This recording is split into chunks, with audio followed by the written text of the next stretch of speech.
All righty. It looks like we are live. Give me a second, guys. We got to grab the Facebook groups and get our wonderful audiences in here for at least the first hour or so of the show. We're going to continue on here on YouTube. Mile High hello, everybody in Broncos country. Welcome into Mile High Huddle's continued live draft coverage here for the 2024 NFL Draft. My name is Lance Sanderson. I'm your host this evening, and joining me, as per always, is my good friend and colleague over on the Dove Valley Deep Divers podcast. He is Mile High Huddle's senior NFL draft analyst, the one and only Erick Trickel. We also have down underneath me, we have Carl Dumler, host of the Building the Broncos podcast, and we also have special guest DVA, Dylan Von Arx, joining the house with us over on the Orange Blue View with Ron White every Saturday. What's going on, fellas? Erick, how are you doing today? Did you get enough sleep last night? Because I sure the hell didn't.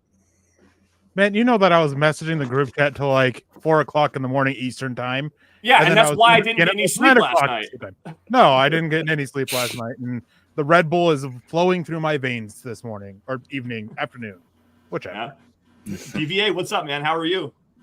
Doing good, man. I work early days. I get up at 3 a.m. and go hit the gym after, so I'm pretty beat too. So I'm just excited to be here, man, and talk more draft and see what Broncos do in round 3. It might be a while till we're making a pick here.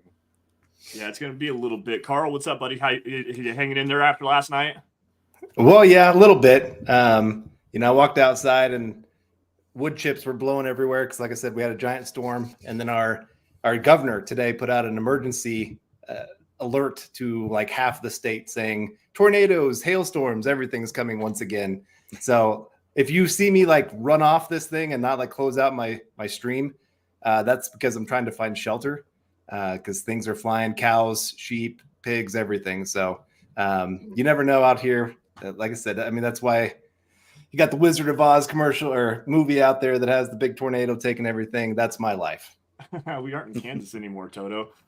All right, guys. Last night, obviously, a lot of fun. The Denver Broncos stood pat at number 12 overall after what was easily the shock of the 2024 NFL Draft with the Atlanta Falcons. Sorry, Scott, I had to throw this dig at you, buddy. The Atlanta Falcons staying number 8 overall and shocking everybody by taking Michael Penix Jr. Dylan, you didn't get an opportunity to jump on with us last night, so I want to start with you on this one. What was your immediate gut reaction to the Broncos taking Bo Nix at number 12 overall, buddy? Whelmed, I would say. I said a lot on Orange and Blue View. I really like Nix. I don't love him, especially at 12. But at the end of the day, it's Sean's guy. And if he's going to put his legacy out there for Bo Nix at 12, I have no problem with it. He's got a vision for him. Get your guy. But, yeah, I think he'd be a good fit in the system. I saw some of his press conference today. It was overall pretty good, mature. Should be. He's been playing for a while now, but overall I'm pretty happy with the signing or the addition. Real quick, we have David Wilder coming in with the $5 donation. Thank you, David. We appreciate that. I saw today that the last time the Broncos beat the Raiders, Bo Nix was still at Auburn, and it was like his first year at Auburn, I think. Oh my god. Just funny, I guess, kind of little thing there. But no, I mean, whelmed.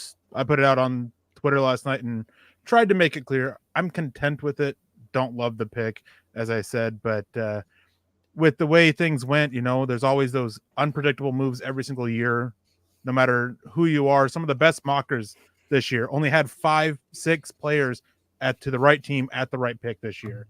And normally they're approaching the teens. So definitely a weird year for that and throws a lot of things off. Yeah, it was really interesting to see. I mean, I think Peter Schrager had 8 correct, direct hits that he had, player and team. And I think he had 5 of those that were in the correct spot as well.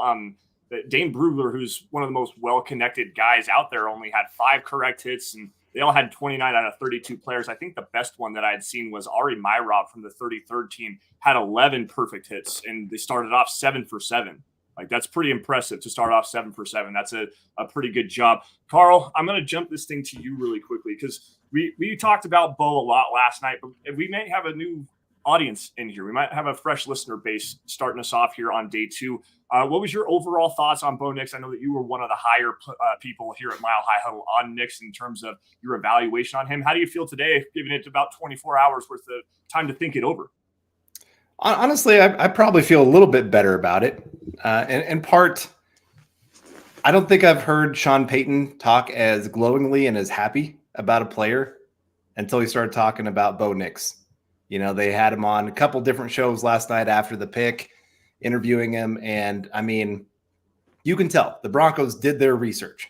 Like there was not a stone left unturned in this situation. It's so much better than the process they went through when they drafted Paxton Lynch. They didn't even have him in for a private workout. I'm not even sure if they interviewed him at the combine. No, like it was one of those, they did so little, hoping that people wouldn't recognize that they love this kid. And I'm kind of going, maybe if you sat down and had a conversation with him one time, you would have noticed this kid might not be a great pick. I don't know. I mean, there's other teams, obviously Cowboys and Chiefs, that liked him too. So maybe he was a good interviewer, but no, I loved, it seems like Broncos did their work. They know the criticisms of him as a player. They have some differences of opinions on that, obviously. Sean Payton thinks that this kid is going to be a great fit. We've talked about that quite a bit already. And Bo Nix, listening to him talk today, like he loves Denver. You could see it even in his face before he was drafted by Denver. Like people would bring up, hey, I know you met with Sean Payton, and like his face would just get this really big smile on it. So I think he wants to be here. Sean Payton wants him here. And that's something that is just so underappreciated, because there's a lot of times a head coach gets paired with a quarterback and they're pretty much said, hey, figure it out with this guy. And the coach was, I remember Gary Kubiak told John Elway, like, I do not want Paxton Lynch. I'd rather work with Trevor Siemian. And then they go draft Paxton Lynch. That's not a great way to handle this process. You need to get a quarterback that your coach believes in. So on that sense, I do feel very good about this situation. The nice thing is he is going to be able to come in day one, be a starter. Like to me, I don't even know if you have a competition. I think you just tell the team, like, this is your guy. Get him as many reps with the starters as you can. Don't have this stupid quarterback competition that lasts until like the second preseason game. I think that's a stupid way to handle this whole situation if they do that. And I'll call it out if that's what they end up doing. But like I said, I think it's a good match. Do I think he's going to be the best quarterback ever? No, obviously not. I mean, that's hard to do anyway. Do I think he's going to be a top 10 quarterback? I'd even argue against that a little bit maybe. But I think he stands a really good chance of having a pretty decent career here in Denver, giving the team especially a great chance on his rookie contract to build a really good team around him. You know, they're going to have a lot of money next year. They're going to have their full arsenal of draft picks unless they really do something crazy tonight. And they can build up this roster in a hurry and become something really good for moving forward, at least for the next few years. Right. Eric, I'm going to come to you here in just a second. A couple of things. Same question to you. But first, before we do that, I want to say hello to everybody. And then, Eric, I'm going to have you update everybody on your big board as we get this second round kicked underway. First things first, got to say hello to everybody in the chat this evening. We've got David Yunkin in the house, David Wilder, William Catalano, I. Hubert's in the house, Todd Ostendorf, another big Bo Nix fan in the chat, Chase Wellner in the hizzy, Opethian, the Duchess, Michaela Parker in the house. What's going on, everybody? Thank you all for joining us here on a wonderful Friday evening. Yes, it is Friday, so technically this is the Dove Valley Deep Divers podcast, but not really. We're having fun enjoying the draft. Now, Eric, before we get to your big board, I just want your thoughts on Nix in, like I said, the 24 hours to kind of process everything, get a little bit more information. How are you feeling about that pick this afternoon? I mean, I'm just kind of what I said last night and said earlier. I'm still content with it. Things happened that they weren't expecting to happen and kind of forced their hand a little bit. But they went and got the quarterback that Sean Payton loved. They got a quarterback, which, they needed to do. Wasn't the guy that I preferred, but he was the guy that was left. So I get it. I'm content with it. Hopefully, my pre-draft evaluation of it is, off, and he ends up panning out, doing better, and he's able to be one of those guys that can actually go out there and compete with Patrick Mahomes and Justin Herbert twice a year and compete for the division title and compete in the playoffs and lead and carry this team when needed, and not just be a guy who you kind of need a lot of the talent around him, not necessarily to carry him, but to just help lift him up a little bit. Yeah, I'm with you on that. And something, Carl, you had said, you don't expect him to be a top flight quarterback at the NFL, at least early in his career. He could have, maybe not top 10, somewhere around that 12, 14, 15 range, middle of the road quarterback. I have a problem with that. And the reason I say that is we talked about it a little bit earlier privately in our group chat. You don't draft a guy at number 12 overall to be a middle of the road quarterback. You draft him to go against those guys, the Patrick Mahomes, the Justin Herberts, the Aaron Rodgers of the AFC landscape. You have to get a guy that's going to come in and be able to go toe to toe with those guys. Now, obviously, they don't they're not battling against Mahomes or battling against the Kansas City Chiefs defense. Bo Nix isn't going to be playing head up against Tua Tagovailoa. He's going to be playing against that Miami Dolphins defense. So there's a little bit of semantics in that. But Carl, do you think that this is a kid that can actually go toe to toe and be one of these better quarterbacks in the AFC to not only compete with those guys, but just to make the Broncos relevant and competitive again? We got Ryan Steinhauer coming in before I answer that question with the $4.99 super saying, I think people are sleeping on Nix like they slept on Herbert almost for the exact same reasons. When Herbert was coming out, there was a lot of questions just in part because of the organ system. Mm-hmm. And that same thing is happening now with Bo Nix because just so much of their offense doesn't really translate well to the NFL. So I get that for sure. I do think he stands a chance. And obviously Sean Payton doesn't quite agree with my assessment. Like he believes this kid can be something special and be one of those top 5 quarterbacks in the NFL. And if he has the level of processing that many have talked about, that he's a supercomputer, Sean Payton talked about it after they drafted him. Hey, we sent 3 packets of play calls to him the night before we were going to meet with him. And we do this to him to kind of stress him to see how they can handle that much information coming at him at once. And then he just nailed it afterwards. If that's the guy, then yeah, he could become that for you. Great processors in the NFL. And I loved he talked about that in his press conference today. Somebody asked him, what do you mean by a great processor? And he talked about part of it is the work ethic that you put in the week of, learning the plays, learning how the offense should function. What are we going to try to do in this week? What is the defense going to try to do against us? How are we going to game plan against them? Mm-hmm. And then it's understanding once you get on the field, okay, this is the kind of play that we're calling. Here's play B in case play A isn't going to work. And then I'm going to look at the defensive line, linebackers, safeties, try to figure out what kind of defense they're playing, all those kind of things. And I love that answer. It was very, very detailed. And I think this kid is a very, very smart kid. And so if that's the case and he can process well, process quickly, get the ball out of his hands, get it to the playmakers, he can become a great player in the NFL. The problem is we don't get to know all that stuff just watching the games. Mm-hmm. We can make guesses about that kind of stuff, but we're not in those meeting rooms. We're not part of the, his work with his coaches and how his coaches perceive him there at Oregon. Obviously, then his time with the Broncos. Those are the kind of things I wish I could know to have a better feeling about what kind of quarterback he can be in the NFL.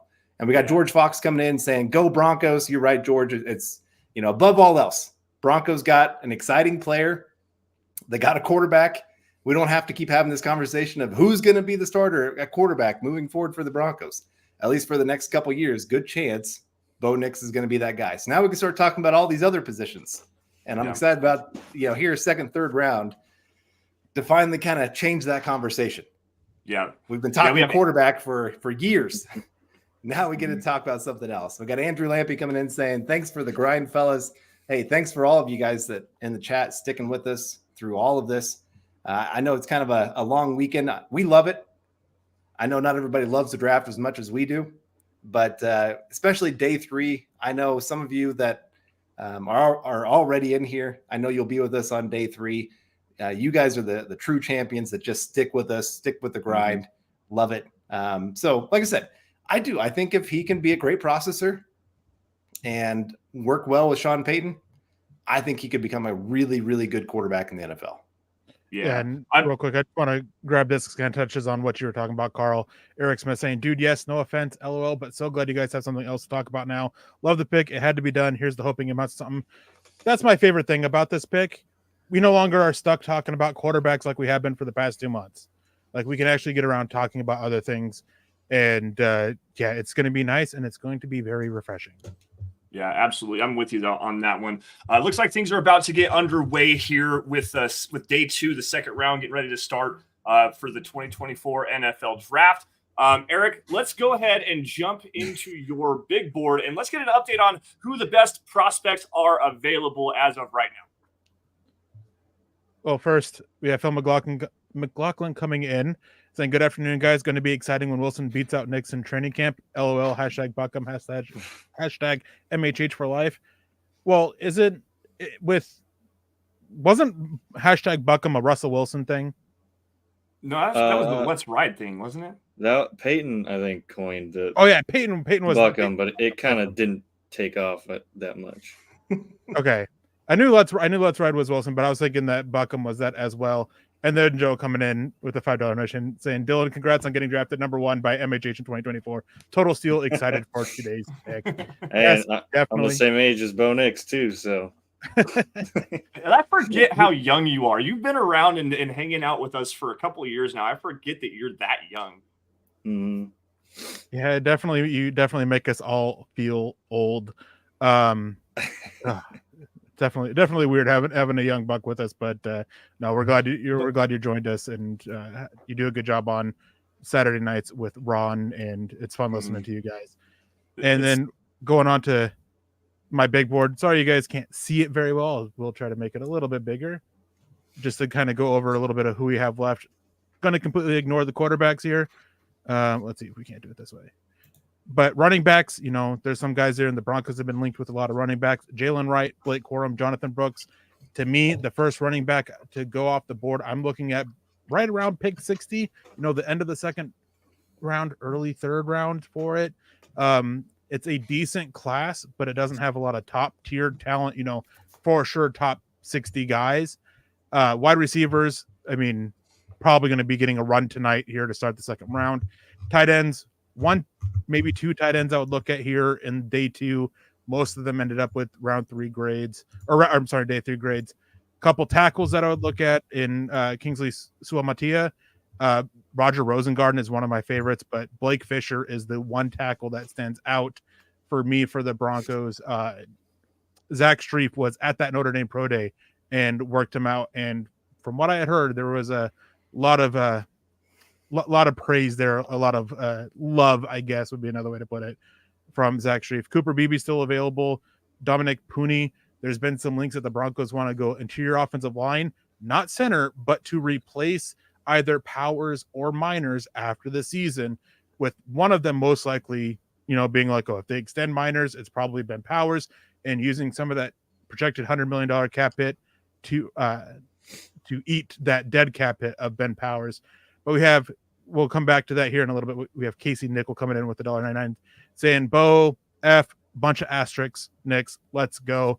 Yeah, I'm content with it, but as I've tried to put on is, I may not show it the best, but I am excited for it. It's a breath of fresh air, and it's nice that we have a quarterback, and hopefully a quarterback that's going to bring an exciting brand of football back to Denver that, to me, we haven't had since the Super Bowl year, which of the 4 of us, as I said last night, I'm the only one that's been covering the Broncos with MHH for a winning season. Yep. So it's definitely nice to go back to that, and hopefully that comes and you guys can experience a winning season covering them as well. Yeah, that would be awesome to actually cover a winning team, because I started just after the draft back in 2018. It was the middle of May with Mile High Huddle, and it's been a grind. It's been fun. Obviously, I love doing what I do. This is one of the most favorite things that I do with my spare time in my second job, quite honestly. But to cover a winner, that would be just absolutely amazing. I'm going to go to Dylan here for just a minute, because we've kind of shut you out from the conversation for a sec. But Dylan, there was a question in here, I believe. Let me see if I can find it really quick. It was, where did it go? This one, Hollywood Blue, saying, didn't Sean Payton, that is, develop a young backup quarterback named Tony Romo? No, he did not. I believe he was on the Dallas Cowboys coaching staff, but then he was hired by the New Orleans Saints shortly after that, and he worked with Drew Brees extensively. But yes, they do have a little bit of experience there. This is where my question comes around on this. But Eric, what do you got? I was going to say is that it was a 3-year overlap. Tony Romo was undrafted in 2003 or 2003. Okay. Sean Payton left 2006. So okay, so then my mistake for that. So thank you for the correction on that. To Dylan, though, do you have with Sean Payton and his coaching experience, obviously working a little bit with Tony Romo, but for the majority of his career, working with Drew Brees, who turned into one of the best quarterbacks we've ever seen? How much faith do you have in Sean Payton to develop a young guy like a Bo Nix to turn him into one of these top-tier quarterbacks? Do you think that he has that Drew Brees upside, or is it just going to be kind of one of those, again, middle-of-the-road quarterbacks? How much faith do you have in Sean Payton? I think he's the man to get the job done. We've seen with other quarterbacks like Teddy Bridgewater, Jameis Winston, he can kind of squeeze the juice out of the lemons that are those quarterbacks. And I just think most of Nix's game is complemented in Payton's system. Getting a quick game, throwing out the receivers. They're probably going to have to get some guys in here. Like maybe I'm a big Malachi Corley fan. But, someone like that. But, yeah, I definitely think Sean can work with him and get the best out of Bo Nix and use his skill set. And if all the processing stuff we hear is true, I think that will be a great benefit in this Sean Payton system. Yeah. We got our first pick off the board. Eric's tipping picks here in our private chat. We have Keon Coleman coming off the board with the first pick of the second round to the Buffalo Bills. There was a lot of rumors going around that the Bills were potentially going to be trading down for a third time to get a little bit more capital. But Keon Coleman was one player I believe that they were linked to the most, him and Troy Franklin. So, Carl, what do you think? You're the wide receivers guru here at milehighhuddle.com. Let's break down some Keon Coleman, and what do you think of his fit up there in Buffalo? It's a good fit. I would say, Josh Allen with his howitzer for an arm, launching throws down the field, trying to fit him into tight windows, giving wide receivers a chance to make some of those contested catches that other quarterbacks maybe wouldn't take that chance. Keon Coleman fits that well. He's a big-bodied guy, strong hands. He'll make the most ridiculous catches. This was a guy early in the season, this past college season. He was being talked about as like a top 15 pick by a lot of people because he just was making a wow catch every single week for Florida State. Yeah. And he kind of trailed off the more we got into the process and you started looking at the rest of his game. He's not the fastest guy by any means. He's not the greatest route runner. But like I said, he can go make you a big play. He can be a trusted wide receiver. And right now, with the Bills not having much at that position, I think this is a pretty decent pick and about kind of where I thought he'd be starting to go in this draft. Again, he's not my favorite receiver, but fit matters so much. We talked about this last night with the Chiefs taking Xavier Worthy. Like, if he goes to a different team, I'd be kind of going, I wouldn't have taken him that high. But with the Chiefs and what they need and how he can fit into that offense, I'm like, yeah, that makes a ton of sense. This is another one of those for me. I think it makes a lot of sense. And I really appreciate your breakdown of Keon Coleman with the strong hands and the contested catches because, Josh Allen does like to take those chances. Eric, I'm going to bounce to you here really quick and just kind of ask you about his athletic testing at the combine. Obviously, he goes out there, he runs the 4.61 40, but when you watch him on tape, he doesn't appear to have like that. It's obviously not game-changing speed like Xavier Worthy, but it doesn't seem like he has that slow, that plodding kind of speed. When he's out there on the field, what did you think of him in terms of being an athlete at the position? Well, first we have a trade as the Chargers are moving up, getting the second pick of the second round here, trading with the New England Patriots trading down. One thing you said earlier about the Bills and them looking at trading down, they were open to calls, but they were never trading the pick. They were all in on Keon Coleman. They weren't willing to risk it unless the team came in and blew them away with an offer. And those types of offers aren't being, thrown out there really. So Keon Coleman, the athletic testing, it's a little bit worrisome, but you see more athleticism on tape. And one of the biggest thing is Josh Allen's biggest issue still is his placement is a little bit inconsistent. He needs that acrobatic receiver that can bail him out at times and make those catches that they were hoping Gabe Davis could really turn into. Never really did. Well, Keon Coleman has plenty of experience doing that with Jordan Travis as his quarterback. So it's a good pick. I really like this one. And they were able to get a guy that they would have taken at 28 after moving down and getting him here. So it is a good pick overall. Have we seen who the pick is for the Chargers moving up? Yeah, Carl just put it in the chat. Go ahead, Carl. Break the news. Yeah, it's Ladd McConkey. You talked about a wide receiver run here in the second round. Wide receiver for Georgia. Another one that makes a lot of sense. Chargers needing a great route runner paired with Justin Herbert and his accuracy. A very nice fill-in for Keenan Allen being gone now. So I like this pick for them, which I hate to say, because me, I love route runners. Like that's my heart when it comes to wide receivers. I know that they're not always the best wide receivers in the NFL, but those are the guys that do the dirty work. And with a timing offense like Justin Herbert likes to run, get the ball out of his hands in a hurry, Ladd McConkey is one of those guys. He does have a long injury history that you got to worry about, especially his style of play. When you make those hard cuts, knees, ankles, hips, groin, all those things come into play. He likes to make plays over the middle. He's not afraid to go make the tough catch as well. All those kind of things will play into this of how well he can hold up at the NFL level. But just on a pure talent basis, I think this guy probably deserved to go back end of round 1. So to get him here top of round 2 makes a ton of sense. Yeah, one of the big things has been, some injury concerns. Production hasn't always been there. Dealt with some injuries this last year. So it's kind of interesting because a lot of people are saying coming into this that Chargers, Roman Wilson, the Harbaugh connection there from Michigan. Does this say anything about Roman Wilson and what Harbaugh actually thinks of him? Or is it just a thing of McConkey's just a slightly better player here? I think that it's more... Go ahead, Dylan. Oh, yeah. I definitely think Harbaugh finds him to be a better fit for the system he wants to run. And I'm sure he loves Rome. There's no question about that. But just like Carl was mentioning, that route running is going to be really crucial, especially with Keenan Allen departing to the Bears. They got a solid player, man. And I'm really sad to see him go to a division rival. Yeah, I mean, there was a lot of talk about the Chiefs going after him if they didn't get up for Xavier Worthy as they did.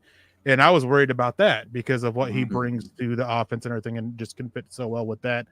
But instead, he just goes to another division rival. Now we have to worry about Xavier Worthy with one and Ladd McConkey for the other. Part of the reason why he fell is there is concerns about the back alignment. And the Chargers apparently believe that is manageable, according to Ian Rappaport. So, Lance, we're starting to get this, run on receivers here. And the next team on the clock is the Arizona Cardinals. They were they got that receiver. They lost a couple receivers this year. Could we see another receiver again, or do we think that we started seeing some of those tackles go? One last thing on McConkey before I get to that. Carl and Dylan brought it up, the route running. I think his ability to separate too, his lower half twitch and acceleration is just incredible. And that's one thing with wide receivers that always seems to translate to the NFL. To Arizona here, Eric, I do think that with Marvin Harrison Jr. being taken at 4, they are probably going to address that tackle. I know that they had a deal that they were working on to try to go on. Oh, we have another trade, and they are not on the clock. The Falcons are on the clock now. Dang it. Scott So forget everything about Arizona. Yeah. Man, What quarterback do the Falcons take here? Yeah, Spencer Rattler. What's it? Austin Reed, Western Kentucky, Diet Bo Nix coming here off the board with the third pick of the second round. I don't know. Honestly, this would be an interesting situation. What does the board look like on the edge room, Eric, right now? I know you've got the other Penn State kid. Why is it Adisa Isaac, Chris Braswell? Those guys are still available. That could be a potential option here. Interior pass rusher. Is there Johnny Newton is still available right now. That's a potential option. What do you guys think? Yeah, I mean, looking at my board, Marshawn Nealand is the top edge available. But when you look at body types that, Raheem Morris has kind of worked with, he's not really a fit with that body type that he's normally dealt with. Adisa Isaac, that's more of his type. So that could be the pick. They could go with Johnny Newton and, add to the defensive line, getting pressure inside, and they can go corner. Everything that was on the table at 8 before they took Penix, I mean, it's probably on the table here. Yeah, absolutely. I like Adisa Isaac, though, with those movement skills and his ability to drop back into coverage when he's actually tasked to do that. That was a big reason why Dallas Turner was so linked heavily to the Falcons at number 8 overall, because when you talk about a player that needs to drop back into coverage from edge, that's what Raheem Morris likes to do with his defense. So that's a big priority for them. Carl, what do you think of Adisa Isaac in terms of just dropping back into coverage and playing away from the football? Yeah, I could definitely see it. He's another one of those undersized edge guys. There's a lot of them in this class. We have the pick. We have the pick. Okay, go ahead. Oh, row. Wow. Oh, okay. So they go with the interior defensive lineman, the interior pass rusher, solid run defender. I mean, has all the measurables, as Nick says in the chat as he's waiting in the green room. Height, weight, speed. Yeah, I mean, there's a lot to work with Ruko Rororo. Little bit interesting that, he goes before Johnny Newton, but there's been a lot of concern about Johnny Newton floating around, kind of with his attitude, viewed a little bit arrogant, and just kind of hard to work with a little bit, as well as some concerns against the run. So I kind of understand it. And man, they definitely, trading up for Ruko Rororo, obviously they were very high on him. Probably one of those guys they had a first round grade on, late first round that they just wanted to go up and get. Yeah. This is an interesting pick because there's still some rawness to his tape. He's still got to work better on using that length and using some leverage. Like he can drive. He's got that quick first step athleticism, but he's more on the raw side. I think that Newton would probably have been a better idea here with the refinedness of his game. But interesting. This is definitely a different direction for the Falcons to go. And I wish Scott was available to jump in here to give it a little bit of a breakdown and what he thinks of this particular pick. But we'll leave him alone at least for now. Who's up on the clock now? Washington is up on the clock. Okay, this is another team that was looking to potentially be moving up into the tail end of the first round, looking for offensive tackles. Dylan, who do you think is the best tackle on the board right now? Oh, man, here, let me take a look real quick. Sorry, I put you on the spot, dude. No worries, man. Let's take a look.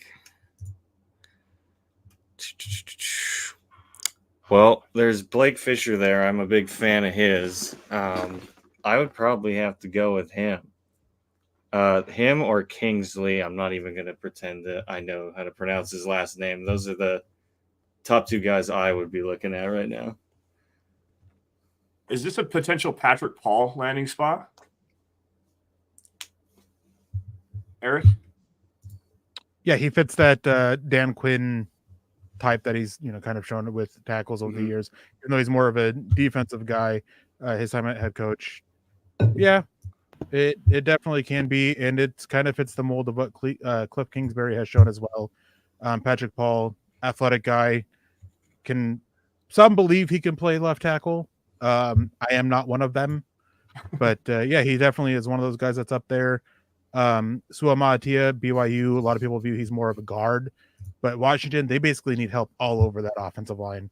Don't think they can really be very picky as to who they're targeting here if they're going offensive line. Right. So, Eric, I'm going to ask you a scouting kind of a process question here. We were talking about it after we went off of the show last night, just briefly.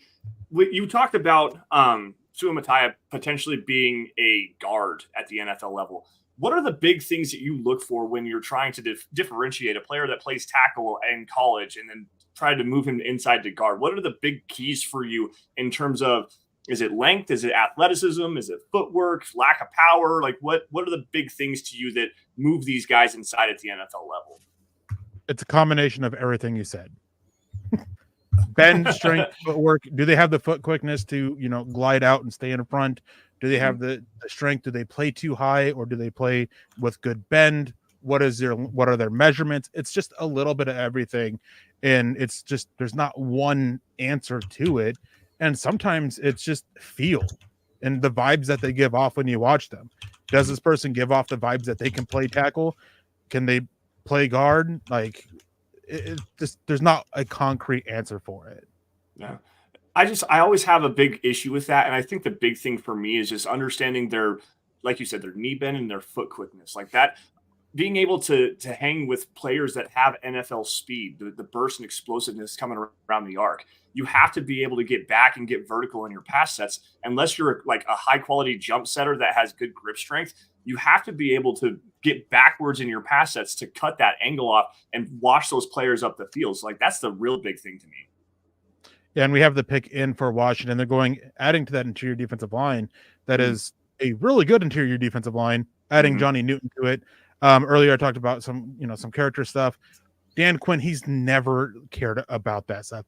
Character red flags is something that he's pretty much always kind of pushed off to the side a little bit. And then another thing too is that he's dealing with a foot injury. He's recovering from a foot injury. But thank you for joining us, Dylan. We'll hope we have you on again later tonight. You're welcome to jump in and out as need be. And so we'll sub you out and bring in how do we even want to introduce Nick here? I guess we'll bring in Nick for whatever, but have a good night and we'll see you here. Hopefully here in a little bit. And if not, then hopefully tomorrow. Yep, definitely. Good talking to you guys. I'll definitely be back a little later. All right. Thanks, Dylan. There he goes. Let's bring in Nick. This is a horrible idea. Everybody knows that it is. He's going to start running this show, and we have no idea what's going to come out of his mouth. Nick, I asked this to open up the show to everybody that was in here. Yes. I'm sorry.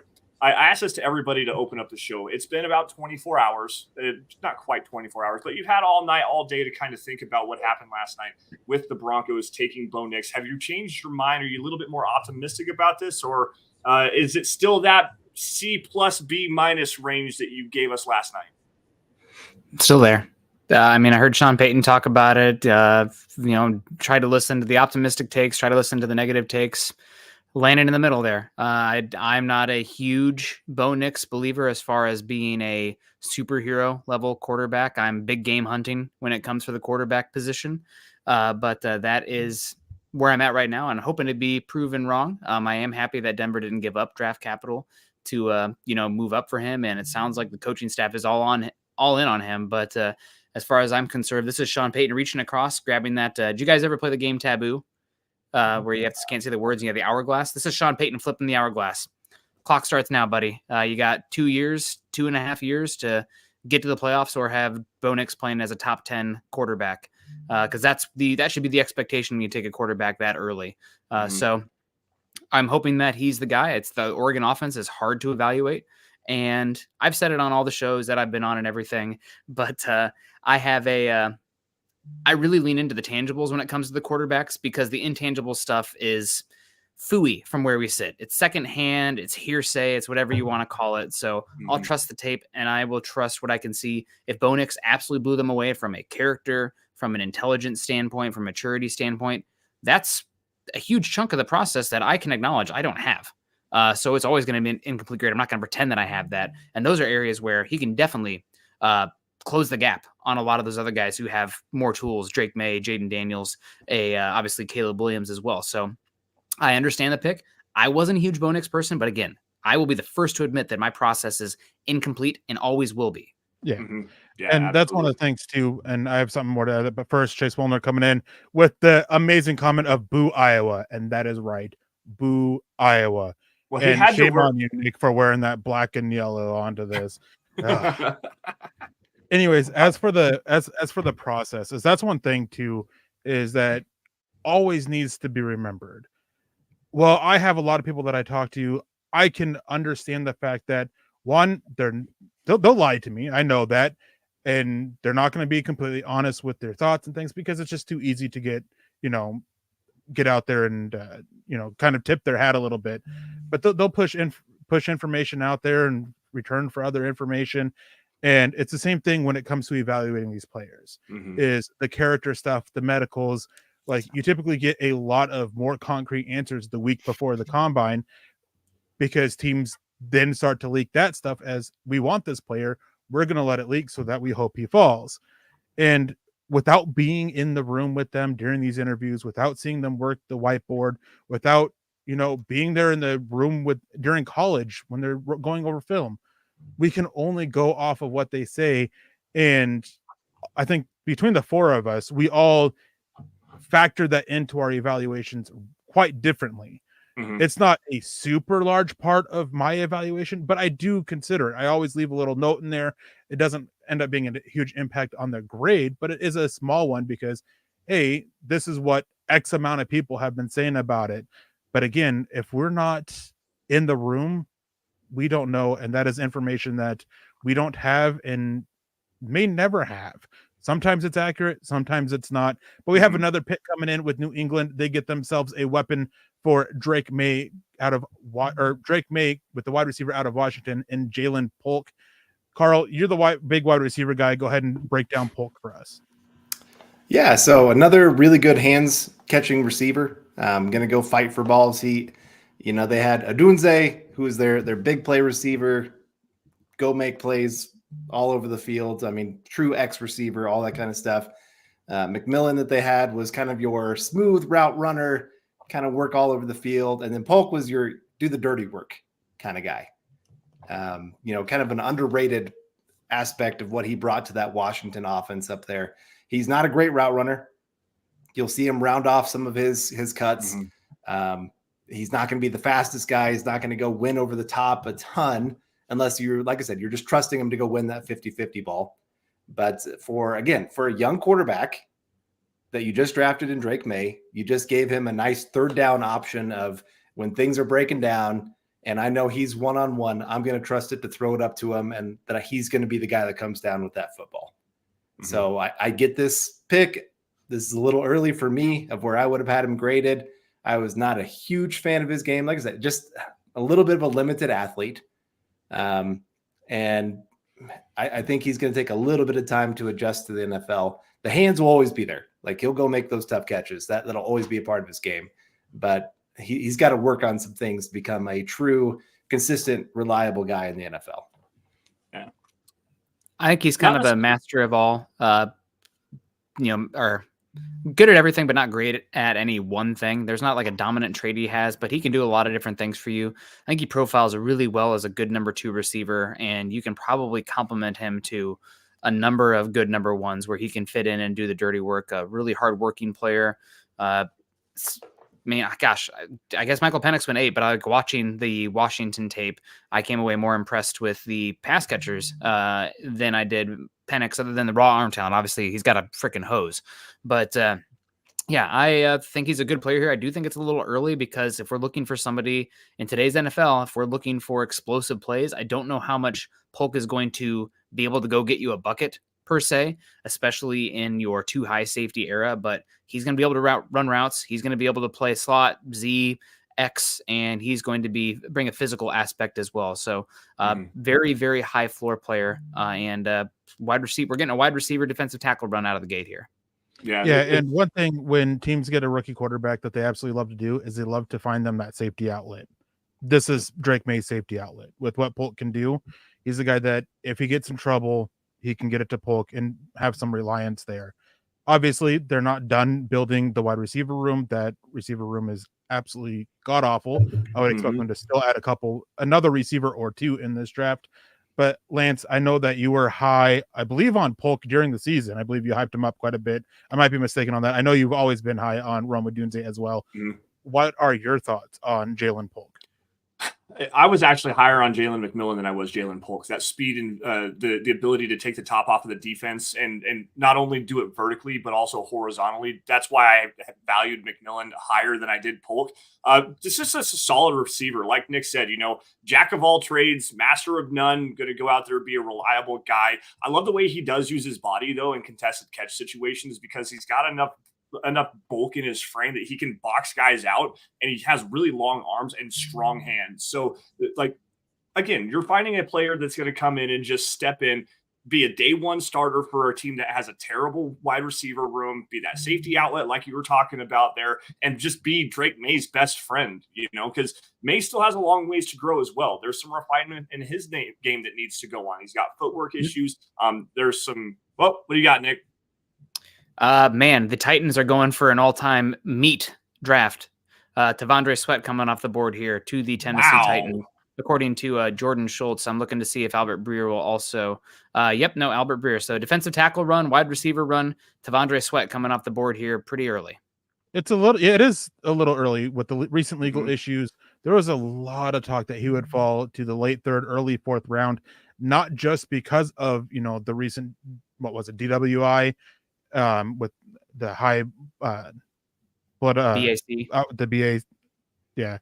But also that there was a lot of questions about the maturity coming even before that. You just didn't really take anything super serious. And that another thing is the conditioning. There were games this last year where he was playing over 400 pounds earlier on in the season, and they kind of got the weight in check towards the end of the season. And you could see that once he started to drop that weight, he started to play a little bit better. So that's one of the big concerns is, can we manage his weight at the NFL? And a lot of teams had concerns. I know a lot of teams also had him off their board completely because of all that. So this is definitely a bit early for him. And this is a guy that the Broncos were linked to last night. I mean, after you got off, Nick, I kind of brought that up with a tweet from Benjamin Albright. They brought him in for a visit. There was a lot linking them with Sweat. A lot earlier, like they were hoping that he was there for their third round pick, and he didn't even get close to it. Yeah. That was something I was going to bring up was, the Broncos being linked to him potentially in the third round. There's been a lot of rumors flying around. We're getting a handful of comments here, according to Carl. I haven't seen one yet, but I've been back and forth between my phone and a different page trying to just keep caught up with everything. The Broncos potentially, here we go, Leroy Williams jumping in. Do the Broncos have ammo to move up to the second round, Eric? Yeah, I mean, they could move. They have the ammo to it, and they can include some players. We talked about that a little bit last night. Future picks. Sean Payton loves using future picks to move up and kind of, selling the future to help out now. And he just, consistently does that and pushes the can down the road a little bit. So yeah, they could do it. They can get up into the second round. I don't think they will. I think if they move up, it'll be into the earlier of the third round. And then I think that they'll try to move back up into the later third round using that, pick 121 and those fifth round picks to do that as well. I think that is the more likely way. But we have Joe coming in with the $5 donation saying, I love OL or DL in the third. Who are your favorite interior defensive line that you think may be available at 76? Well, I'm going to pass this one to Carl, but I'll answer make my assumptuous answer for Nick as well. It's hard to tell. A lot can change between now and then, and we are still probably seeing a run on defensive tackles going here. Carl, what do you think? So my favorite one still remaining is Michael Hall Jr. of Ohio State. I think fits well with what Ohio State has produced from the interior defensive line of guys that are explosive, go make plays in the backfield. Maybe not going to be the best guy of handling double teams and, being able to hold his place and really help in that way for the run game. But again, just getting a guy on the interior that can go and explode, that's something that I love about him. Nick, you got something for us? Rams have traded up as well. So we'll see what happens with the Rams. But interior defensive line as they're flying off the board. Yeah, no. And Braden Fisk is another one that tastes tested well at the combine, explosive, highly athletic, needs some work still. Very much not a refined game at this point. If we're going to offensive line, we've talked about Kingsley before. That would definitely be a nice one. Blake Fisher's another one's really linked for the Broncos. Caden Wallace, I mean, not maybe third round, but a little bit later, I wouldn't mind him as well. So there's some names still available. The Broncos are still going to get a talented player in the third round. I know it's hard for us waiting and watching all these big names that we like going off the board, but there's going to be somebody that still falls. This is my guy that I like a lot. Leonard Taylor. Sorry, Eric, didn't mean to cut you off. Leonard Taylor, if he's available. I think you could probably wait and get him in on day 3. But 2-eye to 5 technique, defensive tackle, good pass rusher, high upside. Was miscast in Miami as a Hurricane. They played him at nose a lot, and that was not something that I thought that he excelled at. If you got him a little bit further away from the center and into more space, he was a lot better, especially against the run. But there's pass rush upside there, so Leonard Taylor would be a guy that I like the most. Yeah, Carl, you mentioned Fisk, and there are a lot of injury concerns for him. A lot of people question if he'll be able to make it through the rookie contract. He had a couple procedures on his shoulder to clean up some damage there over the years. He missed part of the a lot of time over the second half of the 2023 season for multiple injuries. I don't think games, but I think he was pulled out for a few series every now and then. And it's just a bunch of injuries, bunch of nagging injuries. He kept playing through it. And from what I understand at the combine, playing through those nagging injuries just took their toll on his body, which just raised the durability questions. If he can make it through that rookie contract, just increased all of those concerns about him. Yeah. So the Rams are on the clock now. We'll see what happens. They come up from pick 52. One interior defensive lineman that's worth mentioning that we haven't done so yet is Chris Jenkins. He's definitely, it's kind of crazy. He was the 3rd best interior defensive lineman on that Michigan team. That kind of speaks to the talent that's probably going to be in the draft in 2025 on the interior defensive line. But maybe this is Chris Jenkins right now. It's Fisk. No. It's Braden Fisk. Okay, so really love the Rams. They take Jared Verse round 1, and they add Braden Fisk round 2. Attacking the defensive line, that's always going to get positive remarks from me, especially given what Denver's entering next season with on the pass rush defensive line department. But yeah, the defensive line run is really happening, and I think you're answering that super chat earlier.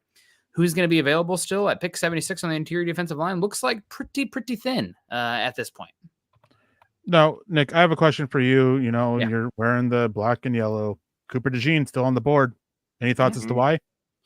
I think maybe his fit isn't super clean. We kind of saw this last season that safeties are really, really devalued right now. I mean, you have Justin Simmons still out there who's been, perennial all-pro Pro Bowler for a number of years. And teams, I guess, have concerns about the quick twitch for him to stick at boundary corner and instead viewing him more as probably a slot/safety hybrid in the end. Now he does bring unbelievable kick and punt return ability, so I think that might elevate him here. I'd be pretty surprised if he's not off the board here in the next 10 picks. Also, we don't have a complete data set for him. He did the Iowa Pro Day, or I think maybe just an individual Pro Day, coming off of a broken tibia, and he did not do the agility drill, so incomplete data set. Pretty surprised to see him fall this far, though, because he's just always been a player that has gravity to him. Like when you're on the field, he's impossible to not notice because he just makes so many plays. But we'll see what happens here. I mean, Green Bay at pick 41, I'd be pretty shocked given the connections that we've heard from Green Bay if they didn't take him here, I guess. But we'll see. But yeah, no, that's me trying to make sense of it. I mean, DeJean's been a pretty incredible player and athlete for Iowa and just multifaceted. Just has, like I said, it has a gravity to him. Only thing I can come back to is just how devalued safeties are right now. Yeah, and going back to the Rams taking Fisk, in the first round, they took Jared Verse. And when you watch Jared Verse or Braden Fisk, you see that those two worked very well off of each other. So that maybe the Rams are going to continue to try to capitalize that after, the losses that they've suffered on that defensive front. Damn. Sorry, the Rams gave up a lot to go up that high. They gave up 52, a 5th rounder this year, and a 2025 second round pick to move up to go get Fisk. So, cha-ching. That's a lot. That is a lot. I said earlier that, teams are wanting those big deals and they weren't getting them. Well, there's one of them. Finally got one of those big deals to move up. 2 2s. Yeah, that's crazy. That is nuts. Okay. All right. Well, God bless them. Eric, That's I want to crazy. go back. I want to go back to what you were talking about with how Fisk and Jared Verse worked with each other at Florida State last season. First off, spot on analysis. It's tremendous work there. But let's talk about that Rams defensive line now. Oh, and we got another pick. We have another trade as Philadelphia is moving up to here to pick 40 with the Commanders moving back, getting on the clock. Haven't seen what what was given up or who the pick is yet, but just another trade. After a pretty quiet night last night when it comes to trades, up until the back final 10 picks or so, starting off with them pretty quick and heavy here. Yeah, man, I wonder if this is Cooper DeJean jumping right before the Green Bay Packers are on the clock here. I know they went off after Quinn Mitchell and having Bradbury and Slay. Well, you're talking about a safety. DeJean at safety? Yeah. Okay. You're talking safety. Yeah, safety nickel hybrid. You know how much they valued Chauncey Gardner-Johnson out there for a bit. Just adding another defensive back, especially it's Cooper DeJean. It just makes total sense. Yeah. For them, they need playmakers. Jumping Green Bay right before I have my brother-in-law is a huge Packer fan, so I bet he is punching air right now. Hopefully, nothing else. He really wanted DeJean. I have a few Packer fans that would have loved DeJean there, but it just makes sense. He's probably going to play safety slot and bring kick return ability. Mm-hmm. And we do see they traded pick number 50 and 53 and 161 for 40 and 78. So another two second round picks again. Grades. Mm-hmm. So with the Eagles, I believe it was on the Athletic pod, Nick, and you might be able to confirm this, but they kind of talked about what the Eagles are going to do in the secondary. And they just basically said that let them compete, play the best ones. And if they do view Cooper DeJean as a corner, Slade didn't have the best year. Bradbury, I believe they got injuries up the butt there in Philadelphia in the secondary. It became a downfall for that defense. Even if they view DeJean as a corner, if they view him as a safety, they have set themselves up in a position to take a significant step and forward with the secondary while covering themselves if they do get beat up on the back end again. Yeah. Darius Slay is 33 years old. I did not realize that. I just Googled that just a second ago. So that's probably a reason why cornerbacks it's almost like running back in terms of when you hit that 30 to 31-year-old season, you really see that decline. Like running backs 28 to 29, but with cornerback and safety, 30, 31 years old, you start to see that athleticism dip and you're starting to see kind of the end of the road for careers like that. In terms of DeJean, I mean, you can play him inside, you can play him outside. He's got the athleticism and the range to be able to play on the back end as a safety. I mean, it makes a lot of sense to go out and add another versatile player like this to Vic Fangio's defense where he likes to do crazy stuff with his safeties. So it's a fun pick to me. I like this pick a lot for the Philadelphia Eagles. Carl, I may have missed it, but did you also mention the fact that the Eagles also got pick 78 back as well?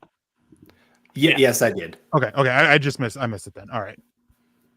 Yeah, BK. So I think the price right now is way too high for Denver to consider coming up right now. Granted, I am very much of the belief that you probably shouldn't pay double for a pick just because you're giving away a future pick. So like last season, I was talking about punching air. Go Hawkeyes, Riley Moss, but giving up a very early 4 and a 2024 third. I think that's just terrible process. I just really hate that unless you're absolutely desperate in the moment, but that's, robbing Peter to pay Paul in my opinion. So hopefully Denver is just like they did yesterday, standing back, letting the board come to them. Maybe you can talk about packaging some of those 5th round picks or a 4th round pick to do stuff later round 3. But for now, I think the only choice is to sit back. And the Eagles jumped up to pick 40 and it's noteworthy that picking 41 was Green Bay. And with DeJean off the board, they have now moved back, and the Saints are on the clock. Wow. Trade. Yep. I think that kind of speaks to the whole thing about what you were saying about the linkage of Cooper DeJean and the Packers. A lot of people believe they're going to be their first-round pick. And, yeah, I mean, if the Eagles loved him enough to go and make the trade that they did to go get him and intentionally jumped the Packers, and then the Packers immediately moved down, then I think that's a pretty good sign that that's where they were looking. And the Packers traded pick 41 for pick 45, 168, and 190. Good Lord. Didn't the Packers get jumped in round 1 for a cornerback as well? I can tell you. Hold on. Let's see. Terry and Arnold. Terry and Yeah. Arnold were the Yeah. Lions jumped right before But- them. Yep. Might have been 2 picks before. No, one pick. one pick. They moved from 29 to 24 with Dallas.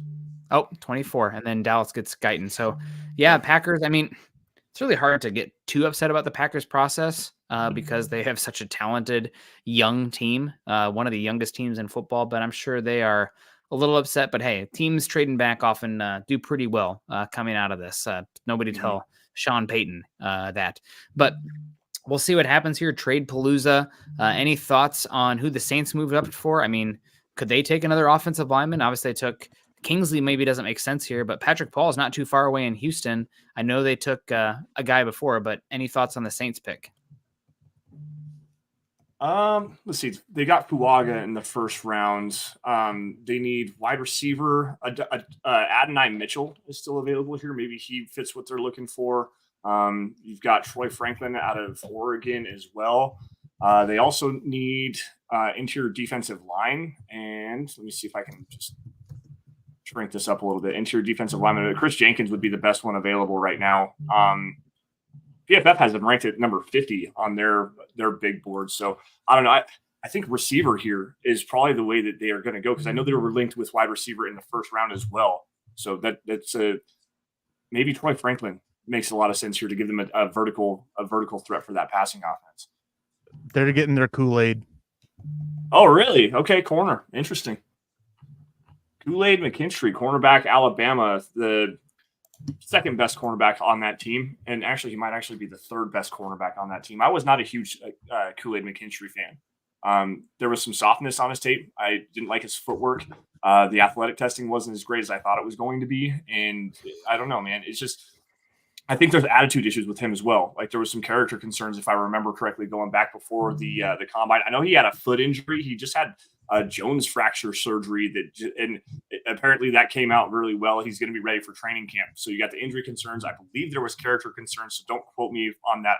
I believe that those were there. But guys, Kool-Aid McKinstry to the New Orleans Saints. What do we think, Carl? I mean, I get it. They needed a cornerback to add to this roster, and Kool-Aid. I mean, a lot of people had this into first round, beginning of second round, kind of grade on him. So I think about talent wise, this seems to fit. Throw in Alabama cornerbacks; they do seem to do at least pretty well in the NFL. They come in ready to hit the ground running. So I definitely get this for the Saints. I think it's a decent pick. He's not one of my favorite cornerbacks. I had a lot of people when I was about 2-3 months ago going, Broncos should take Kool-Aid, pair him with Patrick Surtain, and they can have the Alabama duo.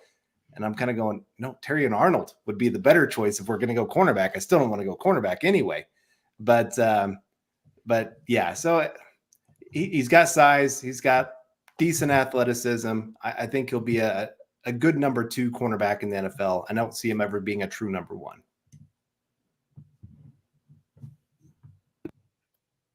Nick, what do you think? I think he's a good press cornerback who probably cannot live in a off coverage role and is probably destined to be a number 2 cornerback on the boundary only. I don't think he's got inside outside versatility as well. That being said, I feel like the cornerback falls off a pretty big cliff here. Now at this spot, it depends on what you think of the Andrew Phillips from Kentucky, but competitive guy for sure. But I think there's a clear tier difference from these cornerbacks that have come off the board now, first 5 guys to now. So yeah, I think it's a New Orleans going up for somebody. They're going to play hopefully a lot of cover 1, physical, aggressive, Marshawn Lattimore one side, Kool-Aid on the other side.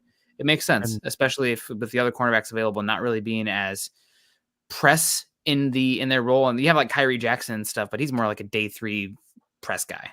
And we have another corner coming off the board to the Houston Texans and Kamari Lassiter. Ooh. Oh, man. Mr. 4.64 or 4.61. Yeah. Slow boy. And it shows on his tape too. Physical player. I love the press ability with him, but I think, no.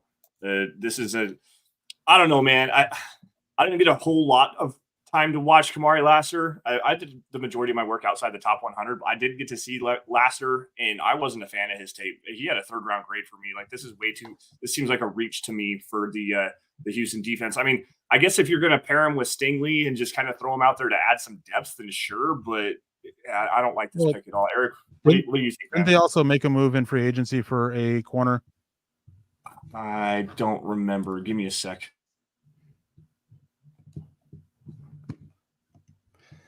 I think he's a pretty good fit with what they like to do on defense and having disciplined guys that are willing to help in the run game. I mean, Lassiter is definitely one of those guys that'll help in the run game for him. He's physical. Just thinking of their coach and the kind of guy that he is and what he wants to really impose his will on the other team, Lassiter kind of fits in that kind of role. But you're right. Athleticism's limited, so his ceiling's going to be limited as a player. But I just think personality-wise, he fits well with that coaching staff. Yeah. The Texans, they went out and got Desmond King. They have Jeff Okudah on the roster now. CJ Henderson, former number 9 overall pick, I believe. Mike Ford as well. So just to kind of run through their cornerback depth. They want to find somebody to work next opposite Stingley, and they're just taking a lot of shots here. Lassiter, it's a fine shot, as Carl said. He fits with what they want to do on defense. He kind of fits that attitude and that mold kind of thing. Was a bit of a reach for me as well, but one thing that I had heard pretty consistently throughout this process, and it really was prominent the last few days, after the first 40, 50 picks, the grades from team to team are going to vary so much. One guy's 6th-round pick is another, or one team's 6th-round pick is another team's 2nd-round pick, things like that. And so it's going to be a very interesting, remainder of the 2nd, 3rd round of day 2 and day 3 as well, with a lot of teams also viewing that day 3, you're going to see a lot of normally undrafted graded guys getting drafted. Mm-hmm. It's one reason I'm like, package those 5th-round picks. I don't give a hoot. Get rid of them. Get a 6th-round pick, 7th-round pick.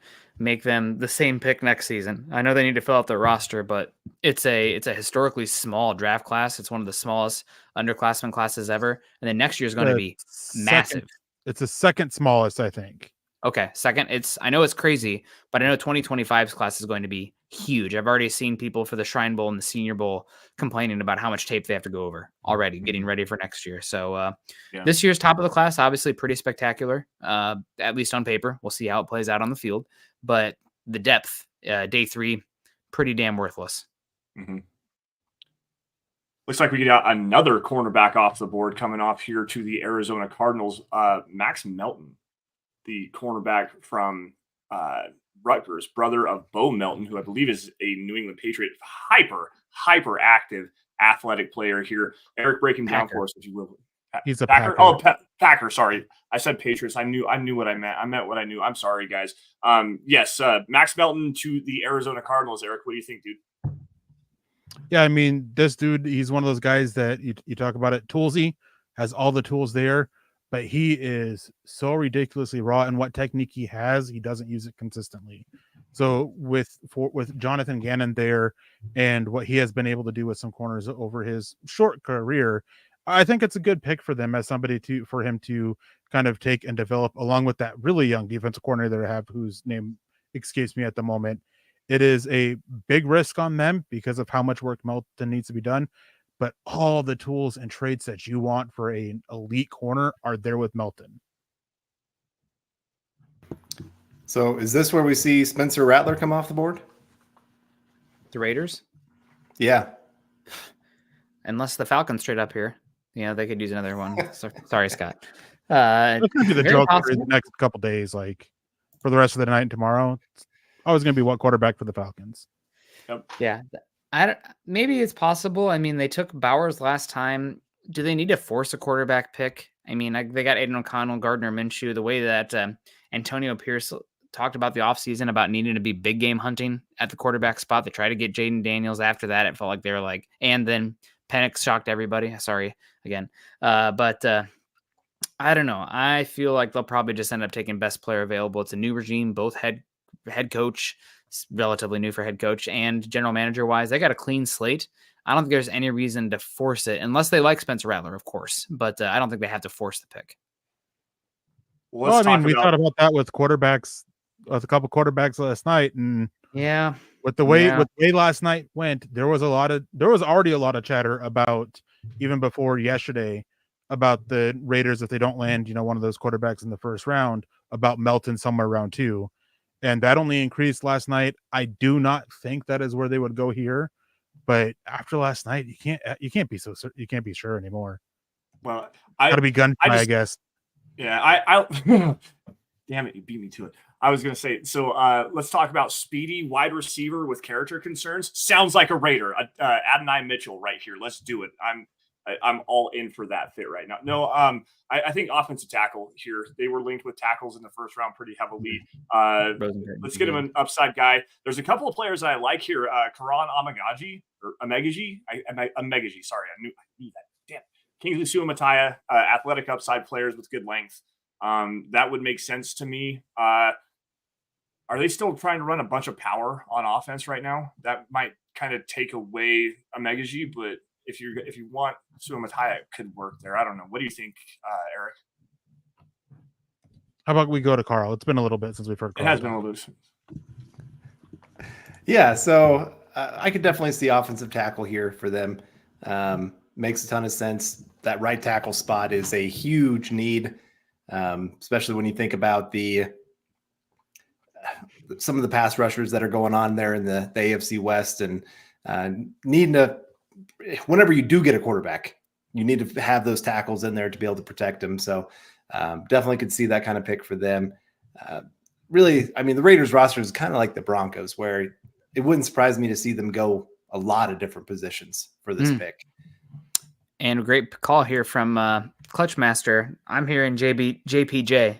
We'll see if it's true here. I know there's Dane Brugler mentioned some character concerns for him. He's got some injury issues, but JPJ to the Raiders makes some sense. He had a dominant Senior Bowl, small sample size overall, but if that is the pick, we'll see if that's true. Yeah, somebody already mentioned again the Oregon Center. We got Chad coming in with $20. Hey, boss man, says Nick and Eric, give me your steel man pitch on why the Broncos made the right call on Bo Nix and why he'll be a hit.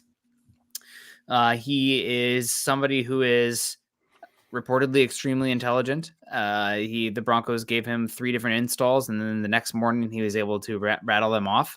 So having a quarterback who can be extremely intelligent on the fly and also, really change the game plan week to week is probably very important for Sean Payton, who is probably one of the hardest, most demanding, mentally challenging for your quarterback, your own quarterback. Quarterbacks out there, he demands a lot from them mentally. So that's a big thing. He's a solid athlete. He's well built, 6'2", 210, 215 pounds, huge mitts. And I think some of the arm talent stuff is theoretically correctable because he doesn't always play with a good base, especially in a clean pocket. And Sean Payton actually mentioned one of the things that drives me nuts about watching Bo Nix, and it was something that drove me nuts about Russell Wilson too, is that sometimes it's good to get your check down, but sometimes it's to the detriment of the play design. You got to be able to hang in there, manipulate the pocket, and go through your reads. So that's something that I had issues with Nix, and Payton mentioned it immediately yesterday. So happy with that as well. Yeah, so I definitely said that weird there, but Payton is very demanding of your quarterbacks mentally. So that's something that's huge for them. And they didn't trade up also for him. So if they bought him out next year and they're picking number 1, 2, 3, 4, or 5, and Bo Nix has not been good, they're going to have a chance to reevaluate and take somebody because they did not give up their future first round pick. So, as much as a 12 pick is a commitment, it's also not like the biggest commitment because you didn't sacrifice the future for it. Mm-hmm. Yeah. I mean, you kind of there at the end kind of hedged your bet about why he'll be a hit, but yeah. I always do that. No, I mean, it's just what Nick said is the intelligence and how that translates. And it's nice to hear that the Broncos, they were able to isolate, the offense that he played a little bit and look at data outside of that, and that they really liked what they ended up coming away with. So that kind of helps a little bit, because when you play in an offense like Oregon has, and Nick talked about it last night, is it makes it hard to evaluate the quarterback because they make things so easy for the quarterback. And it's just becoming a general issue with offenses around college football. So if you can find analytics that can help isolate that and help paint a more clear picture and they look good, all right. And, Sean Payton willing to step up and bet his job and potentially Hall of Fame career on Bo Nix, that kind of forces some positivity. But guys, on Facebook, we are going to have to say goodnight to you guys. We will still be live on YouTube at youtube.com/Mile High Huddle. You guys can join us there. Guys can join us on Twitch as well, or through Twitter. We will still be live on all those. We just have to say goodnight so they can start publishing content back to Facebook again due to some hiccups with it. And I am also going to have to step out of here for about 5 minutes. Got to go take care of a quick personal matter, and I will be back in just a minute. All right. Well, I guess that means I'm in charge now. I wasn't live yesterday. I wasn't live yesterday for the Knicks stuff, and Chad's coming in saying, Carl, how stoked are you about Knicks? You were probably the highest of Knicks of all of us. I mean, we kind of already asked you. We can talk circles about it as well, but what are you expecting day one from Bo Nix in Denver? I'm expecting a guy that's going to be well loved in the locker room. He's got a very good personality. From Auburn to Oregon, from his high school teammates, coaches, you will not find a single person that'll say a bad thing about this kid. Like they all rave about him and the work ethic that he has. I was reading an article earlier today that Mike Kliss put out there about some of the things that his family has done to help kids that are kind of in troubled situations. And so that part of it, like I said, he's just got a good personality. He's got a good head on his shoulder. And you got something, Nick? Another trade. Panthers up and down. They're traded up with the Colts now. So instead of the Colts at 46, it will be the Carolina Panthers. But continue. Bo Nix. Yeah. So he's going to be a well-prepared kid. And I think there's those times where obviously the vets look at these rookies and go, like Paxton Lynch. He was not a well-liked guy in that locker room because he wasn't putting in the work. He was out there playing video games half the time. And so Bo Nix is not going to be that guy. Like he's a family man. He knows the work he has to do to be a good player in the NFL. I think they're going to like that he's going to be making those quick decisions. Like some of these receivers last year that were sitting there throwing their hands up left and right and being like, come on, Russell Wilson, like I'm wide open. Those kind of things aren't going to be happening as much. It's still going to happen some because he's a rookie. Some things are going to be coming a little bit faster than they ever were in the college game. And then Sean Payton's going to be really happy with this kid. He's going to say, hey, this is how I want this play run. This is why I want this play run.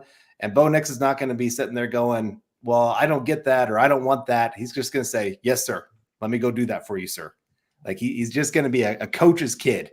His dad was his coach for a while there in high school. I think Sean Payton's going to love that about this kid. And I think there's a lot of things to really like about him early on with the Broncos. Now it's just a matter of, can you get the talent around him to take advantage of his skill set? They don't have the receivers right now to do that. They're still missing, I'd say, two pieces in the receiver room to really maximize what he can bring to the field. Yeah, I think a big thing with Bo Nix, you need some people because he's going to get the football out of his hands so quickly. You need players that can work well after the catch. Like Javon Baker would be a good player there because he works so well after the catch. He's just so physical and tough to bring down. Dylan earlier tonight was saying Malachi Corley, one of the best. I believe it was second and fourth missed tackles in college football last season. It looks like an ungodly number. I don't remember exactly what it was. I know he was second highest though. Getting guys that can work with the football in their hands and go after the catch is going to be a big priority, especially early on, where you're not going to task Bo Nix with going out reading the whole field. Just go play within the offense, play with that timing, that anticipation, get the ball to your playmakers, and let them go make plays for you. That's what I expect early for Bo Nix. And we do have a pick here. The Broncos pick that they traded to the Panthers that ends up, the Saints. One of the picks that they gave for the obviously Sean Payton, that is then flipped to Green Bay as they trade back. And we have Edgerrin Cooper, linebacker, Texas A&M, going off the board to the Green Bay Packers. Edgerrin Cooper is kind of evolved this last season into one of those not classic, but those new age linebackers where he is a pressure player by all accounts. Again, 8 sacks this last year, a bunch of tackles for loss, really long. I wouldn't say he's a pure hybrid linebacker slash edge rusher because you get a little bit concerned with that at Broncos country after the Drew Sanders stuff. But yeah, Edgerrin Cooper, first linebacker off the board. I can't say I'm surprised. Peyton Wilson, had a lot of fans after the combine, but I see some issues getting off blocks from him, physicality, just actual strength of play, despite his testing. Cooper's long, he's physical, he's slippery. He can do a lot of different things. So excited to see Edgerrin Cooper come off the board here. Was not my number one linebacker. I had Junior Colston higher from Michigan, but Edgerrin Cooper was my second linebacker and first linebacker off the board today. And I put out a tweet earlier today and was what position of the 3 that we didn't get drafted round 1, running back, linebacker, and safety, which one comes off the board first? I said linebacker was probably the favorite. Well, there's linebacker, followed up by a running back, and followed up by a safety as the Carolina Panthers take Jonathan Brooks and then Tyler Nubbin to the New York Giants, I believe. Huh, well, Cooper off the board before, but we'll see if he's a safety or not. But man, a lot of picks there coming off the board. Can you repeat them? We had Jonathan Brooks to Carolina. I'm sure Dallas is upset. They really sounded like they wanted him round 2. They'd play it perfectly for Guyton, but not getting their running back there. And then the next one is Tyler Nubbin from Minnesota, you said? Yep. Yeah, Nubbin's a fun player. I think he's a little bit... You're never going to see him playing single high, but definitely an impact player coming downhill out there for the Golden Gophers for a few seasons. He was definitely a pain in the butt for them. I mean, it was pretty good for the Minnesota Gophers this last season. Older player. I'm actually a little surprised he didn't come out last season. But again, really good player. I think he's better in a strong safety role coming downhill. You can do some split safety stuff with him as well, but better coming forward than backward side to side. And Jonathan Brooks, was he the one coming off a torn ACL from this last year? Yep, torn ACL against TCU, apparently. So still the first running back off the board. Must have good medicals there. I'm a little surprised with the ACL on the running back position to see him come off still this early, but they need running backs. I probably, with the injury there, might have gone Trey Benson before, just given, he's had multiple years of good play and he's super explosive and whatnot, but Brooks is a heck of a running back. This is a lot of people, lauding it as not a great running back class, but I think I was going to say round 3 to 4. It's a pretty damn good class. Next year's running back class looks really good, but we'll see how the rest of the draft goes now. Yeah, the thing with this running back class, there was nobody really clear at the top. There was a lot of debate if there would be one gone in the top 75, let alone top 50. Brooks was one of those guys, but there's a clump of them, and we'll probably start seeing a bit of some of these running backs, that clump kind of thin out a little bit here and at the running back position. So it wasn't that it was like a terrible class with no talent. It was just there is a clump of it here in the late second to late third round, and then before that not much, and then after that it's if they're your type, go get them kind of running backs. Yeah, and he's a good all-around running back. He's got a little bit of speed, got a little bit of power, got a little size to him. He doesn't have a ton of wear and tear because Texas had so many great running backs ahead of him. Obviously, he's got the ACL, but he's still young in his legs and how many carries he's got. So to pair him there at the Panthers with obviously their quarterback trying to build up that offense, I definitely get it for them. Again, with that ACL, I probably would have waited a little bit more if I could have, or taken one of these running backs that I feel like can be a little bit more of a day one impact because, the Panthers, there's a lot of pressure on them right now. I think if you haven't, I encourage you to go Google the video of the Panthers owner going into a restaurant. I guess there was a restaurant that had a sign on their front door or something like that said, "Let the general manager and coach draft," essentially telling their owner Tepper to stay out of this and stop making stupid decisions. And he came in and they tried to play it off as like a big joke, but like he pulled the guy's hat off and we're like, "Why do you have that sign out there?" and all these kind of things. And so yeah, Tepper, there's a lot of pressure on that whole organization right now to get things right. And we got another pick here. The Jaguars, another defensive tackle coming off the board. Mason Smith, defensive tackle from LSU, former really highly rated, recruited defensive tackle, has a pretty good profile. I've always thought he had that. I think he had that ACL injury a couple of seasons ago. Came on really strong as a freshman and kind of fell off. Played more like Jane than Tarzan, but I mean the 6'5", 306 pounds, just over 5.01 40-yard dash. There is talent there by all means, but again, watching him, I was like, I wanted to like him more than what the metrics would indicate. Yeah, he's another one of those types of, he's got the height, the weight, the athleticism. He just never put it all together with the injury concerns. The way he played wasn't liked by a lot of people I talked to. He was one of those guys that round 3, round 4, I'd be fine with. This is a little high for me just because he's 24. He's one of those older players too. And again, as we talked about, it can be really difficult for guys who are older, who have a decent amount of experience, even if they don't have a lot of games played. It can be really hard to develop the technical aspects of it, which is a big concern here with Smith. Yeah, and I just want to get to this real quick. Levi asking, is Nick's number 1? And Todd says, yes. I think they do that for first-round picks. I don't think they've announced their official jersey numbers yet. He's wearing 1 in the press conference, holding a jersey that says 1 because he was a first-round pick. So I don't there's already a Bronco that has number 1. Tremont Smith. Right. So the only number actually that is available to him, I think, is like number 16. The other 1 through 19 are taken. And number 10 just went to Zach Wilson. So I'm interested to see, because that happened like the day before the draft where they announced his number. I'm wondering if they'll change that very quickly now to give Bo Nix number 10, which I think would be a huge sign that they've made that decision. Like, he is our starter. He gets to pick his number, backup quarterback.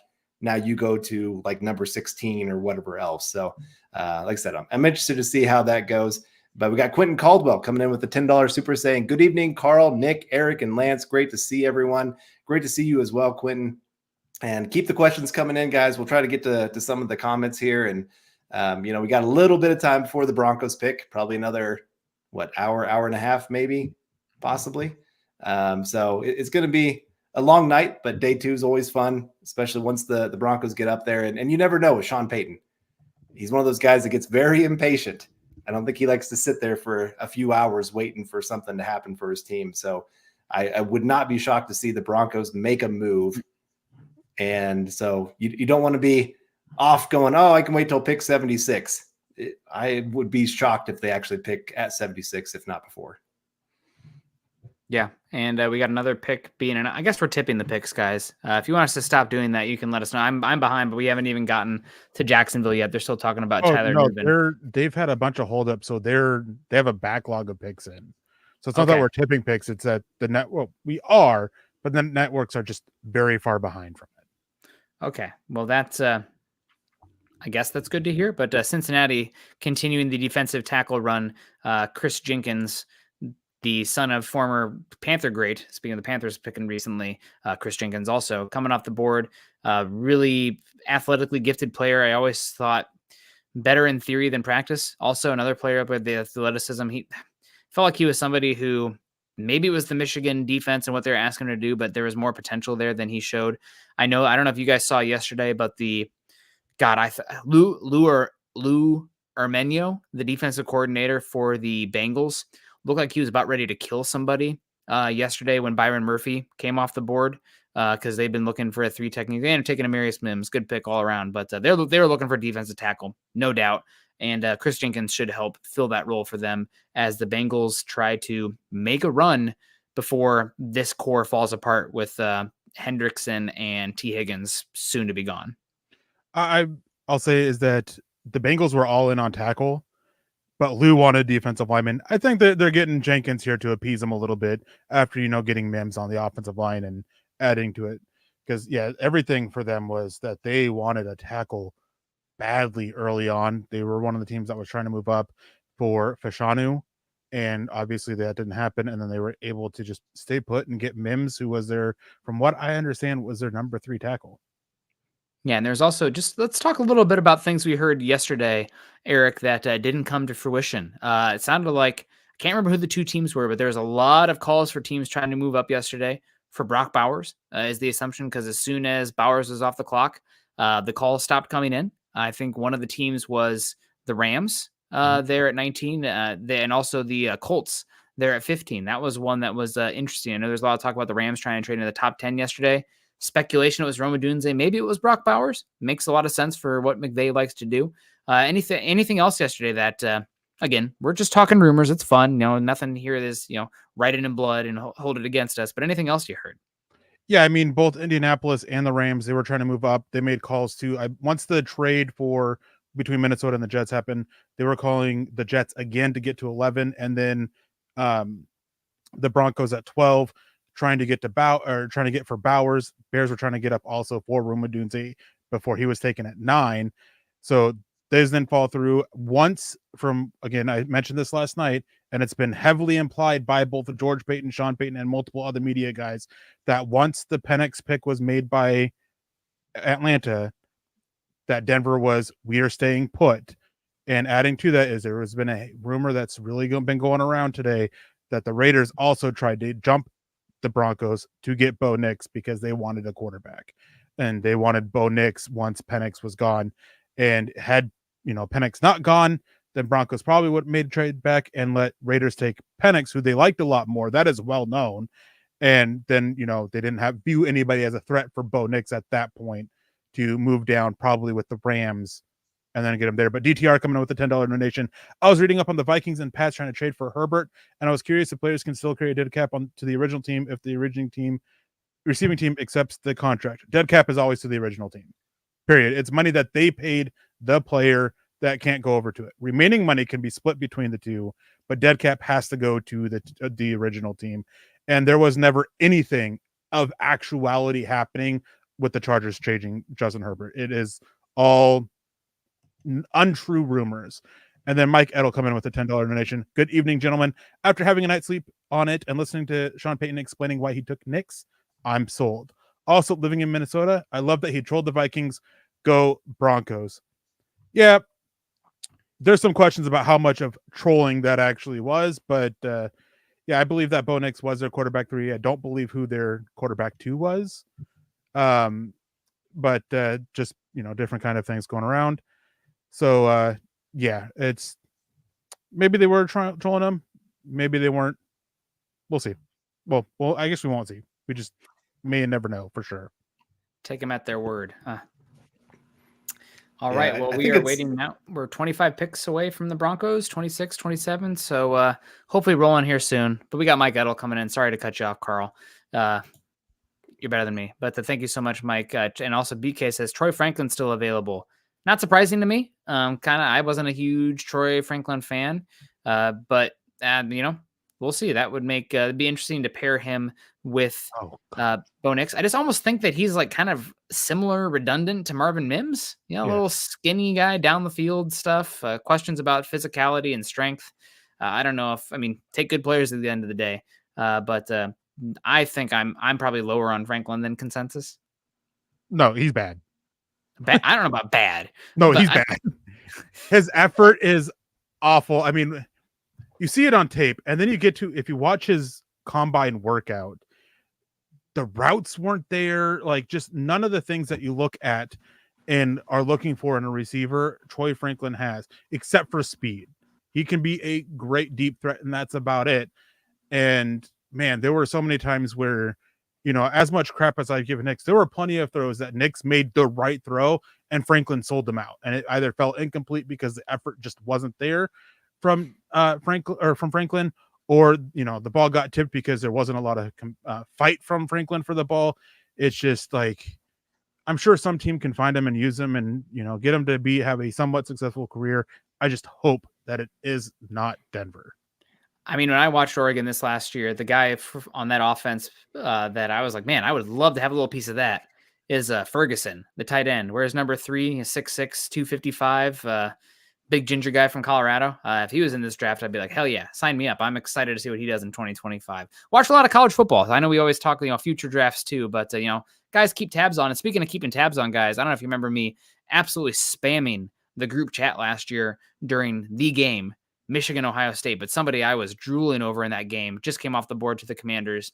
Mike Sanderson, war number 0, converted wide receiver to cornerback. Man, he just made play after play after play last year in that game. And then this season, he kept it up. Small, nickel only, but again, one of those guys just has a gravity to him. He is such a good tackler. He's physical, and a lot of people around Michigan's program talked about him being one of the smartest players they've been around. So Mike Sanderson still here. Again, how much value is there for that pure slot type guy? Obviously mid-second round, but he is a heck of a player, and I've just always been a big Mike Sanderson fan. I hope he keeps to wear that number 0 for the Commanders, because it's a really good aesthetic, in my opinion. All right, we got Levi Hop coming in here with $4.99 saying, do you think Sutton gets moved today? Eric, I know you're the man with the plan, with the sources. What are you thinking about that today? I definitely, as I said last night, I wouldn't be surprised if they use him as a package to move up a little bit. But I think that if not, I do think that it's a better than not chance he gets moved. I wouldn't say it's 100%. I'd probably put it like 70, 75%. But yeah, there's definitely a possibility. They've been exploring it. And part of it is, he didn't go show up at the voluntary workouts because he wanted some work done on his contract, wants a little bit more guaranteed money or a longer commitment. He's tired of, the constant trade rumors from over the last like 2.5 years almost. And he's just kind of tired of it, wants more of a commitment from the team, and they don't want to give it to him. So very good chance that it does happen.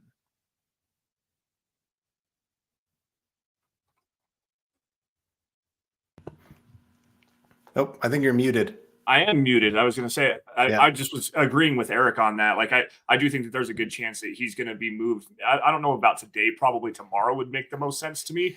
But, I don't think that Courtland Sutton's future in Denver is very long. And we got Mike Edel coming back again saying, with the $2 super, saying it worked because Minnesota talk radio is on fire. I can tell you it wasn't just the Broncos making that threat of trading up. There were other teams making that threat. Seattle, the Raiders, so I think they would have made that move anyway. I'm sure they were getting very nervous throughout the entire top 8 of that draft, 9 of that draft, of whether their guy was going to be completely there.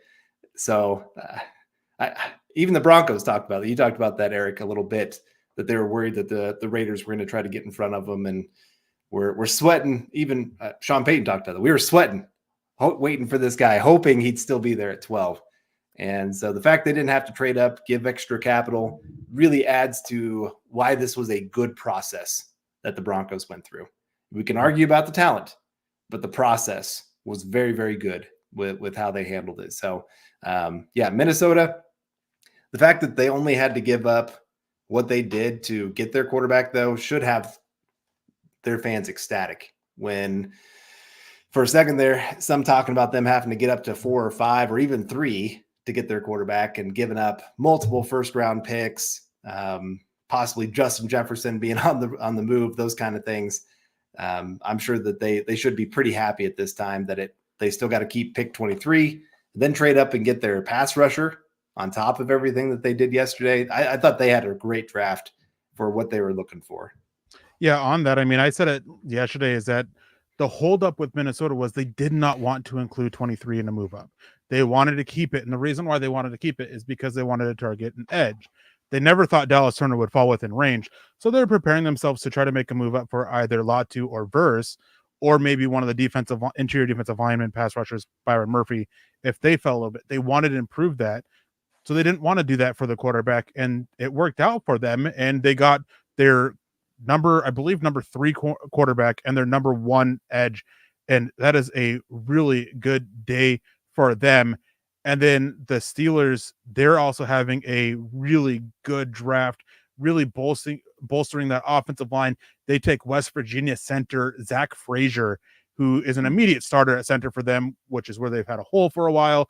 Troy Fautanu, I mean, he can play anywhere on the offensive line. Like, they have been absolutely killing it. Broderick Jones, their first-round pick last year, he really improved as the season went on. Good on them to focus on the offensive line, because with Russell Wilson, they want to help keep him clean. They want to help him a little bit. And, well, they needed to build up that offensive line because it was one of the worst units last year. Yeah, I love Zach Frazier, man. Like, this is a kid, a 4-year wrestler in high school. I believe a 4-time state champion wrestler in high school. And when you're talking about offensive line play, leverage is a big key here. And one of the best ways to understand your body control and utilizing balance in your lower half and creating leverage and hand fighting in general is being a wrestler. This dude's powerful. He's athletic. He's a quality pass protector. I really like Zach Frazier coming out of West Virginia, man. This is a big get for the Steelers. And like you said, dude, they're doing a really good job of getting physical up front on that offensive line and getting back to that Steeler physicality blocking scheme, that power scheme that they're going to run up there in Pittsburgh, man. Great job on those guys. And again, they're just killing it. And we have another pick coming in. Adonai Mitchell. He's going to Indianapolis. A lot of people felt he was a first-round pick. There are concerns about him being a diabetic, and there are concerns about an ankle injury he suffered, I believe, in 2022. Might have been 2023 or 2022 or 2021. Sorry, and some lingering concerns there. Some character stuff came out at the combine. Some attitude questions, some questions about his ego and arrogance. But man, taking all of that aside and just looking at the player, there is so much to love about what he brings on the football field. And if Anthony Richardson, is back healthy and, the shoulder injury didn't really hurt the arm, man, that is such a great pairing because Richardson, he can go deep and challenge vertically and just let Richardson just rip the ball and let Mitchell go make a play.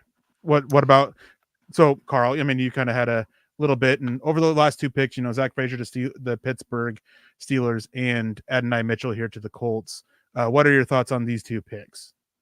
Well, Frazier, it's completely a Steelers pick.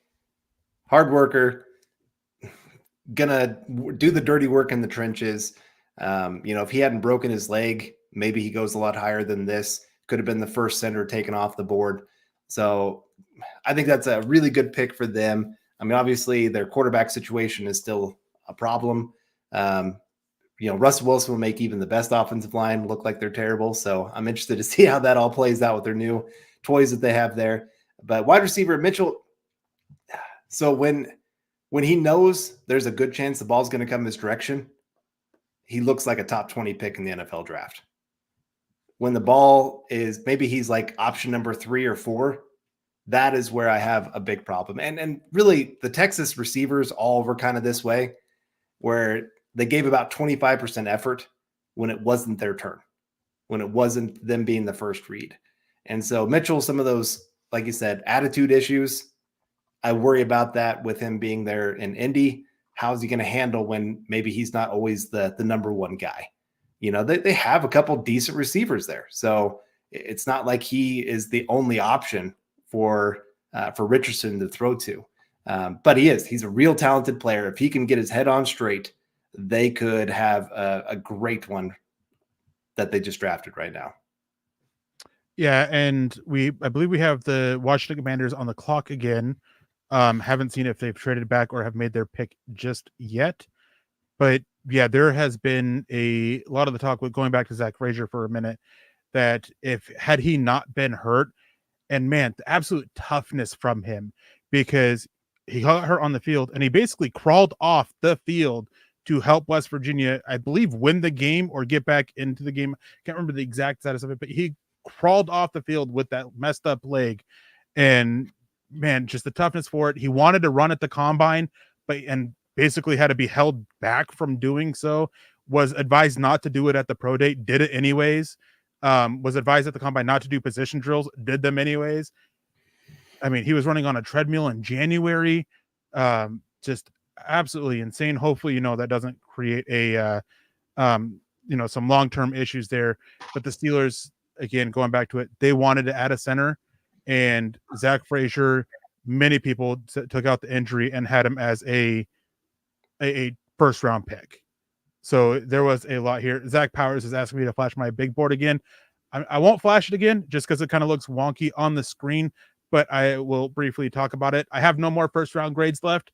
I have still a handful of more than a handful of second-round grades. TJ Tampa, Marshawn Nealand are both at the top of it. I'm a little surprised Marshawn Nealand is available still. There was so much chatter about him getting into the first round and competing to be edge number 4 in this class. I'm sure that there's a team here soon that's going to, jump all over that.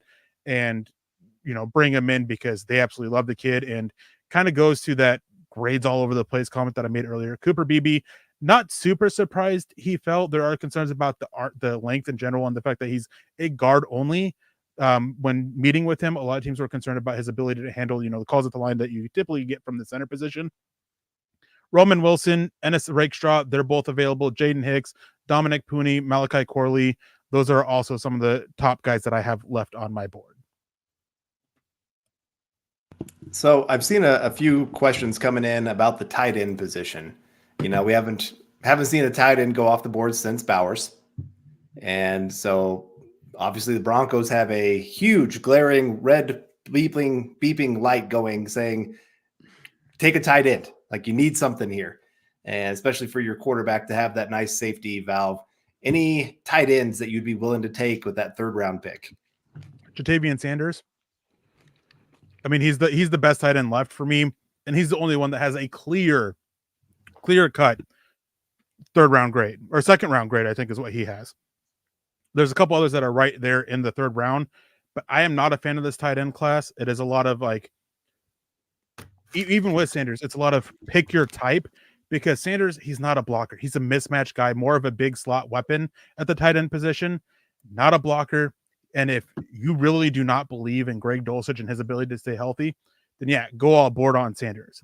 If you believe that you can get Sanders or Dulcich healthy, and that him meeting with the specialists and all that work that he's been doing, then he can be that. And Nick, obviously, you have something. Tight end off the board, but not the one you're talking about. Somebody that we liked a lot and mocked him to Denver, Ben Sinnott, coming off the board here. This is Kansas State. So talk about Bebe earlier.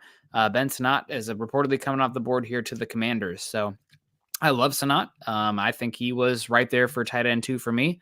Tight end 2 is between, you mentioned Sanders. I think Theo Johnson's athleticism and size also is somebody. I mean, just take the biggest, fastest athlete you can at tight end. It tends to work out, especially day 2. But yeah, we have a tight ends pick here for the Commanders coming off the board with the Sinnott. So sorry to interrupt, but talking tight end, it felt very timely. Yeah, I mean, you were a lot higher on him. He ended up with the 4th round grade for me. Again, I wasn't a fan of this tight end class, and it was a lot of, personal preference. If you're not going to be, it's hard to, it's not super easy to explain without taking up a lot of time. But yeah, I wasn't very high on Ben Sinnott, 4th round grade for me, but I can get why a team like the Commanders liked him here, because again, I talked about it with Drake May and the pick that they made about, giving that safety outlet for your quarterback. Ben Sinnott can provide that kind of role with a little bit more there for Jaden Daniels and as the, Washington Commanders look to turn things around. And I apologize for the crinkling on the sound. Just a shout out to the best candy I've ever had in my life. The Nerds gummy clusters. These things are so addictive. So I apologize. That's why actually I left the room real quick. I was like, oh my God, I forgot my Nerds gummy clusters. The berry flavor, S tier candy. Free shout out. They're so good. All right. Sorry about that. I put it down below the table so that way I eat less of them and I make less noise. I want to comment on Ben Sinnott here really fast, because a player that I compared him favorably to was Chris Cooley, former Washington at the time Redskin, but we're talking athletic, move tight end, can line up all over the field. He's at least a decent enough blocker that you can line him up attached as an inline Y, but you can move him out of the backfield. He's just a great athlete with a good catch radius, going to be a reliable receiver for Jaden Daniels. Like, that just made a lot of sense to me when I watched him. Chris Cooley was the player that I liked him the most comparably to. I like it. That's a good call. He had that awesome Madden commercial where he caught the ball through the drywall, right? If you remember that one with Chris Cooley. Yep. Good player for a number of years. But I'm a little bit surprised he's coming off the board here before Sanders, just because Sanders was so dynamic in that Texas team, and just getting pass catchers like that is helpful. But Sinnott's got a lot of flexibility, as Zach Powers says here. Felt more H-back, fullback type than a Y, but he can definitely do a lot of the F stuff. I always remember F tight end for flex, the move piece out there. So good player, tenacious blocker despite being smaller too, and a lot of yak stuff. I was hoping he'd go to a team that was more Kyle Shanahan-esque in the end, but interesting to see what he can do out there with the Washington Commies and getting Jaden Daniels a weapon. Did he throw to the tight end last year very much? I mean, I I don't know. It's all Brian Thomas and Malik Neighbors highlights to me, but really interesting to see that one come. Did they even have a tight end? I think they took somebody who was supposed to go to Iowa, Mackey. I don't remember. We got our guy Marcus Boggins, also new boy dad out here. So shout out to you with your son. Congrats to you. Hope everybody's doing healthy and fine. It says one day you listen to my rankings, Nicholas. Hey man, we both saw Marcus and I, side by side watched Bo Nix versus Michael Penix deal it out here, and the kicker missed a field goal and have the Huskies reign supreme. Definitely pro Huskies here over pro Ducks, but. We'll see. I just remember us gushing about Rome Odunze in that game. I mean, that was a hell of a game, but good to see you, Marcus. Hope you're doing well out there on the other side of Lake Washington, and hopefully Denver. Hopefully you're okay with Bo Nix at 12. Yeah, and there was a question in there asking about last night what I said about Cortland Sutton and if he'd be traded. And here it is. Didn't Eric say last night he wouldn't be surprised if we traded Sutton tonight? I did, and I still wouldn't be surprised. But not being surprised doesn't mean it will happen. Just to make that very clear, I know that the Broncos are very open to doing it. It is just a matter of, will a team come in and offer what they want, or will a team accept him as part of a package in an attempt from them to move up? Takes two to tango, and they just may not get a partner when it comes to Sutton. I think another thing with the whole Sutton situation is I brought it up last night, and we talked about it on the stream, but still you're talking as of right now, this is still a very good wide receiver class, and Cortland Sutton is a quality player, but you still have to deal with that contract. You got to find a team that's willing to take on that contract, that kind of I don't want to call him a single phase player, but like the big body contested catch kind of a guy. And you're going to have to pay him $14 million this season on that contract. So to me, that lessens his value a little bit, at least as of right now, with some still quality players on the board. Like I've mentioned, Javon Baker out of UCF is one that I really like in that role. Cornelius Johnson, Marcus Rosemary, Jack Saint is probably a day 3 player. But those guys, if you want contested catch receivers, you can go get those guys at a fraction of the cost for Sutton right now. Well, that's the thing, is that the team, if it happens, it's going to be a team that they had their eyes on a specific receiver at a certain point, and they miss, and they don't like their other fallback options more than Sutton, and that'll be what gets the trade done. Once those options are off the board or have run out for them, that is what the Broncos will be betting on to try to get some kind of trade done. Yeah, so we have a very unfortunate pick here, and the last of that tier of interior defensive linemen, in my opinion, comes off the board here. Michael Hall, staying in state, going to the Cleveland Browns. So after that, let me look at the board here. I just can't imagine a good value pick at pick 76 for Denver with the interior defensive line. You got Brandon Dorlus, you got Mekhi Wingo, but at 76, there's going to be better players available. So I'm very much, interior defensive line, edge rusher enthused. But with Michael Hall now off the board and that run of defensive tackles, day 3, we can talk again. But right now, I don't think I'd be excited. Watch this. I'll take Brandon Dorlus now because I didn't endorse him. But we have Hall off the board now. That, or I just need to start talking about a player being hurt or having injury concerns, and they'll get drafted as I'm, talking about it, because that happened to me twice last night and it happened to me twice so far today. But with the defensive line class, one thing we always talk about is, top heavy, it has depth. The defensive line class was very top heavy. After the first 8, 9, 10 guys, it is widely viewed that there is nothing in this class, that this is one of those positions where you're going to get guys drafted day 3 that would be undraftable or have undrafted grades in other years, just because of how weak this class is viewed. I have it a little bit different than that. I think there are a few more guys that are for it, but teams, they have a much more condensed board than I do, because they narrow it down based off of multiple different things that they look at. So yeah, it's just one of those things, and that's why we got this run of defensive linemen here early in the second round. Yeah, so we'll see what happens. Still some edge rushers available. Granted, edge rusher historically, if we look at the data, is pretty round 1 or bust. So now that we've gone this far, do you need another Baron Browning, Jonathan Cooper, Nick Benito type? No, you probably need a Batman, one of the Avengers out there. But with those two guys in the end of their contract, we'll see what happens. We've got the Dolphins coming up here. Do you have something to say here on this pick coming up here, Eric? No, I was just going to bring up the point about with Browning and Cooper, in the final years of the deal, and with what we talked about last night of, trying to fill a need of the draft before it's actually a need. Edge rusher, just trying to fill somebody who can step in for them next year and not kind of be forced to either overpay or bring them both back. I can see edge rusher. I think that the Broncos don't want to go that way, here with their next pick, if they move up or not. So I think it's a what's the right word here? It's one of those things I think we should keep an eye on round or day 3, or if they move back into the late 3rd round, packaging some of those day 3 picks. And the Dolphins get faster. How do they get any faster? Like, they're already so elite fast. I mean, Jalen Waddle, Tyreek Hill, Devon Achane, Raheem Mostert was re-signed. Who did they take? Did they get Franklin? Oh, well, I saw on Twitter somebody say JT Sanders, but I refreshed and now that tweet is gone. So maybe not actually have been the pick.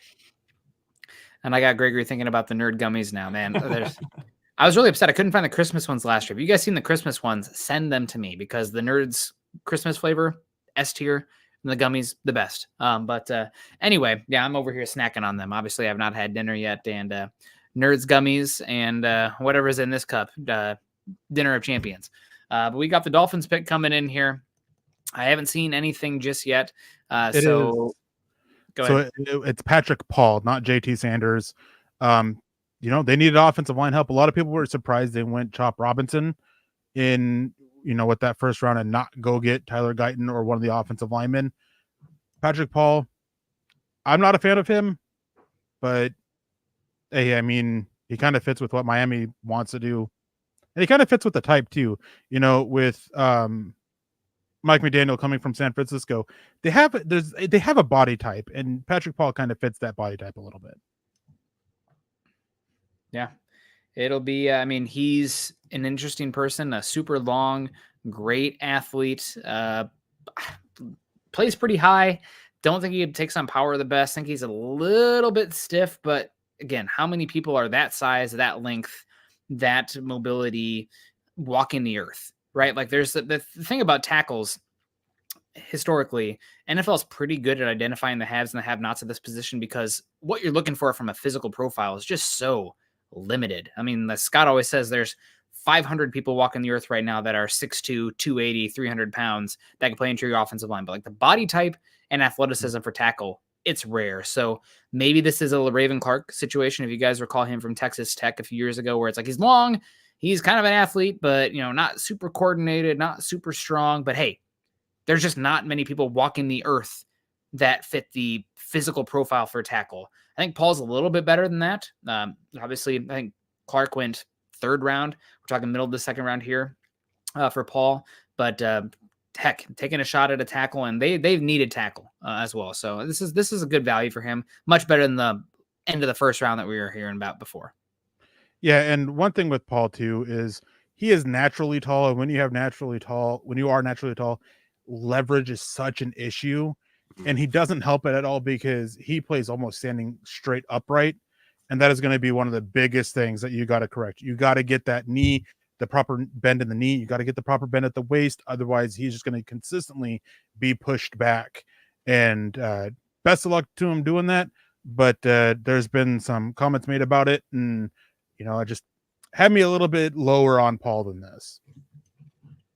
I think the big thing is the athleticism. Like Nick, you touched on it a lot. We're talking 6'7", 315 pounds. I think he has like 35.5-inch arms or something like that. Just incredibly long, but he's such a good lateral mover. Then working in that wide zone Shanahan style zone blocking scheme that the Dolphins like to do. This is a good fit. At least I like the scheme fit there, but I think there was some hand placement issues that I remember watching on tape. And like Eric said, just the lack of knee bend and the lack of power to drive defenders off the spot and be a people mover is something that really hampered his tape for me. Yeah, Lance, we're going to kick you out of here for a little bit. And if Dylan's ready, we're going to bring Dylan in to join us and get some thoughts on from him now as we are, starting to approach the Broncos pick.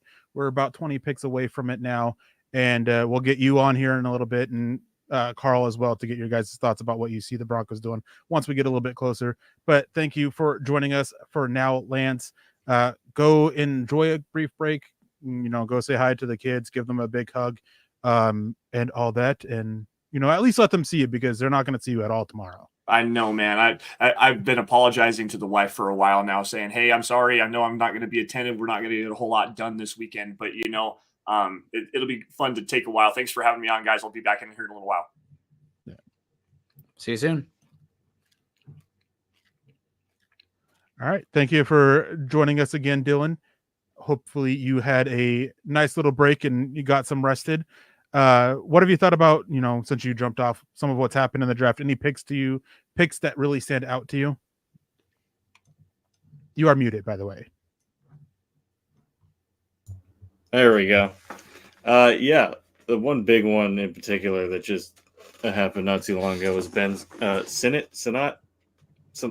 Either way, yeah, great tight end. I was hoping to snag someone. I'm surprised just Tavion Sanders is still out there, but he's another guy I'd like to look at. But who knows? There's quite a few picks until we pick again. Maybe we trade up with the drop off in talent after and whatnot. But yeah, so far that's been the big one for me. And then obviously the run on defensive tackles. Yeah, and one of my favorite guys is Marshawn Nealand here going to the Cowboys. I mean, they wanted additional help getting after the quarterback, and I mean, he's a really good run defender. To me, he's the best run defender in this class, which is why I thought he would go a little bit earlier. And definitely some development for as a pass rusher, developing some moves, developing some counters to his game. But he was one of my draft crushes this year. Absolutely loved what he did. And I know there was a team that's also coming up that I wouldn't be surprised if we hear soon that they were trying to move up and get him, because they were connected to him and did so much work digging into him.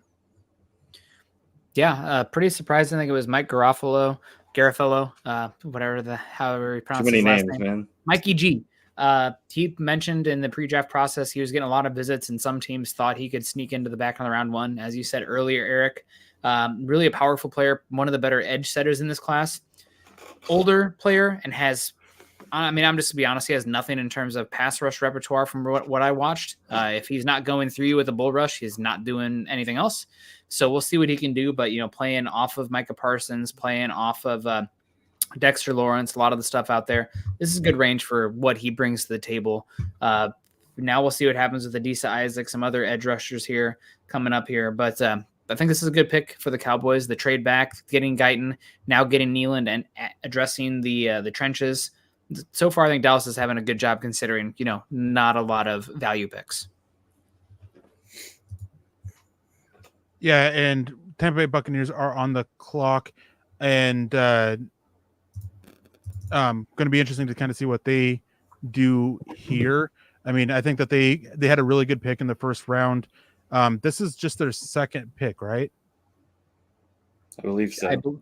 I believe so. Yeah, they took Graham Barton in the first. Solid pick for them overall. Added that offensive line. They could really go any which way here. I mean, they brought Mike Evans back. They brought Baker Mayfield back. The only person they didn't bring back was Carlton Davis in the end. But yeah, Tampa Bay, the reigning NFC North champions. Or NFC South, excuse me, obviously Tampa. So we'll see what they do here. I don't really have a good pulse on them. Maybe tight end, something to add to them there, or again somebody on the defense for Todd Bowles. Yeah, from what I gathered, there was a lot of corner talk to replace Carlton Davis round one. So they obviously went into your offensive line. Maybe this is where they look at a corner. Although that it doesn't look, when I look at my big board, it's not great at corner. You have two guys that I think are very much more nickel corners in Rakestraw and Andrew Phillips, just because of one, because of size, the other because of play style. TJ Tampa, who needs a lot of development, he kind of fits that mold that Todd Bowles looks for. And then DJ James is my fourth corner available, and man, I just don't see him and Todd Bowles going together at all. Yeah, and I got news here from somebody I talk with that keep a lookout. Kansas City is trying to move up right now for Kingsley Sumatia, BYU player, but we'll see if that happens here. Some thoughts that maybe that was going to come down the tracks and did not here. So Kansas City looking to maybe trade up. We got Joe coming in here. Sorry to jinx the interior defensive line position, making them all disappear. I doubt I can do it twice. Oh, Joe, you don't know how the jinxes work, especially with Scott in the background. I doubt I can do it twice. What offensive line do you like still available? Mentioned Kingsley, really good athlete, kind of blockier build, maybe more guard, but I think he's got tackle potential as well. Then you got Roger Rosengarten and Eric Fisher also stand out as the, just off the top of my head, the top offensive lineman. Yeah, and real quick, they do go defense. The Buccaneers do. It is Chris Braswell, the other edge defender from out of Alabama, who is another one that kind of fits that a similar mold as that Todd Bowles likes as from his second pass rusher, who has that versatility to drop back into coverage, blitz. Not the best run defender out there, but you can still work with it, especially with the defensive line that they have in front of them, with the big guy in the middle eating up all that extra space that they have.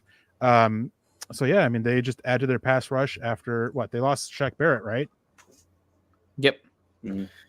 So, God, Shaq Barrett, my heart still goes out for him. The news this last summer that his daughter died in a pool at his house. So great dude, and can't imagine.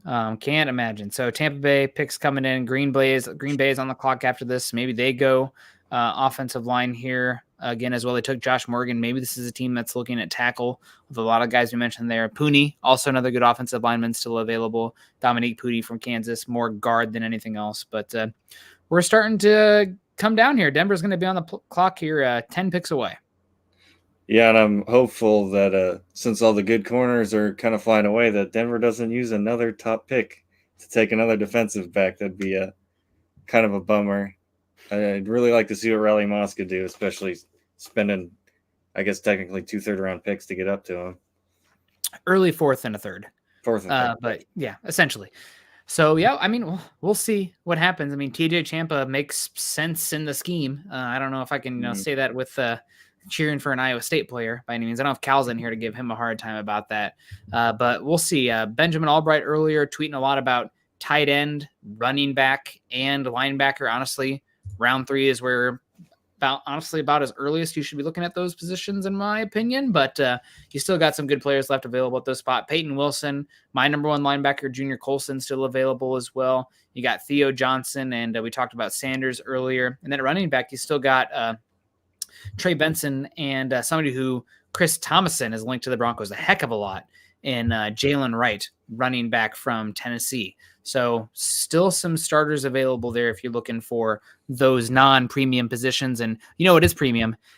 Lion Coffee from Patrick coming in here, one of the big sponsors of the Falcon show that I do with Scott, but also just sponsor of my life with Lion Coffee. God bless you, Patrick, with the Lion Coffee. Aloha to you. Hope you're doing well out there in Honolulu. Hope you're doing well.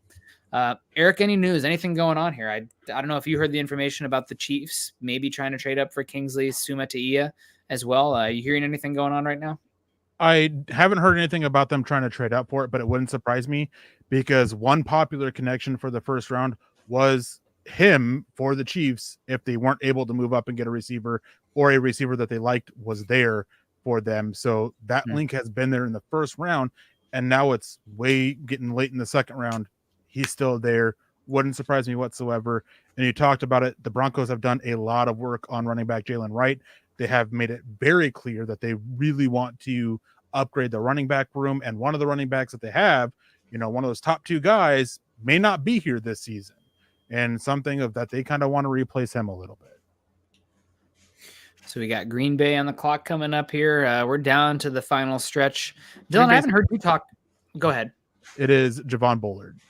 Oh, Javon Bullard. Okay. Solid pick. Safety from Georgia. Safety is starting to come off the board now. Bryce Hicks is still available. I thought he was Cole Bishop too.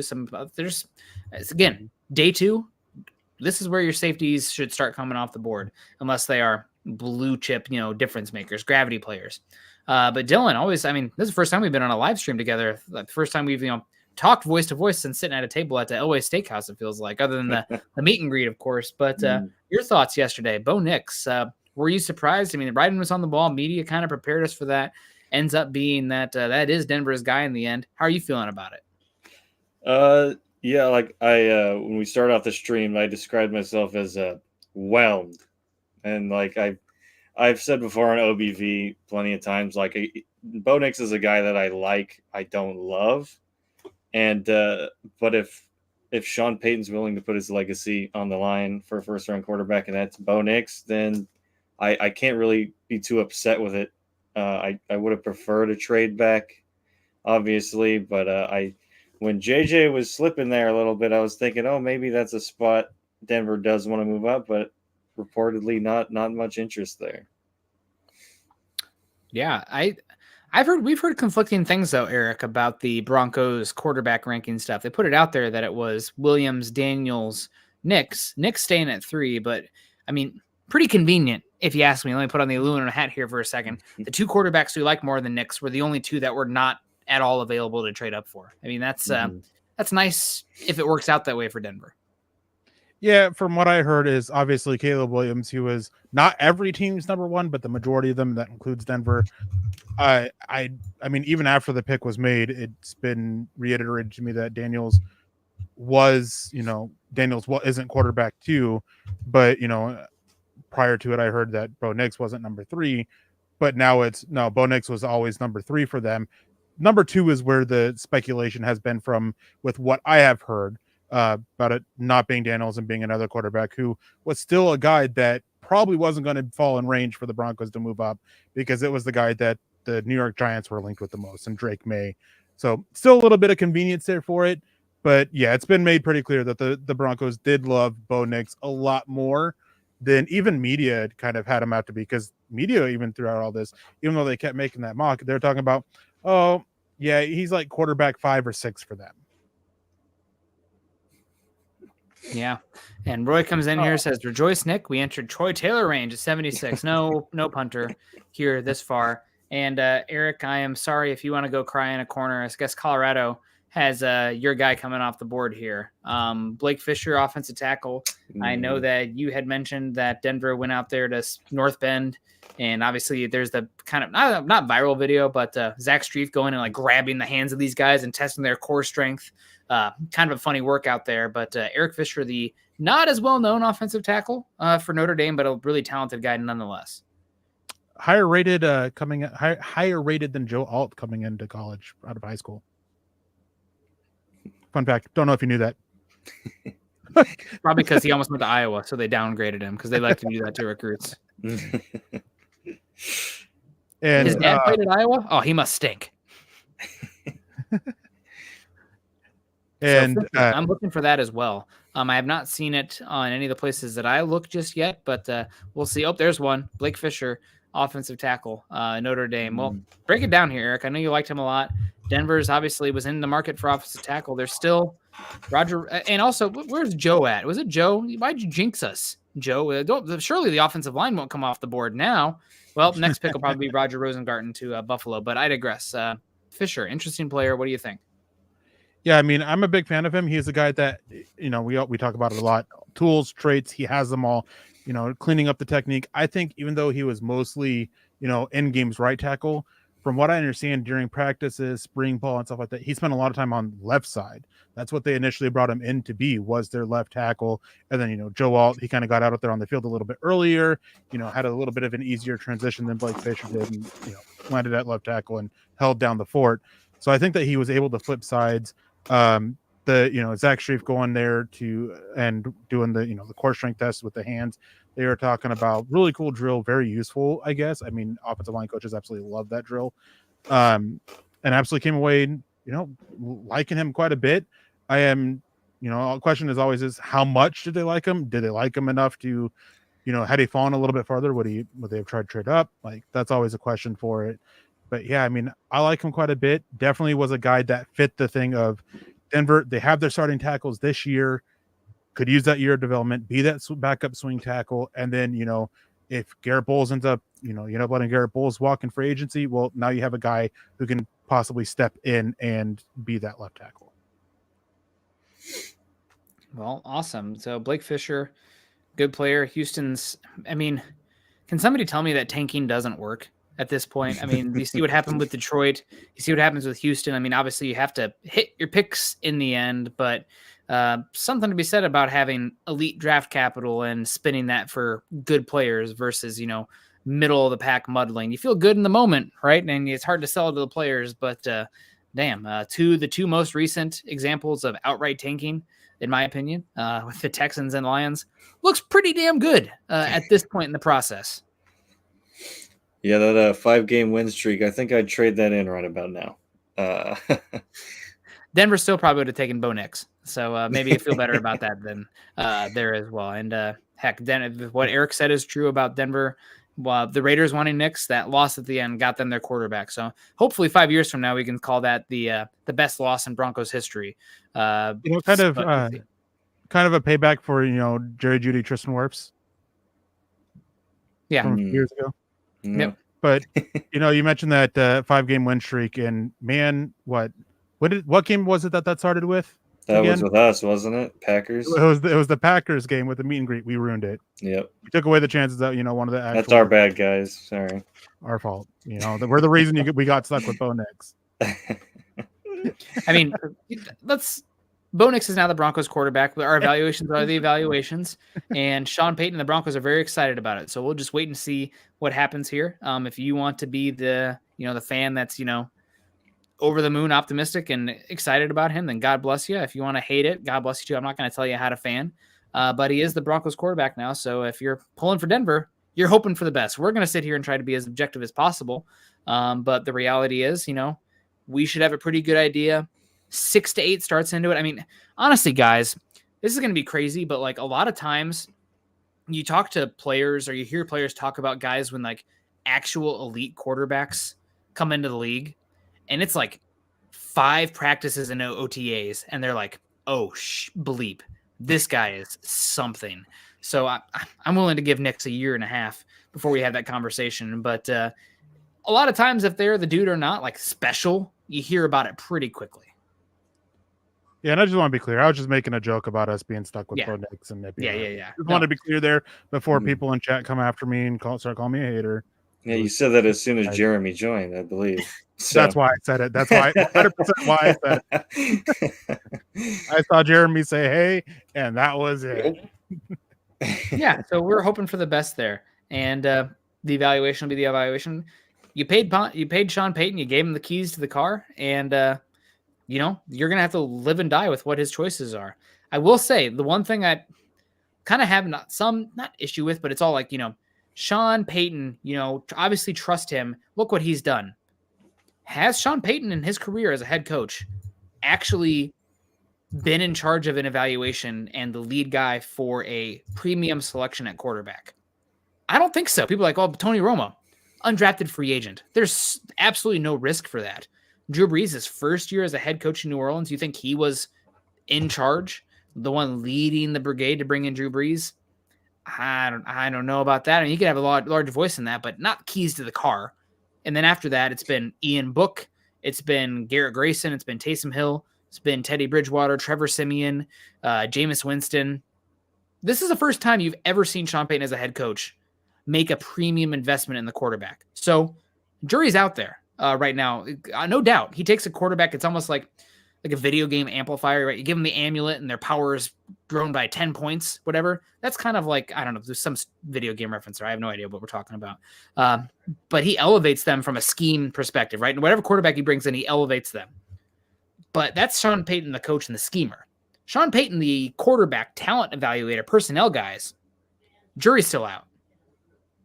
Boss coming in to slap you down a little bit, saying Payton was that guy, according to Brees' biography, which your boy read.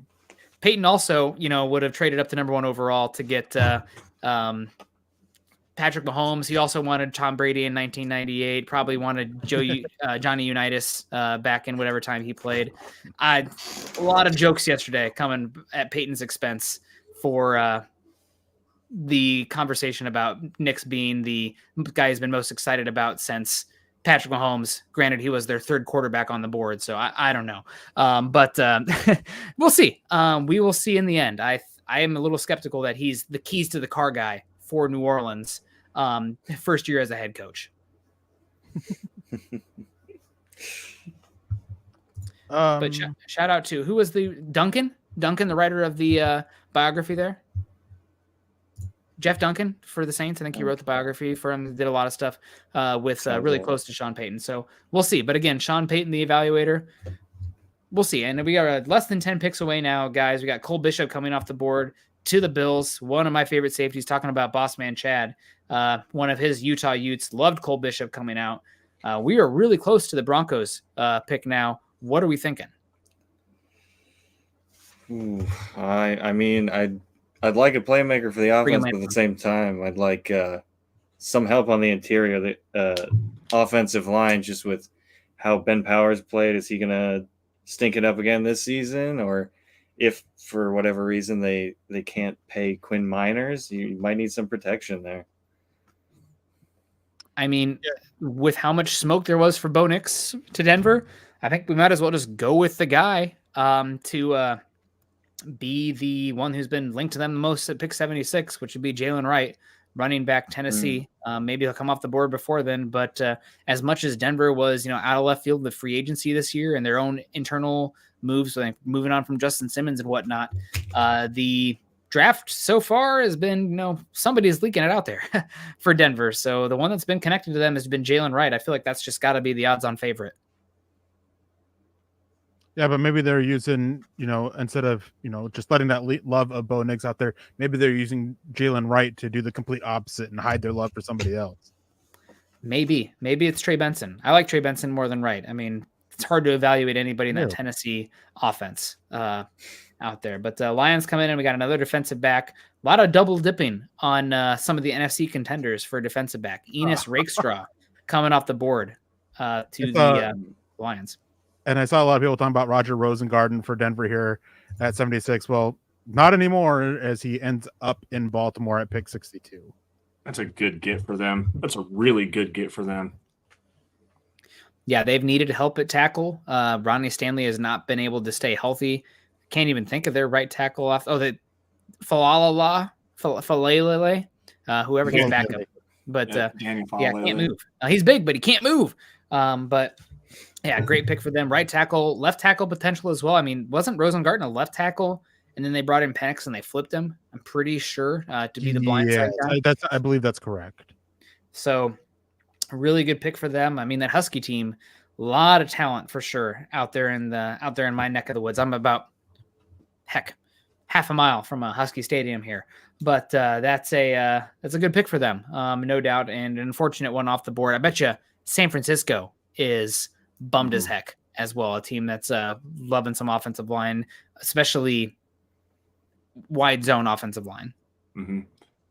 Yeah, Roger Rosengarten, also Denver native. He went to Valor Christian, was coached by Tyler Columbus, for a little fun fact for you guys. So, fluid mover, good pass protector. I really liked his tape. I wish he played with a little bit more power, but I mean, if you're playing wide zone, then that's fine. With the Ravens and the zone stuff that they like to do, I mean, yeah, they run a lot of quarterback power and stuff like that. But for the most part, the backside zone read option, Rosengarten getting out in the front and just being a people mover out in the second level, this is a good pick for them. I really like this pick.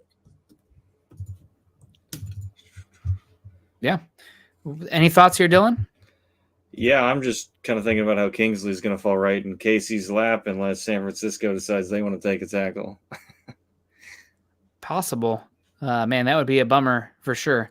That's been the rumor out there, but Kingsley makes a lot of sense for San Francisco as well. Their interior offensive line was trash this year, so hopefully that comes to fruition. Who did San Francisco take in the first round? Ricky Pearsall. That's right. So yeah, pairing wide receiver with offensive line makes a lot of sense there, taking advantage of the rookie quarterback contract that Brock Purdy's providing. Yeah, I mean, if the 49ers don't take the BYU guy whose name I'm not going to try to pronounce again, and the Chiefs are there and he's on the board, it'll definitely be a test of how accurate is the information that we were both getting, and was it just kind of like something to cover up something else? Which is one thing about the draft I always love, is like you hear that this team loves his player and then he gets there and they pass on him. pretty obvious that was a bit of misinformation that you were given. So one of the things always helping, Use me, Daddy. I just want the info. It's fun. Kind Use of, me up. but it's also a thing of like, okay, I'll put a little bit less into what you tell me next year, just because I know you just use me for misinformation. Yeah. The Miami talk we had a few days ago too. It broke my heart seeing Cooper fall, but that's okay. Denver coming up here soon. San Francisco is on the clock. Haven't seen anything leaked yet as far as tipping the pick, so we'll see what happens. Day 2 so far. I mean, heck, we probably should run through some of the picks so far now that we are going to be on the clock for the Broncos here. Go ahead. The Chiefs are on the clock. Chiefs are on the clock. All right. Well, we'll see what San Francisco did. But so far today, we got Bills going Keon Coleman, Chargers going Lat. Sorry, it says from it's Ian Rappaport trade. The Chiefs are on the move again on the clock now. So did they traded up to 63? Is what it sounds like. So I think so. I would guess Kingsley here if you had to make me guess, but we will see. So Chiefs doing a 1-pick flip slot. Unless they're keeping back-to-back picks, right? It's the assumption that they are giving up 64. I haven't seen what it is yet, but my assumption is just that 1-pick jump. Probably heard another team was trying to move up to ahead of them for the guy that they wanted, so they just jumped in like, all right, we'll give you this so we can secure our guy. Things like that happen every year. They do. I mean, kind of saw that with the Vikings and Jets yesterday, right? But recapping round 2 so far and early round 3, since Denver's gonna be on the clock soon. Keon Coleman to the Bills, wide receiver Florida State. Ladd McConkey to the Chargers, wide receiver Georgia. Ruka Roro, defensive tackle Clemson to the Falcons. Jerzon Newton, defensive tackle to the Commanders. We have Jalen Polk. You keep it. It is just a 1-pick jump, 63 and 211 for 64 and 173. All right. Well, that's I would assume Kingsley here, but we'll see. Jalen Polk to the Patriots, Tavondre Sweat, defensive tackle, Titans, Braden Fisk, Rams, their defensive tackle, Cooper DeJean to the Eagles, cornerback, Iowa, Kool-Aid McKinstry, cornerback to the Saints, Kamari Lassiter, cornerback to the Texans, Max Melton, cornerback run there to the Cardinals, Jackson Powers Johnson, listed as a guard to the Raiders, Edgerrin Cooper to the Packers, linebacker, running back, Jonathan Brooks to the Panthers, Tyler Nubin, safety to the Giants, Mason Smith, defensive tackle to the Jags. Chris Jenkins, defensive tackle. It is Sumat. It is. Yeah. Well, a lot of information about him. Chiefs are having a good draft. Man, how many good drafts can they have in a row where Denver's gotten one good player out of the last 2 classes so far? But we'll see what happens. That's what happens in that premium picks, right? But it'd be nice to hit some freaking day 3 picks at some point. Hey, we hit on Jonathan Cooper, right? I mean, but that's 3 drafts ago. The last 2. Oh, yeah, I guess, yeah. Not so much. Chris Jenkins to the Bengals, Mike Sanderson to the Commanders, Zach Frazier to the Steelers, Adonai Mitchell to the Colts, Ben Sinnott to the Commanders, Michael Hall to the Browns, Patrick Paul Dolphins, Marshawn Nealon Cowboys, Chris Braswell Buccaneers, Jonathan Bullard Packers, Blake Fisher Texans, Cole Bishop to the Bills, and now we've had the last few picks here for the Broncos about to be on the clock here. Round 3 coming up here. Pick 60. Well, not round 3 just yet. We're coming up here. And Enos Rakestraw, Roger Rosengarten. And now, unfortunately, I blame you. Who was it earlier that asked us to list all the offensive line we liked left? All 3 gone now with Kingsley Sumatia off the board.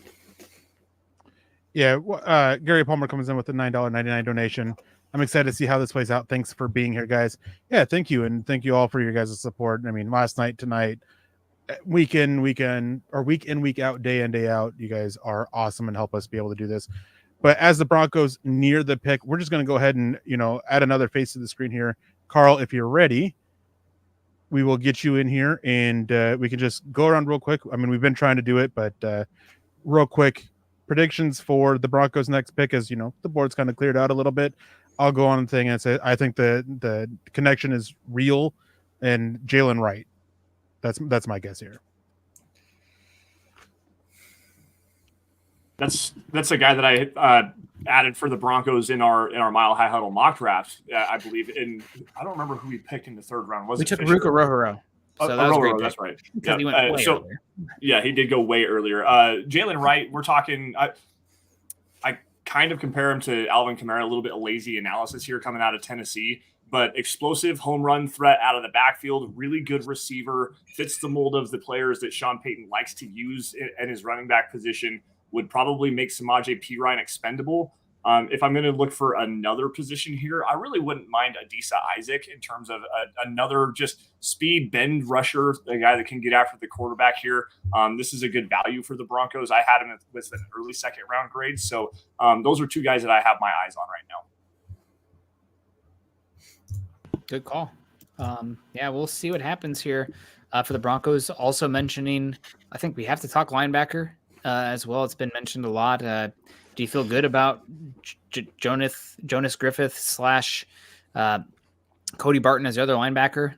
Peyton Wilson's still on the board, as DW says here. You also got Junior Colson, and Kathy's banging that drum for edge rusher. Adisa Isaac would make some sense here as well.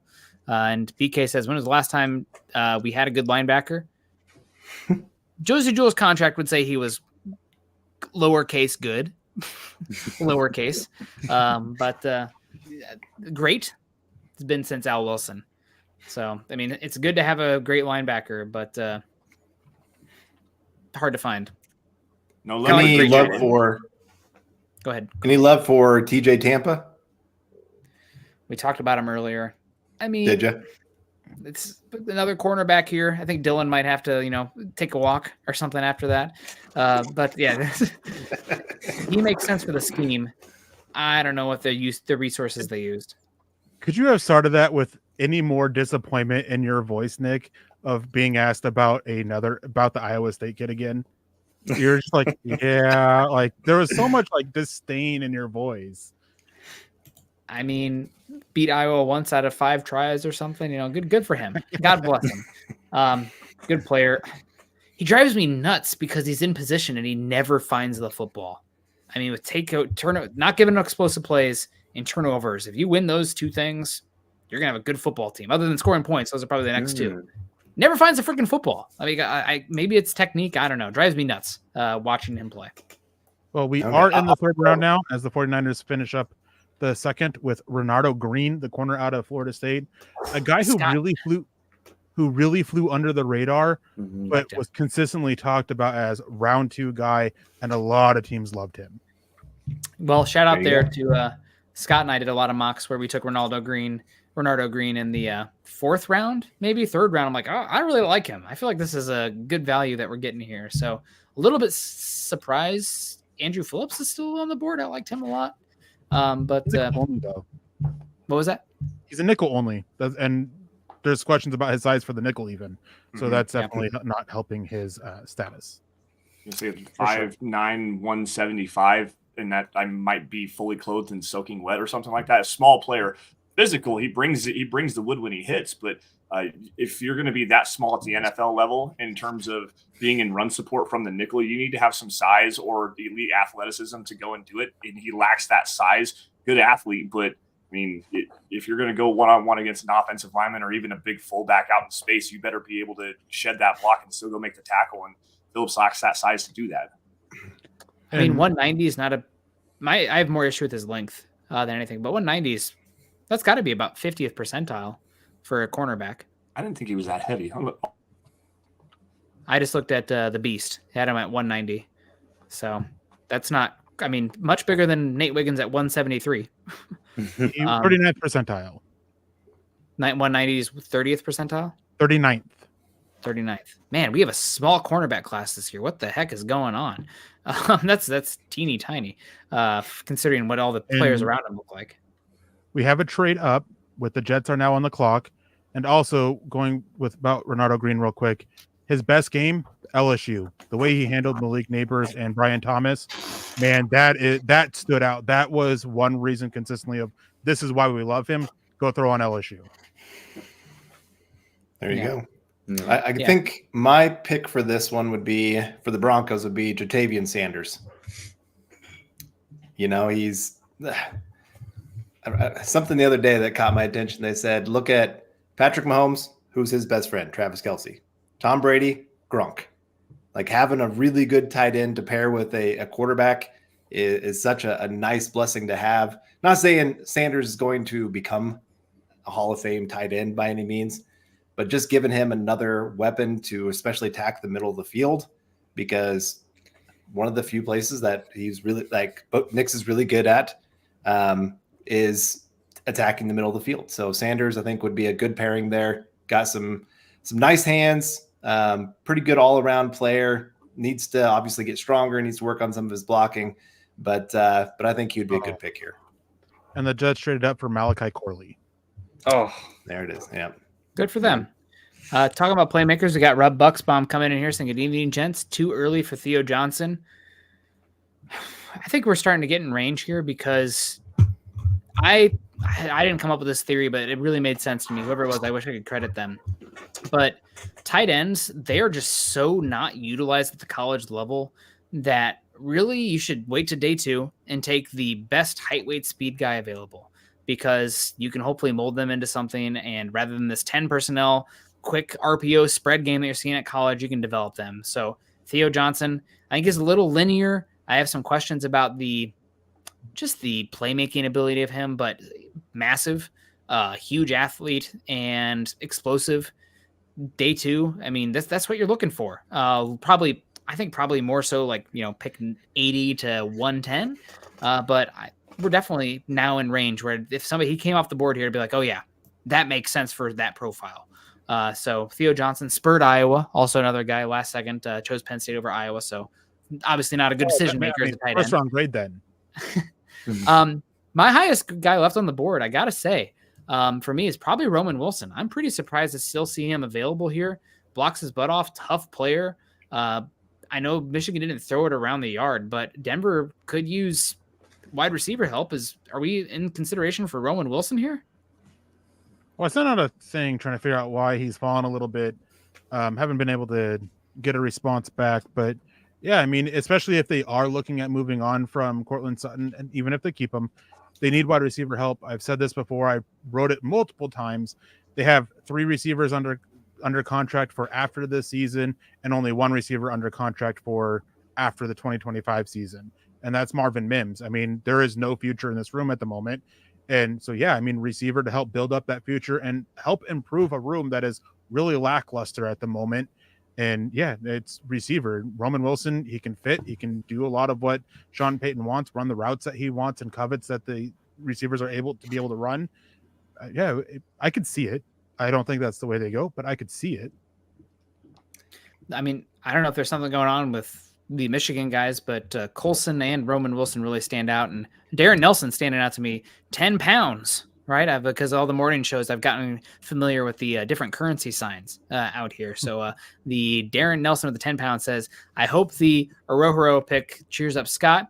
He's been pretty devastated with the Penix pick. Cheer up, Nick. The Nick selection seems to have ruined your draft.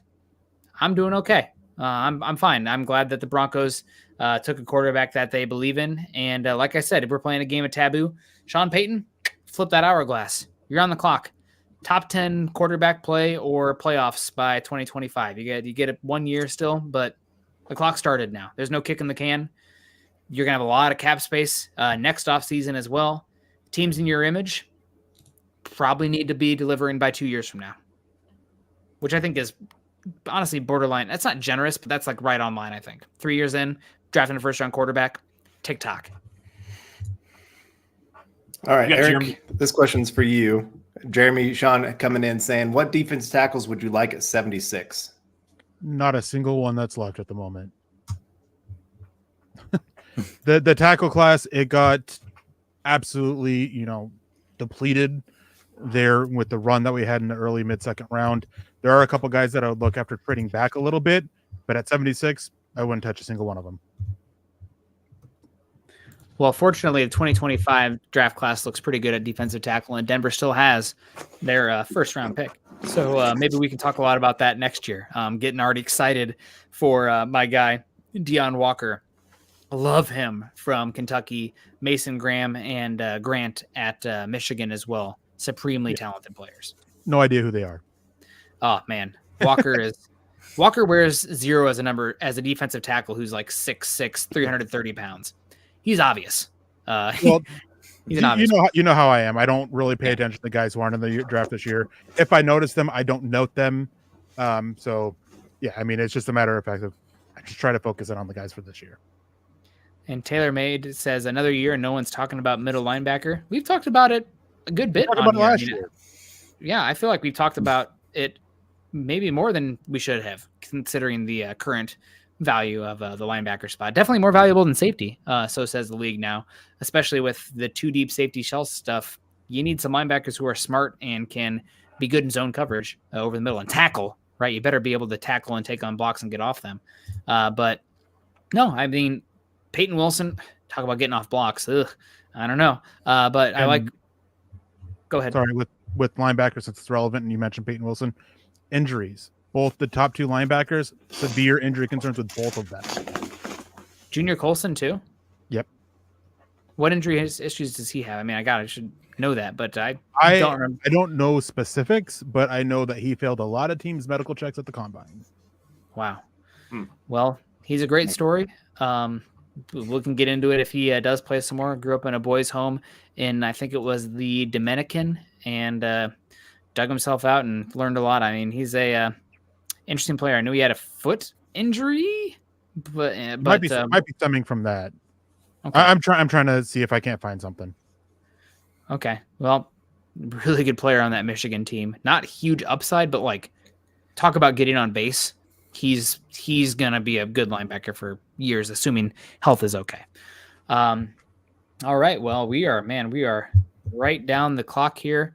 Do we have a Denver trade? Did Denver trade back? Don't we have pick 67? It says Washington on my screen here. No, we have 76. 76. Flipping the numbers here, Nick. God bless it. Well, 67 would have been better. Could we just have 67 instead? Trey Benson to the Cardinals. All right. Well, this is my number one running back. Really good production out there. Broke a lot of tackles. Physically gifted. I thought the best combination of height, weight, speed, vision, home run hitting. Round 3, this is where you want to be investing in starting running backs, honestly. I like this pick a lot. I'm curious to see. I felt like he was better with a quarterback under center than the shotgun stuff sometimes, getting ahead of steam. But a good linebacker, or a good running back nonetheless. And heck, the clock ticks. If you are looking running back, Jalen Wright makes sense here for the Broncos. I mean, go ahead. I was just going to ask, what does anybody think about taking Karan Megaji here for the Broncos? Developmental tackle. We don't know the future of Garrett Bowles. I mean, lengthy, powerful, can move very, very well. Is this a player you draft for a developmental guy and look to move on from Garrett Bowles next year? Is that an option here? Maybe. He missed almost all of this last year, didn't he? With injury. I'm just always curious about stuff like that at that level. Well, we know George Payton loves his injured players. Yeah, he does. And Kathy mentions Jeremiah Trotter Jr. I got to say, I watched him play, and I came away thinking if it didn't have the name on the back of the jersey, he'd probably be a round 6 or 7 guy. But that's I just really was not impressed with Jeremiah Trotter. There's a lot of element to his game that just reminded me of Alex Singleton a lot. But a tackle that we didn't talk about going to the Commanders here, Brandon Coleman, under the radar guy. I loved his tape quite a bit. I wouldn't say loved. I liked his tape quite a bit. Wasn't a guy that I would consider at 76 for Denver, but trade down. But clearly, if they wanted him, it would have probably need to be at 76 had he fallen past here. But nope, Commanders just erase all of that. So Commanders, is that their first offensive lineman off the board? I know they really tried to trade up for Tyler Guyton. They hit 2 good defensive players round 2. Coleman, though, I mean, the tackles now has really dried up other than your Yale guy. According to my board, at least, what I'm looking at. Yeah. There's a Megaji. There's Caden Wallace as well, who there's a lot of teams that like him. And then after that, it's a lot of guys of, are they a tackle? Are they a guard? And, Christian Jones, Matt Goncalves, Javon Foster, Ethan Driscoll. Those are guys that are probably more day 3. So there's really only 2 tackles left that I could see going here in the 3rd round that are, I don't want to say concrete tackles, because a Megaji is one of those guys that also can be a guard depending on what team he goes to. So there's no one concrete here for a developmental tackle really outside of Caden Wallace. And Caden Wallace is gone. Oh, well, there we go. He is? Yep. To the He just went to Patriots. the Patriots. Wow. All right. Well, good guy. We'll see what happens here. So we're coming down to the clock here. If any picks really stood out to you today, Lance, I want to say any favorite pick today so far. Let me put you on the spot as you're probably scrolling here. I gotta say, I really, really like, unfortunately, what the Chargers did. I mean, a lot of hand wringing with them going Joe Alt, but to go Joe Alt and then add Ladd McConkey there after losing Mike Williams and Keenan Allen. Jim Harbaugh is who Jim Harbaugh is. And I think he's going to build a winner out there with the Chargers with Herbert. So McConkey's probably been, on the surface, probably one of my favorite picks today by anybody. That was one that I was looking at immediately. Row to the Falcons. That's another good one that I like. But there's two of them on the offensive line that really stand out to me. Jackson Powers Johnson to the Raiders to play guard. I know that obviously he played center for Oregon over this last season. People mover, man. You want to talk about just I don't know how you quantify the power that he has, but it's definitely explosive. The other one would be Zach Fraser to the Pittsburgh Steelers to kind of rounding out that offensive line. Again, the former wrestler background, 4-time state champion in high school, plays with great leverage, another great people mover, powerful, plays low to the ground. Little length issues, but he works with it with leverage, so that doesn't really hurt me. And then Ben Sinnott to the Washington Commanders. That was a draft crush of mine for the Broncos. Again, Chris Cooley player, very versatile, good athlete, good hands, very reliable, run after the catch ability. He has it all. So those so far are the ones that I like the most. And then Roger Rosengart to the Ravens. Got to give a shout out to the Denver kid again. And then real quick, taking a step back from the draft, Kevin, you've been a constant supporter and everything, always in your chat. Our hearts go out to you and nothing but best wishes and good vibes sent your way, man. So sorry to hear that. Yeah, hopefully we can give you a little bit of peace of mind and get your mind off of everything. Obviously, very difficult situation. I do thoughts and prayers are with you and your family, and hopefully you can find some good answers here soon, man. We got Cody W jumping in with a $2 super chat saying, I'd really like it if we got Jalen McMillan, the wide receiver out of Washington. And my thing about McMillan is I think he's pure slot. And I think with Marvin Mims here with the 11 personnel stuff, you kind of limit your ability to get on the field. So, I get the explosive stuff with McMillan, but I think you're looking for somebody with a little bit more Z potential, maybe even X, depending on what happens with Cortland Sutton. And slot is the one spot where I'm like, yeah, probably okay, especially with how much 12 and 21 you're going to see from Denver with Sean Payton, ideally. So I don't know if I'm as in. That's why I like Roman Wilson more. I think he's got more Z ability, more physicality to his game than McMillan. And the Chargers McMillan. Oh, go ahead. Sorry, real quick. Chargers take Junior Colson, and once again, after I get done talking about a player with injury concerns, they get drafted. So, Carl, you had something on McMillan? Well, I agree. I think the other thing would be obviously the injuries this last year make you a little bit concerned because he is very small framed. How is he going to hold up when he gets to the NFL and windows get a little bit tighter, hits get a little harder, those kind of things. But something that's hitting really well here is EJ coming in with a $25 super saying, is the league rule not making split year dead cap money available until after June 1st, delaying extension negotiations or announcements for Surtain, Miners, and Bowles? No, I don't think it's delaying anything at this point because they could easily design their contracts to fit that well. Surtain would be a great example. They just signed him to his 5th-year option. You can include in the contract that 5th-year option is a part of the deal, or have the deal start after the 5th-year option. So I don't think that's stopping any of the deals getting done. Broncos have plenty of cap space right now already for this upcoming season, even with that $55 million cap hit from Russell Wilson. I just think right now they're just kind of obviously waiting for the draft to play out. This is taking a lot of their focus away from anything else. Maybe as the offseason goes on, they start working on some of those deals, at least getting a base idea of, hey, where are both sides at with the deals? And then either maybe get one of them signed this offseason, a couple of them next offseason.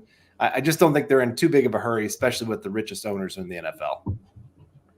Yeah, and real quick, we'll pass this off to you here in a second, Dylan. But mentioning Junior Colson to the Chargers, Harbaugh talking about the medicals, Harbaugh would have a better idea than anyone, right? Like with the medicals, I haven't dealt with them and all that. So again, we have a question here from Todd Ossendorf. Todd, I'm waiting for me to serve up my crow, man. But he's asking, what about Adisa Isaac? I mean, we've talked about him a little bit, Lance especially, but is he worth the number 76 overall pick? What do you think? I think if you're asking me, sorry, I was reading about Colson's background, but I think he was worth 76. I just want to talk quickly about Colson, man. He has overcome so much adversity. Was born in Haiti. Father died, and he was placed in an orphanage. Earthquake happened, and he was connected with Melanie Colson and daughter Amanda, who traveled from the U.S. to Haiti to help with relief effort. Colson family took in Junior with 11 other kids, brought him up here after another family backed out of adopting him, and he went through a 2-year process. Colson boarded a plane by himself at the age of 9 for the first time and flew to his new home in Nashville. Only spoke Haitian Creole and had to learn a new language at the age of 9, and apparently has just been an unbelievable leader, work ethic, everything they could have asked for him. So yeah, I know he's a Charger, but he's had to go through a lot at his age, and that really I'm pulling for him to have a good career out there with the Chargers. So like Colson's backstory, I mean, there's always crazy stories like that. Always stinks, I know it's the meme like, oh, let's hear about the worst thing that's ever happened to somebody. But man, the adversity, it makes you think about how lucky a lot of us have had it so far. Speaking for myself through life. So Colson, a lot of adversity, and had to work hard to get to this point. So congrats to him realizing this dream. So on a serious note there. Sorry, guys. Yeah. No, it's a great story, and obviously that's part of his character to be able to overcome all that he did to get to this kind of point and be a leader like he is, especially for a Michigan defense that was as disciplined and as good as anybody in college football this last year. And I kind of wished he would have fallen there to 76, even with the injury concerns. Just adding that to this defense, like I said, great player, has everything you're looking for in an off-ball linebacker. I would have loved him, but he's going to a good situation. So, yeah. Real quick, since I mentioned earlier, the injury concerns with Junior Colson, since you asked what it was, it's about a foot that caused him to miss spring practice last year. Some teams flagged it about, lingering damage for that as well, which for linebackers is pretty concerning. But as I said, who knows better than Jim Harbaugh about that after being his head coach for this past season. And somebody we've talked about a lot comes off the board here to the Giants. They're taking cornerback Andrew Phillips. Small, but I mean, 190, not crazy. Feisty, really feisty. He was probably my favorite guy to watch at the combine doing the cornerback drills, because man, he was in everybody's ear. I mean, the energy he brought to drills. I mean, I don't know. I pay attention to that stuff. And comes off the board, going to play in that Wink Martindale system. So blitz heavy and being left on an island. You have Deontay Banks there as well, first round pick from last season. So get somebody a little inside outside versatility, in my opinion. And Phillips, good pick here for the Giants. And now we are only 5 picks away from the Broncos. So yeah, getting close for sure. And yeah, Giants definitely redoing that secondary there, taking Nubin earlier today. So going to be interesting to see that young group, how quickly they can pick up things and be able to go for the NFL. But you're right. The Broncos coming up here pretty darn quick. Any last minute changes of who you think the Broncos will be taking here? I kind of like them to get a weapon at some point. I really have been pounding the table for defensive line on OBV, but at this point, it's just, unless you're going edge, there's just no one on the interior that I'd like to take it. 76 for me personally. I'm still at Jatavian Sanders. I think we just need more explosive playmakers, especially for a rookie quarterback coming in. And any love for Brandon Dorlus on the defensive line? We got a super chat in from Michaela Parker. $9.99 saying, "My heart is with you, Kevin. I know what you're going through. My mom has advanced dementia, very hard." Yeah, it's something tough that's very hard to go through. We lost my grandmother on Christmas Day a few years ago after she was battling Alzheimer's, and it is very hard. And one of the hardest things that I've ever had to deal with was trying to talk to her and her asking who I am. So again, our heart and everything goes out to you, man. Absolutely. Dylan, I want to get back to football here on this one. You talk about Ja'Tavion Sanders, and don't get me wrong, I like the player.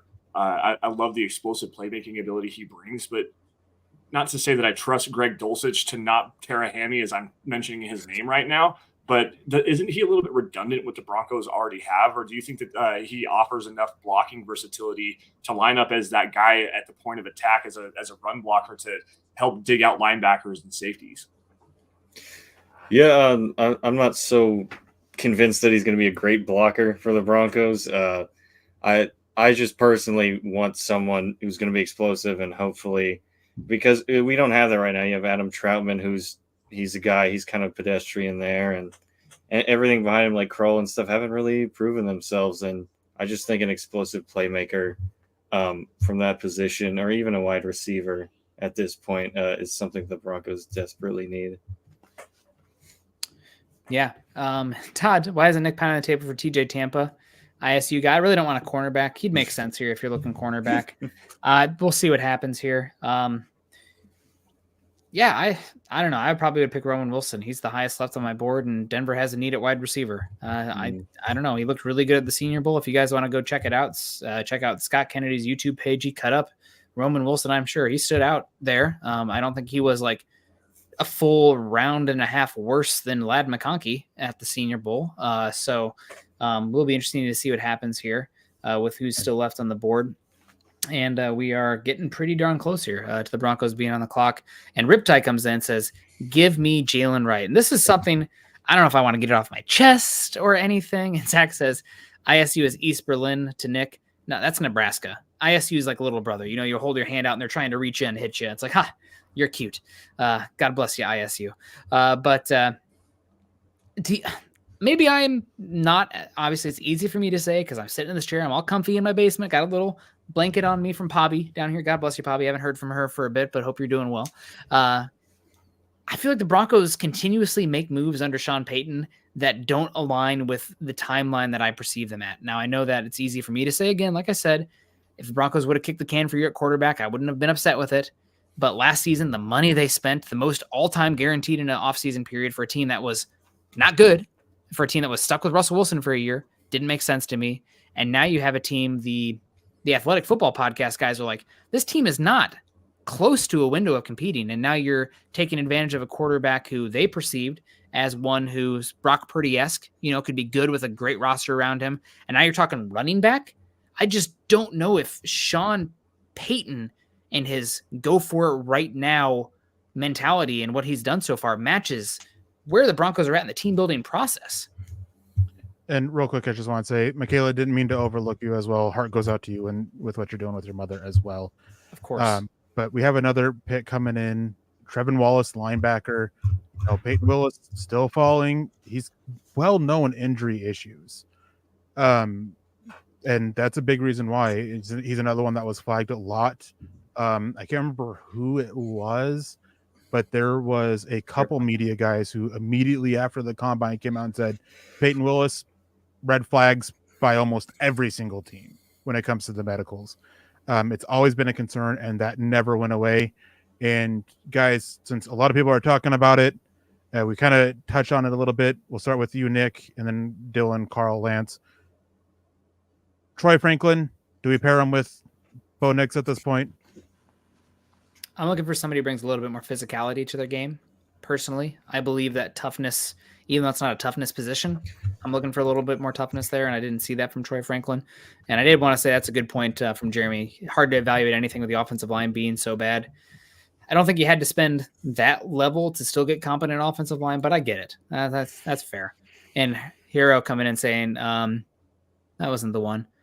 Somebody else said something about, How can you say that, Nick? We only had one pick so far. It's also last off season. That's it's culmination of 2 years.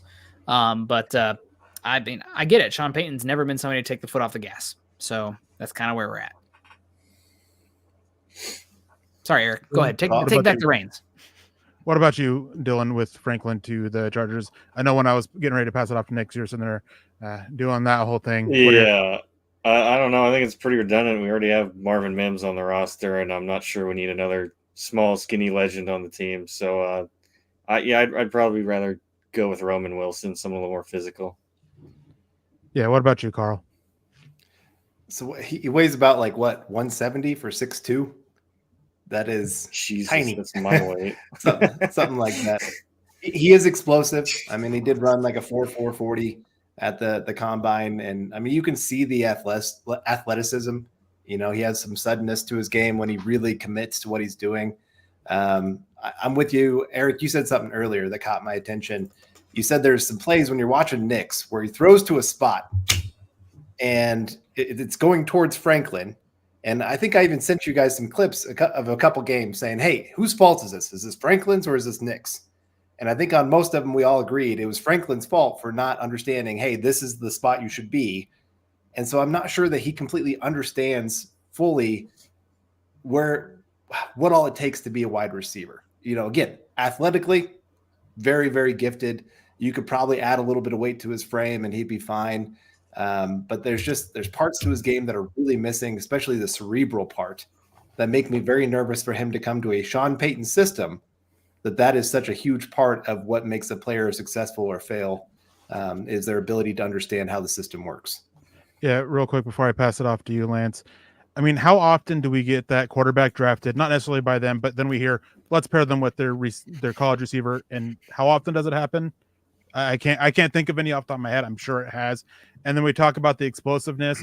Well, 82nd percentile in 40-yard dash, 5th percentile in weight, 9th percentile in hand size, but the one that I'm focusing on the most, 19th percentile in the 10-yard split.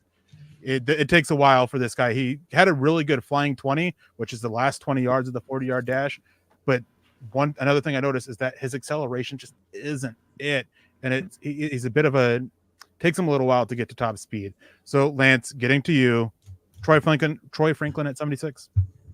Before I grab that, I'm not sure if we grab this one. I just shout out Michaela Israel here for dropping a $3 super sticker. Just want to show you some love. We can't see it on our end, but thank you for that. We definitely appreciate your support, Michaela. To Troy Franklin, though, no, not for Denver. Like Dylan said, you already have that explosive verticality player in Marvin Mims. You need more physicality. I think that if you're going to go with a wide receiver at this particular point to add, I want to bring more physicality, more size to the game. Javon Baker, or a guy that I like a lot. I talked about him yesterday a little bit. Jermaine Burton out of Alabama. He reminds me of DJ Moore. He's got the good speed downfield, is a good contested catch player, brings a lot of attitude to the field. Every time he makes a big play, he lets everybody know it. Like, he's just a spark plug. So if you're going to go wide receiver here, I would go Javon Baker or Jermaine Burton over Troy Flynn. I just think they fit what the Broncos need better. Yeah, Nick kind of put it in the private chat. Anytime I ask about Jermaine Burton, I can't use the words that were used to describe him. Nick kind of touched on it in the private chat a little bit. Yeah, I wouldn't be surprised at all if he goes undrafted, because no coach wants to work with him. Dude almost got in a fight with one of his college coaches. See, I didn't know that. That's a part of that evaluation we've been talking about. Like, there's some stuff that I don't know. I'm just trusting my evaluation in the tape, and I really liked what he brought to the field for Alabama. That this deep speed that he has, the ability to go up and catch the football as a contested catch player, and like I said, yes, the attitude. Now that I see what was written behind the scenes, we can't use that language here, but knowing that now changes a little bit of my evaluation on that one. Still, to love the player. Really talented. Maybe the fourth most talented wide receiver in this class. Apparently assaulted a female after the Tennessee game, Alabama this season, and has been on 6 different teams in 8 years, and Alabama and Georgia coaches want nothing to do with him. There's red flags, and then there's like the flags over the furniture stores that you see, right? Level of red flags. So Cody W coming in. Any fast wide receiver still on the board to stretch the field? I mean, there's still some fast wide receivers. Devontae Walker is really fast. He just can't catch the football, but he can fly. So God bless him for that. Anybody else? Top of the head, fast wide receivers. I mean, Baker's not really the fastest in the world kind of guy. Cowling's kind of fast, right? Stands Jacob out. Cowling, Malik Washington. Yeah. Am I thinking the right one? The Virginia kid, or is that which is the Virginia kid? That's I like Washington him a lot. Yeah, okay. And all those small, ridiculous catch radius. That kid is so physical. He does a great job going out and using his hands to pluck the ball out of the air. I don't know that I like him like this high, but he's a player to keep your eye on for a developmental guy. And I think he brings some punt return versatility too. Another one that I know that Eric likes is Jaquan Jackson out of Tulane. Another small guy, but very gadget kind of player. He brings some good speed to the game. And I know for a fact he's a good punt returner. I actually did his scouting report for milehighhuddle.com, and he was a player that I really like watching as well. There's also Gold out of Oregon State. He's a little bit more of a specialist, but he can fly for the Beavers. A lot of special team stuff. Probably day 3, though. Probably a day 3 kind of guy. Did you mention really Jacob Cowling? Yeah. Okay. How much do we really want or need a stretch the field type? I know we need more explosives, but I think that we need other stuff at the receiver room a little bit more so. You need some physicality and ability over the middle of the field that can create yak. Corley would have made sense if we're talking about that type. Sorry, Dylan. RIP there on that one. But that's that kind of guy. Can be a Z, can be a slot. I mean, you might even be looking for an extra placement with Javon Baker. We do have a pick, Cooper Bebe, coming off the board here to the Cowboys. So Cowboys double dipping on the offensive line. And Braylon Trice to the Falcons right after. There you go, Scott. There's a pass rusher. So we have the Bears and then the Broncos, barring trades. Well, we should probably just everybody's gut prediction here. I'll go Jalen Wright because Chris Thompson's been super connected for the Denver Gazette. I mean, it's him and Mike Kliss as far as insiders. And he's been saying Jalen Wright for like a month now. So that's especially at pick 76. I think that'll be the one. I'll go Jatavian Sanders. George Payton talked about it a ton this offseason, that the tight end position is a huge priority and something they need to improve on. And I feel like round 1 was Sean Payton's pick. I think he's going to give round 3 to George Payton, say, go get who you want. And like I said, he's a tight end that plugs in well, can be a receiver, can move around for you quite a bit, gives you at least a little bit more versatility in that room, and hopefully a healthy guy in that room that you haven't had for a while. Yeah, I'm in complete agreement with Carl there. I think I'm going to stick with Jatavian Sanders here. Yeah, I mean, I get it. Tight end can be it, but there's been so much. I mean, not just even to Wright specifically, but running backs in general. Jalen Wright, Marshawn Lloyd, both of those guys have been really linked to Denver. They did a lot of work on both of them, spent a lot of time. The representative that was there at the USC Pro Day spent a lot of time with Marshawn Lloyd. I mean, you could see it during the workout of Caleb Williams, that when Lloyd wasn't running the route, he was there talking with the Broncos guy that was there. I think it's going to be a running back. I lean Jalen Wright. I also prefer Jalen Wright, which is why I lean that way. But I think running back here with just everything that's been coming out. What do we has anybody in the last decade invested more in the running back position than Sean Payton with the Saints? No. I mean, when they have Deuce Staley, they use a number 2 overall pick on Reggie Bush. When they have Melvin Ingram there, they go out there and they bring in Alvin Kamara. They bring in Darren Sproles. They bring in high pick, high free agent at running back after one. He likes to have 2 guys there. Javonte Williams, last year of his contract, really struggled last season. Samaje Perine, good with Russell Wilson in the dump-off offense. We'll see what it looks like with Bo Nix. Jaleel McLaughlin, a little bit Philip Lindsay-esque in terms of limitations. I think a little bit more twitchy horizontally. What I do know is Troy Brewer coming in here with a 1999 says, thank you guys. Thank you, Troy. Keeping the lights on. But Sean Payton loves spending capital on running backs. So I wouldn't be shocked here at all. Again, that's very much we are in our window right now move. And I look at the defense and I'm like, we are so not in our window. But I don't know. We'll see. I want to give another shout out to Go ahead. Sorry, Eric, I didn't mean to step on your toe.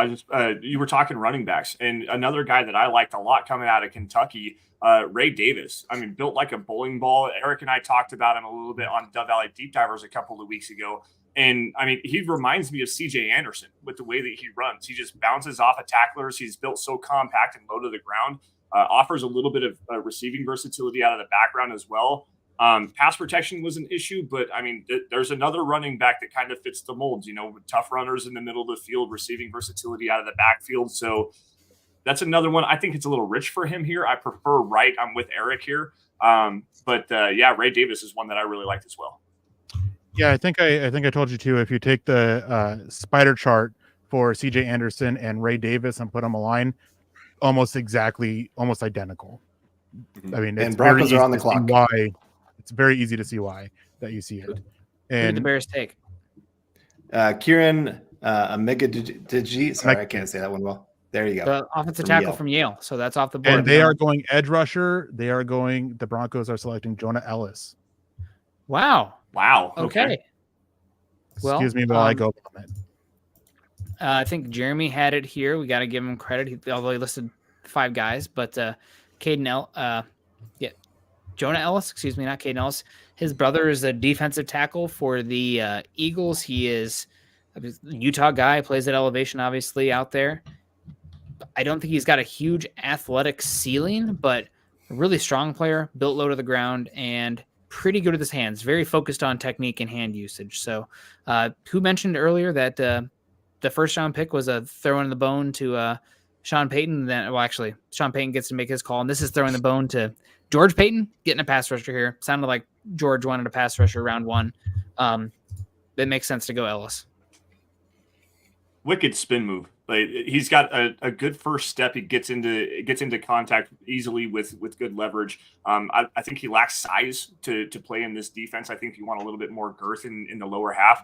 But the one thing that he does really well is when he gets upfield, he cranks off an inside spin move that is untouchable. This is going to sound lofty and probably crazy coming out of my mouth right now, but it did remind me of DeMarcus Ware, where he had that good whip to that that outside elbow to then get around the inside, get low, and duck underneath the tackle that he was going against. I'm not a huge fan here. I think it's a little rich for me. Eric, when I was talking with him, just breaking him down, doing the scouting reports, he said, this is your typical day 2, like 3rd round guy that's just kind of there. He's kind of good at everything, but not great at anything. And that spin move was the one thing that really flashed off of his tape for me. Well, Eric, take the floor. What do you think here? Jonah Ellis, Utah, 6'2", 248 pounds, from Idaho, and 21 years old. So still pretty young, and one of a lot of kids. Oh my gosh. 7 adopted and 5 biological out there in Utah. Or out there in Idaho. Crazy. What do you think? Yeah, those Utah Utes, the 2 defenders off the board, Cole Bishop and Jonah Ellis, the NFL was a lot higher on them both than I was. Just we see year after year these Jonah Ellis types just go in the 3rd round. So I'm not surprised he actually goes in the 3rd round. They need somebody to try and, help replace Baron Browning or Jonathan Cooper and with their contract status. And he's just one of those guys. I don't see a lot for him. I see some similarities to Nick Benito when it comes to his run defense. That not quite a liability, but pretty close to it. I mean, he's got some tools to work with, or some pass rush moves in his arsenal. He's got some decent counters, but I just don't see much more than a pass rush only on 3rd down in obvious passing situations. And you already have a couple guys like that. Yeah, well, kind of cool. Here, information. His dad played 1995 draft defensive tackle and played 2004 with the Denver Broncos and made a pair of Pro Bowls during his time in the league. Brothers, I think 2 brothers play in the league as well. So that's fun. Did not get a full set of data from him because 2 injuries in the pre-draft process, no shoulder and he had a shoulder injury, had a shoulder injury at the combine and a hamstring injury at the pro day. So for an edge rusher, you don't love to not have the physical profile, but a lot of snaps and number 1 in college football this last season in sacks per game at 1.2. So that's he's been productive, no doubt. And real quick, there was also a tweet that Denver has been and still is looking for pass rush help on the trade market. So even with this pick, so something to keep in mind as they're really looking to improve that room. Dylan, what are your thoughts on the pick? Yeah, like you mentioned, he does similar things kind of to Nick Bonito, and I don't really like the redundancy there, especially at edge rusher. It's just I know we need bodies there, but I think I would have preferred to go somewhere with an offensive playmaker, or even maybe someone on the interior of the offensive line. I know they need help at pass rush, but this is not what I was expecting. I mean, I saw in the chat here, I want to hear from Lance. Do you think this has any impact on Drew Sanders? Obviously, Drew Sanders trying to find a home. Now you have a very crowded edge rush room, right? Like super crowded. Is this Sanders back to linebacker? I know they talked about the combine, Sanders pushing the passer, and then at the pre-draft press conferences in Dove Valley, they're like, actually, Sanders may be linebacker. What's going on with Drew Sanders with this pick? Can we glean anything from that? I think they just need to keep him at the off-ball linebacker position and continue to use that athleticism and refine that skill set for him, because when he was on the edge, I can't remember what game it was. I think it was the Houston game when he played off the edge. It was god awful. Or was it the Lions game? I think it was the Lions game. Horrible. Penny Horrible. Sewell. Yeah. Penny Sewell. Well, still, I mean, obviously Penny Sewell is one of the better left tackles in the NFL right now, but still, right tackle. Excuse me. Regardless, like he doesn't lack the size, or he doesn't have the size. He lacks length. He doesn't have the bend that you need in the lower half. Like, utilize that athleticism in his lateral agility playing off the ball. To me, this is another one of those. You need to have a Batman. Eric says this all the time on Dove Valley Deep Divers, and I got to give him credit for it. You need to have a Batman, a guy that can go out there and really disrupt the game as a pass rusher coming off of the edge. And Jonah Ellis is really not that guy. Sure, the sacks per game numbers are fine, but he's not going to go out there and just be a shop wrecker every time that he sets foot on the field. He's more of a specialist to me. And again, that spin move is fun, but when that's really your only move, his hand techniques are fine, but he's not the most bendy player. He doesn't have the most speed coming around the arc. He's got the one go-to move, and that's pretty much it for me. So not a huge fan of this pick. I think that there was a player later in the draft in Iobi Okianoma that is a higher upside player that is a better run defender than Ellis is. So I don't know, man.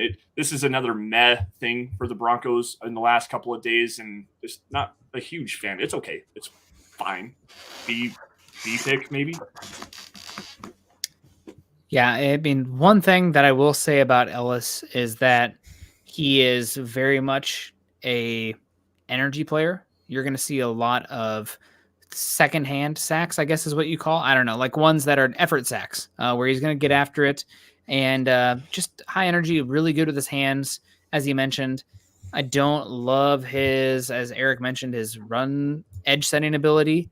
My real thought here is, after the draft, especially come June, July, are we seeing one of Baron Browning or Jonathan Cooper moved? I mean, this room is crowded. They're not going to keep all these guys. Maybe it's only, kind of like what we saw with Malik Reed, where you see, Denver sends a 7th round pick and edge rusher for a 5th round pick. But there's more bodies here and not difference maker bodies than there are spots available. And one thing is, you mentioned his motor, and I got to kind of steal this from Scott. I can't remember exactly how he words it, but when you talk about somebody being with the motor or the effort, all you're saying is he can't win right away. I don't know if that's necessarily true, because you can see guys win right away, but then you see the secondhand ones, especially with quarterbacks trying to escape the pocket. Like I would say that Bradley Chubb had a really good motor, but he won right away a lot. So I think there is something to be said. Maybe you don't have the athletic pop, but guys who are unrelenting, there's value to that. I'm not saying there's not. It's just I'm pretty sure I'm butchering how Scott puts it a little bit, but that's kind of what he gets at, is that when you talk about motor and effort and everything, it's just guys who don't win right away. And it's one of those things, yeah, there are exceptions to it, but when you look at a lot of these guys who their motor is relentless, it is, and you kind of also touch on it with secondhand sacks. When you're looking at pass rushers, high motors, a lot of that is secondhand sacks or, helping being that second guy. So with Ellis, especially, with the motor, I don't see the get off and everything. So that maybe it's just because it is Ellis that I'm, thinking of this, but the motor, it's just because he doesn't win right away. It's always that second, third effort, relentless aspect to his game that sees him win. I guess the one thing I would push back on that, and specifically to Ellis, would be maybe not the sack numbers, but watching him go all the way across the field and just continue to chase ball carriers. I guess that would be a good part of that motor where he doesn't take plays off. But at the same time, I kind of agree with you where if he doesn't win with the spin move, like it's literally the spin move because he doesn't have that explosiveness. He doesn't have the bend. His hand technique is fine to keep tackles out of his chest plate, but he doesn't have a good rip swipe or a swim move. It's, I'm going to beat you up the field, get into you, spin, come back around. And that's the second effort sack that you see a lot of the time with him. So that's my last thing on Ellis. I'd like to hear what everybody else wants to say, but I did a lot of work on him. So that I'm just not a huge fan of this pick right now. I do wonder if maybe you can get a little bit more run stopping ability if he doesn't play as many snaps. He played almost 60 snaps per game, which obviously the college pace is much higher. There's like way more snaps per game in college than the NFL. And he was on the field a lot. And I feel like maybe it was coached, maybe it was just some of his choice, but kind of saving it for the money downs as a pass rusher. Maybe you get a little better edge setting ability, playing less snaps. But again, I'm totally with your guys' opinions about the counter with the spin and the edge setting questions, and just not the lack of bend. But I mean, we've seen it with the draft classes. We've seen it with the free agency as well, going for high floor, coaches' kids. Now we have, I think, 2 coaches' kids in this draft class as well. Really going for, character guys. At least that's what it seems like with Sean Payton. And real quick too is going with the Jonas Ellis pick, more of a George Payton thing. Can we finally acknowledge that this dude does not care about run defense from his edges? Because every single edge picks that he made, every single one of them, Baron Browning, Cooper, Benito, now Ellis, all have had serious questions about their ability as run defenders. Cooper stepped up a little bit. Browning has improved a little bit, but Benito, I mean, outside of the quick shots, we don't see him win consistently. And now Jonah Ellis. So do we need to stop valuing the run defense as long as George Payton is in charge? It's very possible. I will say a couple quick things. Just the little athletic testing he did do, he tested really, really well. I think his RAS score on the 3 cone was a 10. So his ability to change direction, get going up to full speed, and that plays into his effort as well to be able to go track somebody down. You think about guys like Patrick Mahomes. That's part of his game, is wanting to run around and change direction and make guys look silly. And so Jonah Ellis can maybe help with some of that. So again, I think there's more to be had there. He needs some work, obviously, learning a few more moves to pair with that inside spin. If he can start learning some of that and get a little bit more to his arsenal, then I think he can become a pretty good third down edge guy for you. Not a Batman, but you're not going to get a Batman in the 3rd round. No. That's the thing there. It's I know. Sailed. First round pick. Right. See ya, Batman. Right. Might not even been one of this class. I know Lance talked about that, but again, there was nobody left on this board that was going to be that. I was hoping Nealand might fall that far because he could maybe become that kind of guy, but I knew he wasn't going to make it to our pick. And real quick, the guy that we're talking about being such a headache, going to the Bengals, Jermaine Burton, to be clear. Oh, there you classic. Oh, wow. They haven't found a character issue that they didn't want to take. And Matt Goncalves goes to the Colts the pick before it, and then Kalen Bullock to the Texans at 78. So reverse order there. Eric, I want to come back to you here. Do you think that we maybe see a move of one of these edge rushers off the board for Denver? I mean, it's such a crowded room. I don't know how you could keep all these guys. I mean, is there going to be a surprise cut in here? It just doesn't make much sense to me. You mentioned it with, in late in training camp or June or July. Do we see it tomorrow? I mean, talk about date pick swap. I would nothing to do with late picks this season, honest to God. Cooper, that's what I think it would be. It's similar as what I was getting at with Sutton. Is this edge room? I know that a lot of teams view it as after a certain point, there's nothing left. So if a team who wants an edge who misses out on those guys and you hit that cutoff, maybe they're willing to throw like a Jonathan Cooper in like a 5th round next year, or sorry, Cooper in a 7th this year for like the 256 is what they have for like a 5th or 6th round pick next year for getting the Broncos back. So maybe something like that happens. If it's Barron Browning, I think the Broncos would want a little bit more. And another question too is, could it be Nick Benito? I mean, he wasn't drafted by this regime, and I mean, there's some similarities there between Ellis and Nick Benito. There's been some rumblings of stuff, kind of behind the scenes. Maybe Sean Payton's just kind of like, yeah, we're gonna be done with that.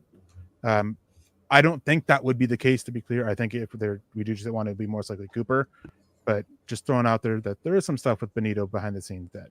I mean, we only have one good player in the last 2 draft classes. You might as well make it 0. Moving on from Benito. Just too early to really totally dunk on 2023. We'll see what happens this year, considering you didn't pick until, 64. But Cody W comes in and says edge and quarterback about the same 3rd round. I mean, edge, offensive tackle, quarterback, good luck finding them after the first 40 picks or so. But who knows? We'll see what happens here. And go ahead. I was going to say we got to say goodbye to Dylan as he's. I don't want to though. Tonight. But thank you for joining us. I'm back. Yeah. Hopefully we'll see you tomorrow. I hope you get a good night's sleep and everything like that. And hopefully we'll see you tomorrow. Yep. Good talking with you guys, and look forward to the long haul tomorrow. Yeah.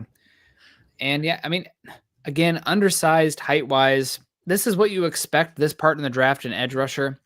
You're still getting another guy who's probably rotational in their usage, but you're resetting the quarterback contract or the edge rusher contract.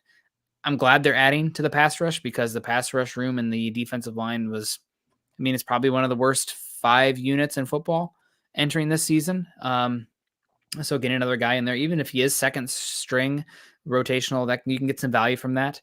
At this point in the draft.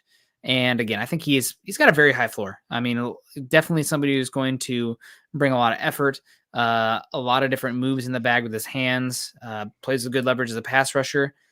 I'm banking on the fact that because he played nearly 60 snaps a game defensively at Utah, that maybe there is a little bit more in the tank, with the leverage with the hands.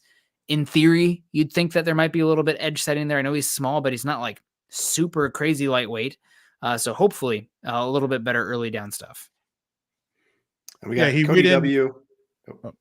Go ahead. I was just going to say Cody W with the $2 saying edge and quarterback about the same 3rd round with not happy face there. But yeah, like I said, I get the position for sure. You've taken the 2 most valuable positions in football with this draft. And so even if he is an average player, sometimes that can be even more valuable than some of these other, like a safety position, possibly, if you would have taken a guy that's maybe ranked a little bit higher. But, and Ellis, I was reading something, they said his brother actually played for Sean Payton with the Saints. Yep.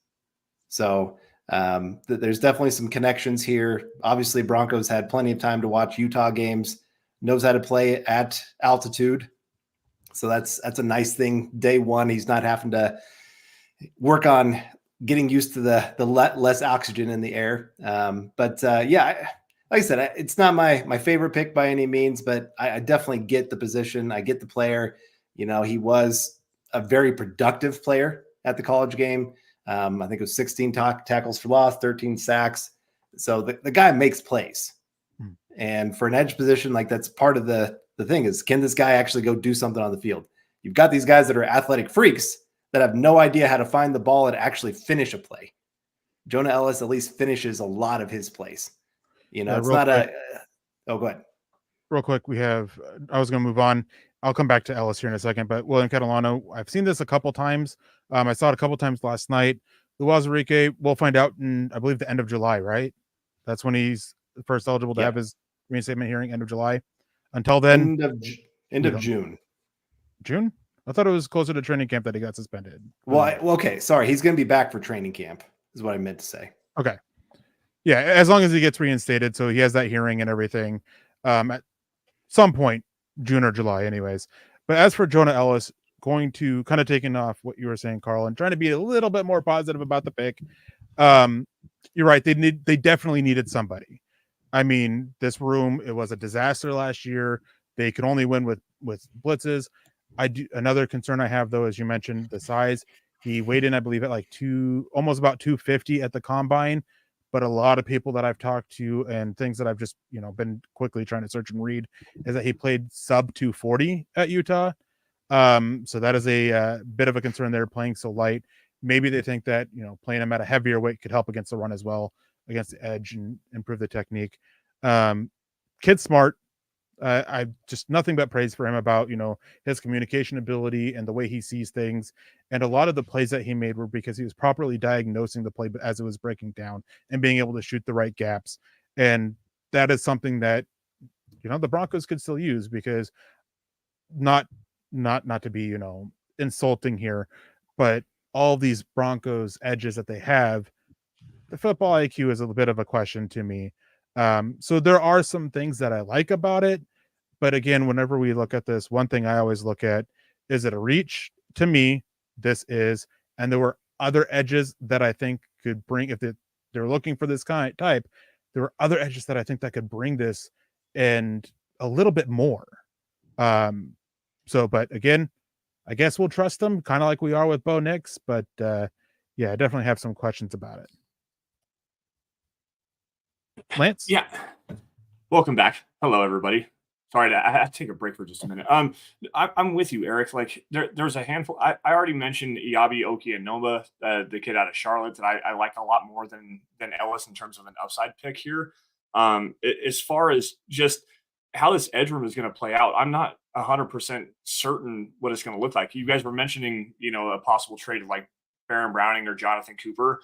I think that's probably the most likely scenario right now, with the Broncos wanting to maybe move up, get a little bit more draft capital. I know that they are still looking for at least another weapon. So that could be something here. Maybe they try to move up on the beginning of the fourth round and get another pick up there. So I don't know, man. I don't want to say I'm disappointed, because at least they're getting quality players. Like Bo Nix, for what he is, I think he can be a quality quarterback. Jonah Ellis, for what he is, I think he can be a quality rotational piece as an edge defender here.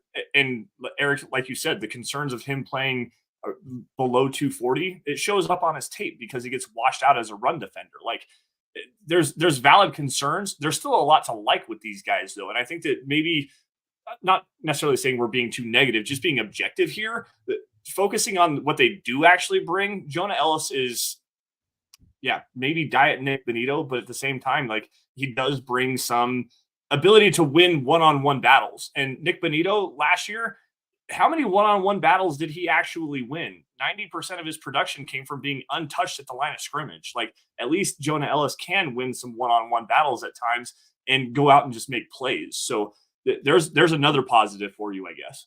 There's a couple questions here I'm going to grab, and BK, we'll get to that super chat here in just 1 second. Jeremy, since you're so certain about this and Bo Nix, tell me, what are the lottery numbers going to be, man? And then Christian Parker's Burner, great name, by the way. The one thing that I know you're joking, but when I was in there trying to figure out things and I found out about the weight, I also saw a comment that was, through a source thing about how there are people that view Jonah Ellis moving back to being an off-ball linebacker. So there's that. But I doubt that happens, but there's definitely some who think it. BK coming in, $2 donation. Thank you, BK. We appreciate it. Your grades on the draft so far, C+ for me. I'll give mine real quick so I can get caught up on the draft on, tracking on my big board and all that stuff. How much you guys can get access to that through Twitter. I would give it, let's see. I gave Bo Nix a B-, right? I'd probably move it down to a C+. Lance, what about you? Yeah.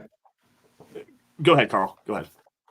Oh, okay. Yeah, I gave a B+ for the Bo Nix pick. I'll go B- with this one. So split the difference, have a B. Like I said, I love the process that the Broncos have done so far. You've taken the two most valuable positions. Now you've got them on cheap contracts.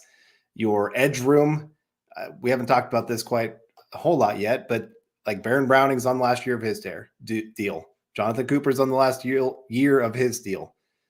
You don't know a couple of these other guys, what position they're going to play, where they're going to be. So you needed to add to this room some way, somehow. And so Jonah Ellis, I get it. Like I said, positional value, productive guy, solid family background, obviously having lots and lots of football in his life. And we see that show up on film, like I said, of guys that have a heads up, know where the ball is and know where to go find it and actually make the play. There are so many guys that are such athletic freaks. And I'm trying to remember, there was a defensive lineman that was so good athletically, and he'd get into the backfield and he'd have his head down and then he'd look up and the running backs were running by him. And I'm just going, oh my gosh, I can't remember who it was. I'll have to look it up and see if I can find who it was. But there's like 10 plays on I watched about 5 or 6 of his games. There's about 10 plays, 2 plays a game where that happened to him, where he was right there and the guy was standing next to him with the ball and he didn't see him. So Jonah Ellis, you don't worry about that.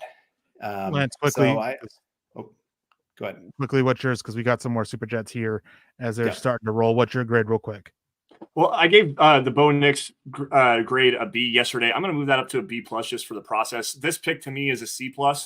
So right about a B somewhere around in there. Split the difference. Not a huge fan, but I understand what they're doing here. At least, again, addressing the premium positions of need on this roster. Okay, that's fine. I like players better than what the Broncos have taken, but okay, I guess let's move forward and continue on with this project, because I want to see how the rest of this class plays out. And did we get this super chat in? Yeah, twice, okay. I think. So Joe comes with $20. Oh, sorry, we didn't get to this one. Blake Corum, he just ended up getting drafted by the Rams. So obviously, Denver passed for the edge rusher, which I'm fine with. I liked Blake Corum, but it's just he was right on the cusp of that maximum touch limit that you look at. But going back to this one, Joe, $20. My take for tonight is I'm glad we invested in premium positions. Great job tonight. Loved all the insight and appreciate all the hard work. Thank you, Joe. We appreciate that. And yeah, I mean, Carl's touched on it quite a bit, and I'm in agreement there. I do like targeting the valued positions early and not the poorly valued positions like we've seen in previous years. And then Cody W., and I'll pass this one off to you guys with the $5 donation. Are we not scared about not having a guy that knows what he is looking at and helping adjust the defense? To me, that was Josie Jewell. I've touched on it quite a bit. Josie Jewell and Justin Simmons, I mean, we saw it when they were out. They were the voice and the communicators on the defense. Both of them are gone, and I don't think that Denver's replaced that. It's a problem. I think especially early in the season, trying to figure out who's going to be in charge, who's going to be that voice. You're going to need somebody else to step up and take over for him. I'm not sure exactly who that's going to be on this roster. There's a couple guys that I could see, but even there, when they were given the opportunities last year, they didn't handle it well. So, or at least not to the level that you saw with, like you said, Simmons and Josie Jewell. So I'm hoping one of these young guys can really take that next step. Sanders, if he gets that opportunity to start there, off ball linebacker now, that could be a possibility. He's stepping into the Josie Jewell role. Can he handle that in year 2 as a as a guy that is still learning the position itself. That's the other thing, is not only getting people in the right position, but he's got to learn his own position. So a lot could be on his plate if they do move him back now instead of having him at the edge. And real quick, Lance, before I pass it off to you, I just want to give a thing to Jeremy. I don't think that, Jeremy. I think you and I are a lot alike when it comes to how we are about our opinions. I don't think it like that you're arrogant at all. I know that you're not. If you come off that way, I know you're not intending it. No, so I get it.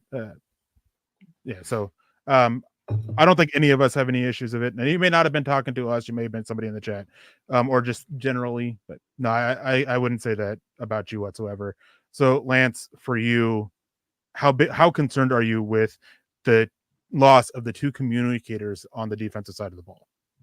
Very, very much so. I think it's a massive issue. While I like Alex Singleton and what he brings to the field in terms of being a high volume tackler, there's a lot of times where he's caught himself out of position and has to recover.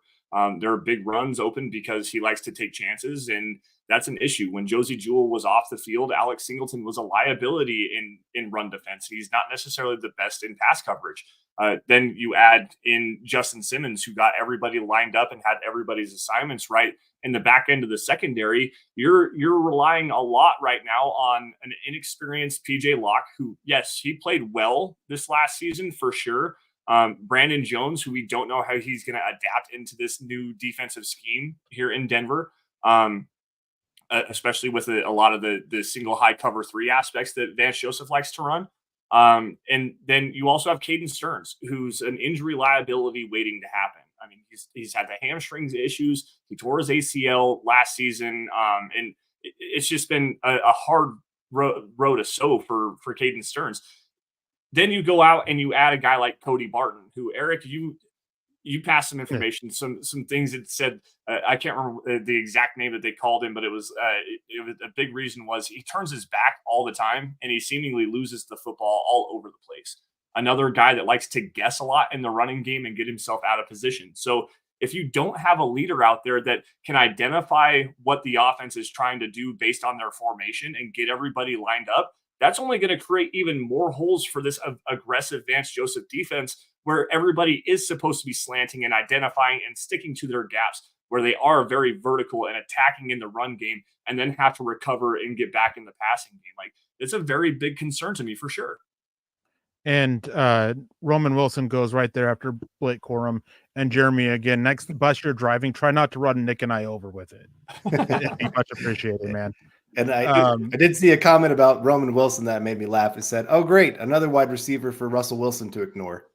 I actually think that Roman Wilson fits in very well with that, and you can kind of with Deontay Johnson. I guess I'll backtrack a little bit, but if you're looking for a player with some physicality and some vertical aspect to his game and a good route runner, I don't want to say he's a Tyler Lockett kind of player, but look at what Russell Wilson did with a player like that could create separation. He's got good instant acceleration coming out of his breaks, and he's a very reliable player. So he's not the vertical threat that Tyler Lockett was, but there you go. I mean, it's another reliable player for Russell Wilson to kind of hone in on if he's going to be willing to do that.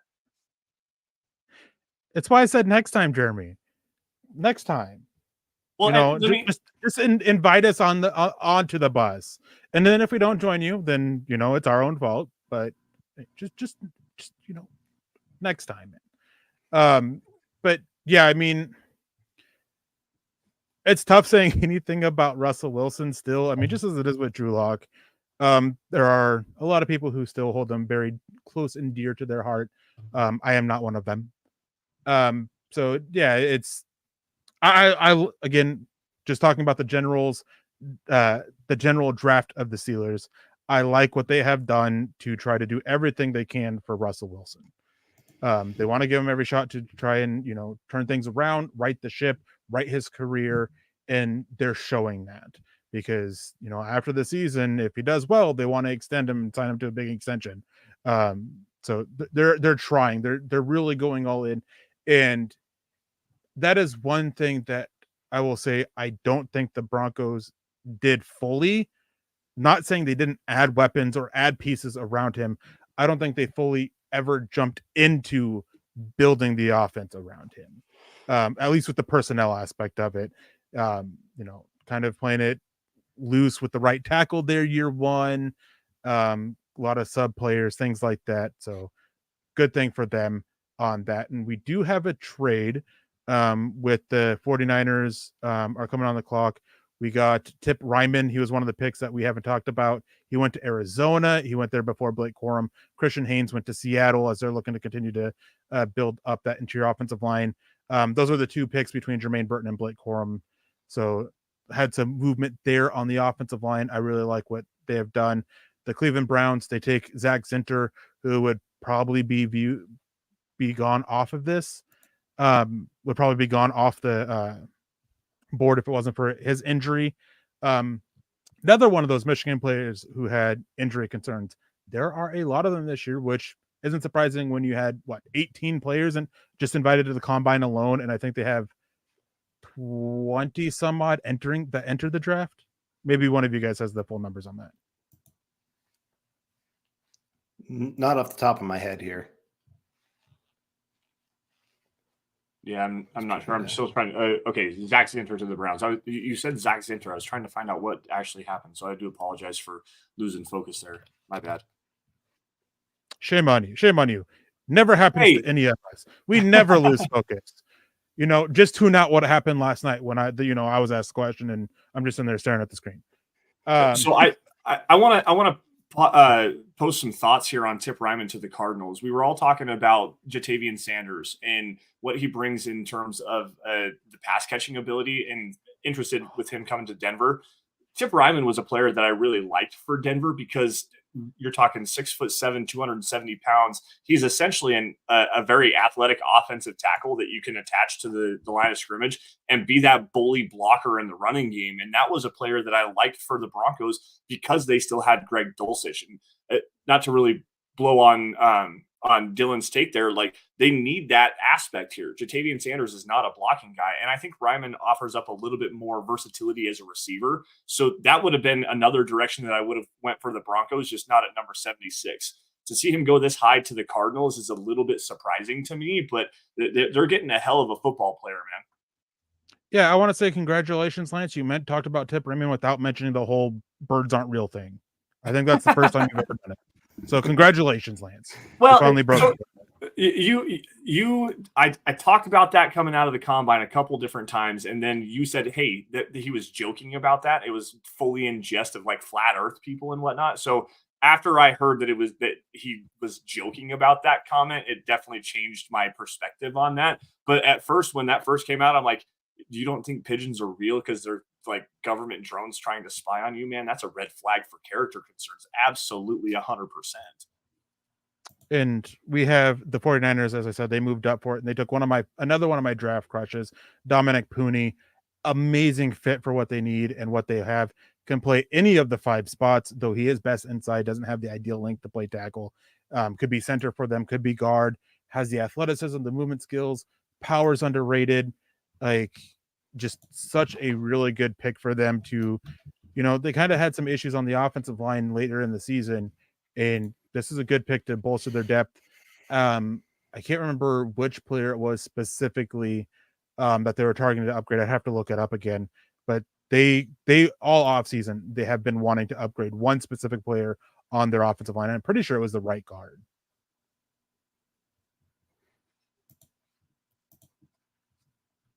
What do you think of Dominic Pooney, Carl? I didn't get a chance to watch him. I know that he's a versatile player, but I didn't get a chance to watch him very much. So I'm going to recuse myself from that conversation. Yeah, I think that's a good spot for him to go. I watched a little bit, not a whole lot of him, because I just didn't figure the Broncos would have too much interest in that direction. But yeah, I think he's going to a right spot, probably about the right spot in the draft as well. And I was in the middle of trying to look up how many times Jonah Ellis got to hit Bo Nix this past year since they played each other. And Jonah Ellis did talk about it, that he said Bo Nix frustrated him because every time he got close, he'd just throw it. Yeah. And so he wasn't able to get the kind of pressure he was hoping for. Yeah, and going back to Dominic Pooney, he's one of those guys I was really high on. And again, I mention this every single year. My board isn't team specific. It is a general board.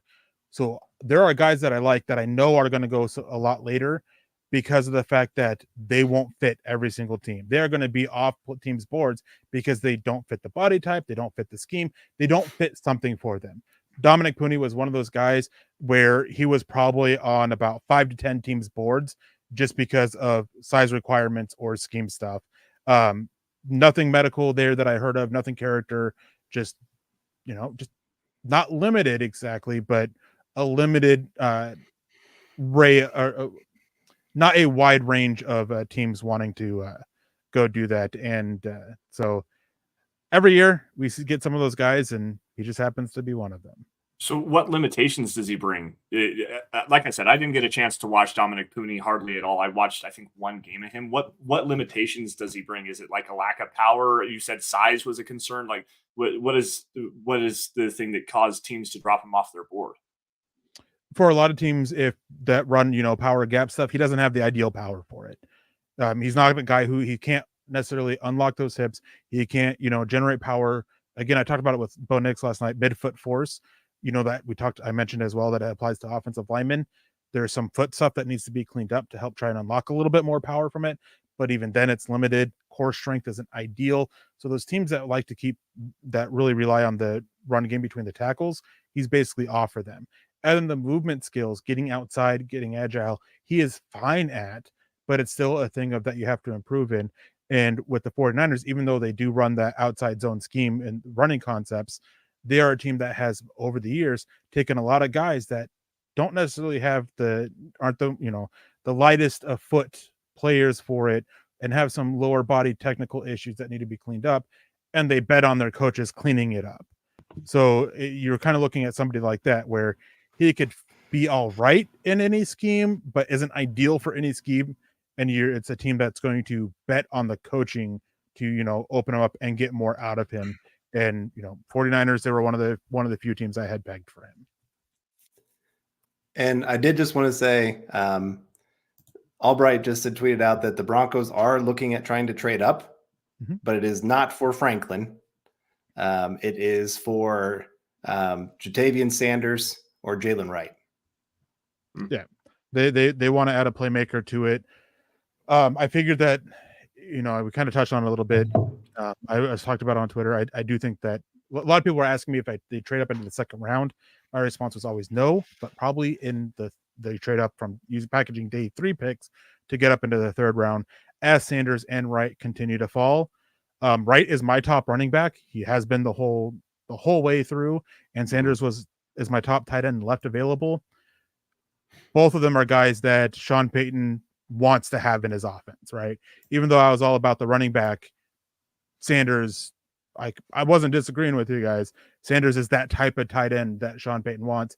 He doesn't block, not much of a blocker. Well, Sean Payton has time and time again shown that he doesn't really care. Yeah, that's a fair point. And so I did look up the PFF stats.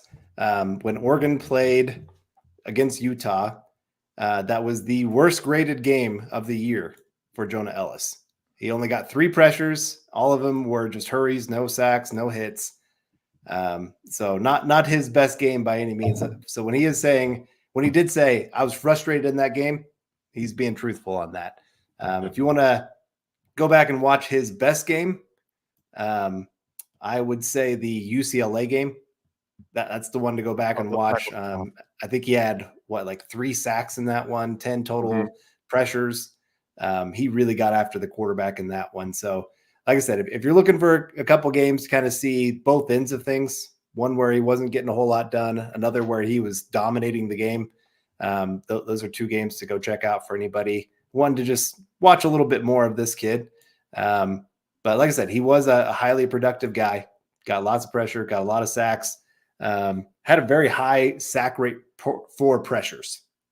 I think he every 1/3 of his pressures were sacks this past season.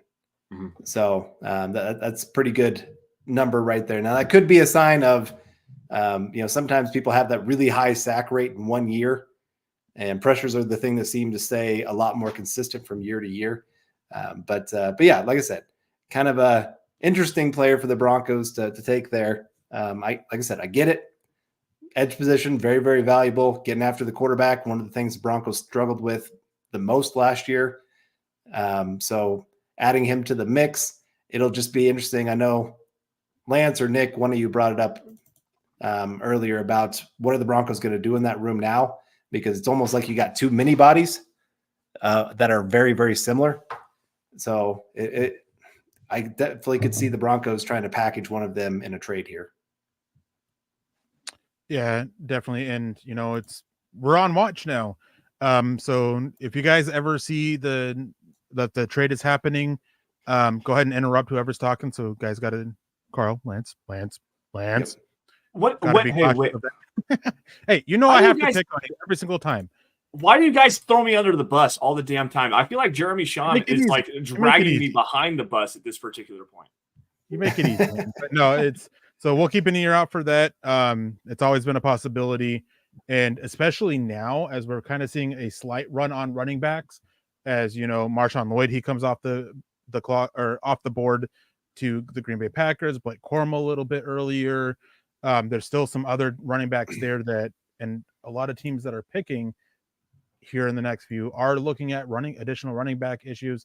The Buccaneers, they just took a safety and Tyke Smith. I like that pick for them. So yeah, it's we're already nearing the end of round 3 and day 2. I don't know about you guys, but it doesn't feel like it's been almost 4 hours.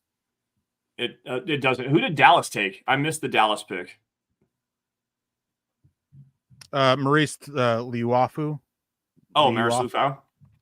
Lufau, sure. Yep, Maris Lufau, and then we got. I don't I'm ever trying to try update to what I got going on. I'm not trying to be disrespectful about the names, but I really don't remember how to pronounce a lot of these guys, and just trying to make it come off as a joke. And I don't mean to be disrespectful to anybody with it and all that. And if I am, I sincerely apologize. Was there a more frustrating running back to watch than Marshawn Lloyd this past season? No. There's times where I'm like, I really like him. Oh man, this is great. Oh, fumble. There was one, and it's because the way he ran the ball irritates the heck out of me. Trey Benson, and I know Nick had him as running back 1. He was running back 4 for me. My issue with him is he is a bigger back. He's got good speed, but I don't know how many times he would have a gap up the middle and then decide to bounce it outside. Like, it left yards on the field. It's just, that is one of the most irritating things for me with the running back, is seeing them leave yards on the field instead of taking what the defense gives them. Sometimes it worked out for him. A lot of times it didn't. And the times it worked out covered up the times that it didn't. And yeah, he was slightly more frustrating for that reason, just because that one aspect to running backs that drives me nuts. It was just so hard with Lloyd. But like I said, he'd have so many great carries all in a row for really big positive yards. I mean, he averaged 7.1 yards per carry this last year. And then all of a sudden, fumble or bad play. Something happens where it just is a very, very negative play for the team. And I'm just going, nope, don't want him. I can't have that many negative plays when the Broncos right now, with this roster and the talent, like, their margin for error is thin. If they were a very dominant team, like we're talking like the 2013 Broncos offense, and you add a dynamic player like that to that group, I'd be like, okay, I can understand it, because the Broncos can still overcome a fumble here or there. But with this team, you can't overcome those. So for me, I was out on him. Didn't Marshawn Lloyd have the highest fumble rate of any running back in this class this year? I know that it was ridiculously high. Give me a second. I can pull it up because I know it's in my scouting report. Well, I was going to say, I know that you know that because you've been focusing on that a lot here recently for running backs in particular. And I think was it Sean Payton that really got you on that, or was it Nathaniel Hackett? I can't remember. I know that you've been focusing on it a lot for the last couple of years. He averaged a fumble every 36 rushes. That's ridiculous. And the power profile is good. He's got the home run speed if you want it, but it's like every time that he tries to get physical, he puts the ball on the ground. It was so frustrating to watch with him. And going back to Trey Benson, while I like the big play ability with him as well, I almost like Tiafoli, or is that his name? The other running back from Florida State, Tiafoli or Tiafoli, something like that. I almost liked watching him better because he was more consistent. At least he would hit the hole and just get north and south. Can't remember his name. Let me look it up. I'm sorry. Yeah, no, you're right. I'm with you. I think I'm really hoping Jalen Wright can figure out a way to be a Denver Bronco, or Jatavian Sanders. I mean, either of those guys. Honestly, I'd be very happy with either of those picks. I think they'd be a great fit for this team, a great weapon to add to this offense that's missing right now. Jalen Wright, I like him for sure. He's got speed to burn, which is something this team needs as explosive players. So he is one of those guys that can, as Nick likes to talk about, explosive plays really dictate who wins, who loses in the NFL. And not having that is a huge hurt. Eric, you got something? Yeah, a linebacker that I know Lance liked, and I liked him quite a bit. Tyron Hopper going to Green Bay. Damn it. Man, they are sending some messages to that linebacker core. The Packers are. Wow, that's a great get for them too. I think it's a little rich for him, but you've got the height, the weight, the speed, the athleticism. He's a heat-seeking missile when he actually does identify what's going on in front of him. The instincts was something that was a big knock for him, which drove him down my board a little bit. But Tyron Hopper, man, he's going to be, if nothing else, he's going to be one hell of a special teams player at the NFL level, man. I loved watching his tape because he can drop back in coverage. He's got good fluid hips, a good back pedal. He just doesn't know what's going on, and he guesses too often. So, oh, man. But this is a prototypical Green Bay Packers pick, to tell you the truth. They like those height, weight, speed, lengthy athletes that just move around the field really well. So, if he can figure out how to identify and recognize what's going on around him, he could turn into a hell of a starting linebacker at the NFL level. Yeah, so there's a question here. Oh, go ahead. Go ahead. I was going to grab this question here. Somebody asked about Todd here, asking or said that the remaining DTs are garbage. And then here's the actual question. If I scroll up a little bit more. Roy Fletcher saying, is there any day 3 defensive tackle worth drafting? And then Todd, remaining DTs are garbage. I don't think they're garbage. I don't think any are worth their picks. There's a couple guys day 3 that I would look at. One of my favorites that I'd be looking at early round 4, Christian Boyd. I know that the Broncos want some beef in the middle. They were in on Sweat, and he didn't fall. We talked about that when Sweat went. Christian Boyd is not as big, but he can add some of that beef in the middle. Yeah, he definitely makes a lot of sense. I think I asked this question earlier, then we had something come in, I think a super chat or something like that. A guy I know some people are talking up as a day 2 pick, but hasn't gone yet. Brandon Dorlus of Oregon. I mean, if we're going to talk about, staying in the Pac-12 for picks, any love, hate for that guy as a possible early day 3 pick? Eric, I'll let you go first because I have mixed reviews on Brandon Dorlus.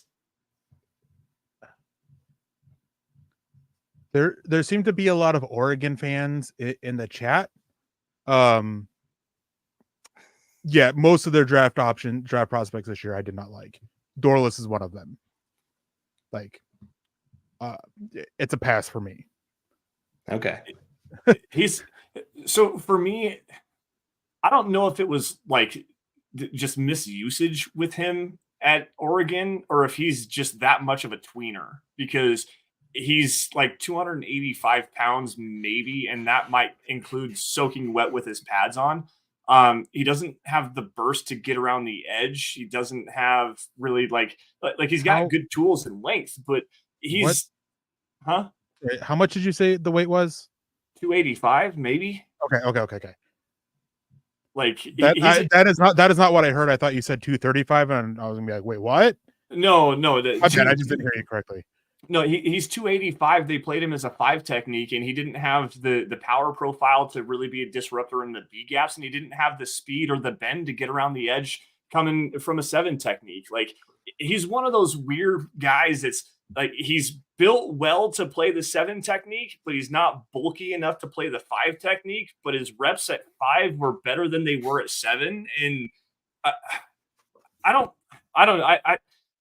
he was a tough peg for me, to tell you the truth, because you see the tools, you see what he does bring, and it's like, okay, that's fun, but it's not, I don't think, going to be effective at the NFL level, because where do you play him?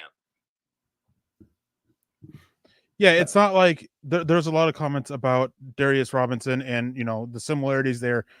To me, the projection for Darius Robinson was easy with where you want to place him. Dorless, it's not, because he's not, he doesn't have the traits that you look for to play on the edge. He also doesn't have the traits to look for to play inside. So even if he drops weight or adds weight, he still doesn't have the proper traits. So it's just a lot of work to try to figure out where you want to place him, unless you want to go a little bit positionless on him and just move him around and try to find what works. And like, can any of us trust Vance Joseph to do that successfully? No? All right. Yeah. No, that makes, like I said, it's one of those, you see he had some nice playmaking ability at times. He made some really nice plays in the backfield. But you're right. It is a little tougher to figure out where you're going to play him, how you're going to play him, because he can't be a true interior guy for you. Like, you don't want him going on against those double teams and trying to help in the run game. Like that's not going to be his game. Yeah. If you can find a creative defensive play caller, I think you could figure out some fun things to do with that guy. But the Broncos don't have that. Like, Vance Joseph has been one of the worst. For some reason, teams have paired him with some of the more versatile players, all around. Hey, and he's not been able to figure out how to use those kind of players. So, again, I'm with you there. I think he's an interesting talent in Dorless. It's just he's got to go to the right situation to be impactful in the NFL. Yeah. So since you asked about defensive line, here's a few guys that I would be fine with. I wouldn't mind Fabian Lovett in the 4th round. I really like Christian Boyd. I don't like Mekhi Wingo. He just doesn't have the right size for it. Leonard Taylor would be a bit of work, and you got to keep him as a 5 technique. Miami just completely wasted him last year. Justin Aboigbe, I'd be okay with. Gabe Hall, maybe, if you really trusted your defensive coaches to develop him. After that, there ain't much. And I'm not a fan of guys for Denver specifically outside of that handful. I could get behind Dwayne Carter, but you got to really work with him against the run. There's some 3 to 5 technique with him, but it's mostly you want him in a NASCAR package as a pass rusher, because he doesn't have the girth in his lower half, and he doesn't play with enough contact balance. He's always fallen over. And if you're looking for a pass rusher to add to this room, then sure, but I don't know that he fits this scheme well enough, because when you're looking at that 3 technique in the Vance Joseph scheme, you need somebody that's going to be able to hold his ass in the running game, and Dwayne Carter's just not that guy. Yeah, I'm not a Dwayne Carter fan. I think he stinks. Hence the smelly. What was the other one? Marcus Harris, the Auburn kid. I'm out. Logan Lee out of Iowa with 6 or 7 round. Yeah, no. Now that next year, no, pass on him. No Iowa. All the way out. I was all the way out on Logan Lee, undrafted free agent, maybe another tweener that just plays with a big motor. Essentially, he lacks technique in his upper half, but he's got good power, quality run defender, but offers you nothing as a pass rusher at all. Now, Carl, have you seen anything more about Denver trying to move up? Outside of the one tweet about it.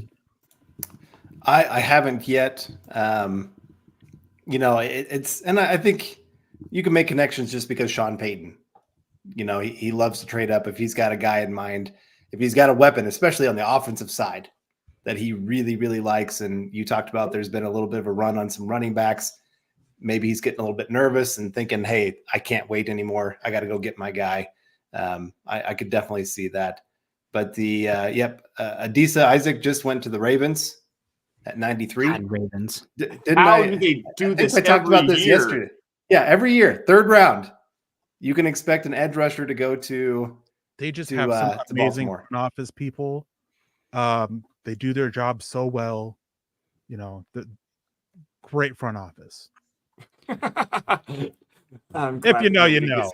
I was gonna say, if you know, you know. That's a great reference drop there, Eric. But yes, man. How and you want to talk about another player that just profiles as a Baltimore Raven? Quite honestly, And sorry, real quick, Jalix Hunt going to the Eagles.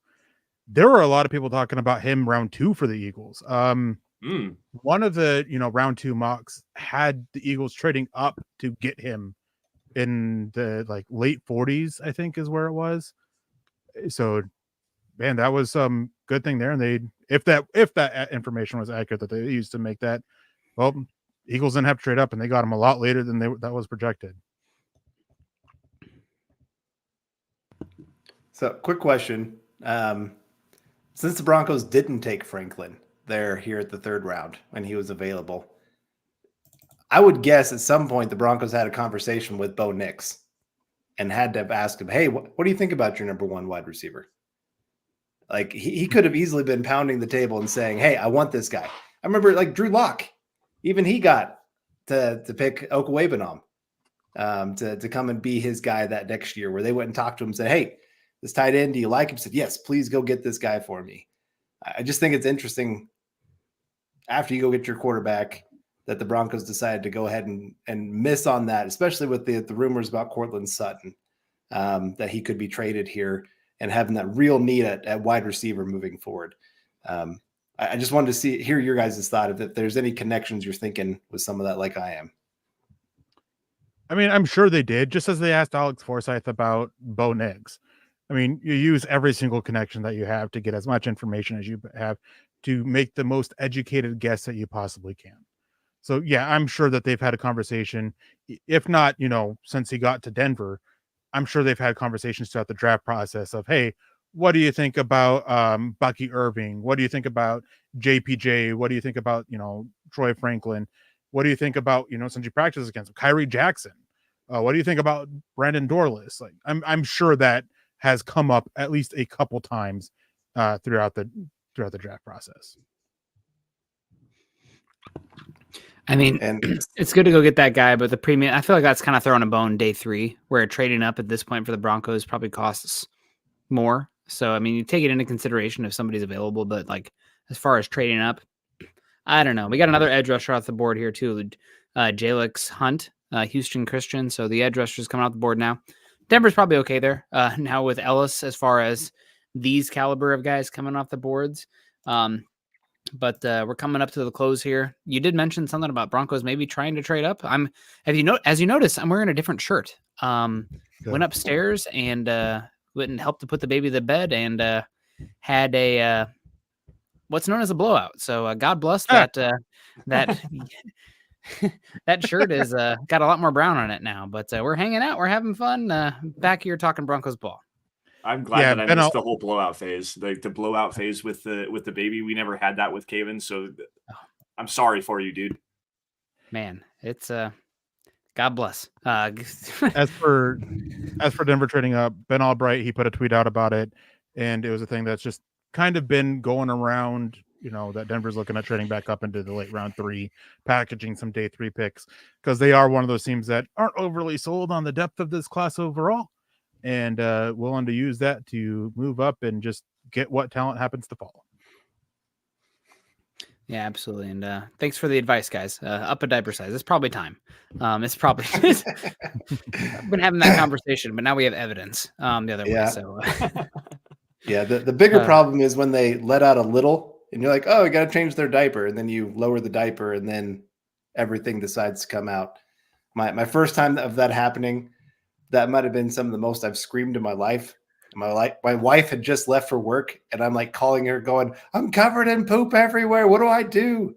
And there's a outline on our wall of my body. And yeah, it was, that was a very long day. It was a crappy day. So I'm very glad today is not a crappy day. I gotta say is with the little one, never had it. Not to me. The wife had multiple blowouts. The wife, got peed on a little bit. Not for me. Want to know my advice on how to do that? Don't change the diapers.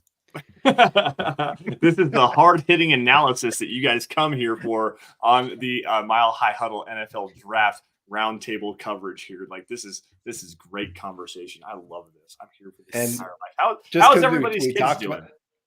well, hold on. Just because we were just talking about him, DeWayne Carter just went to the Bills with the 95th pick. Good. He can sync it up for them. Damn.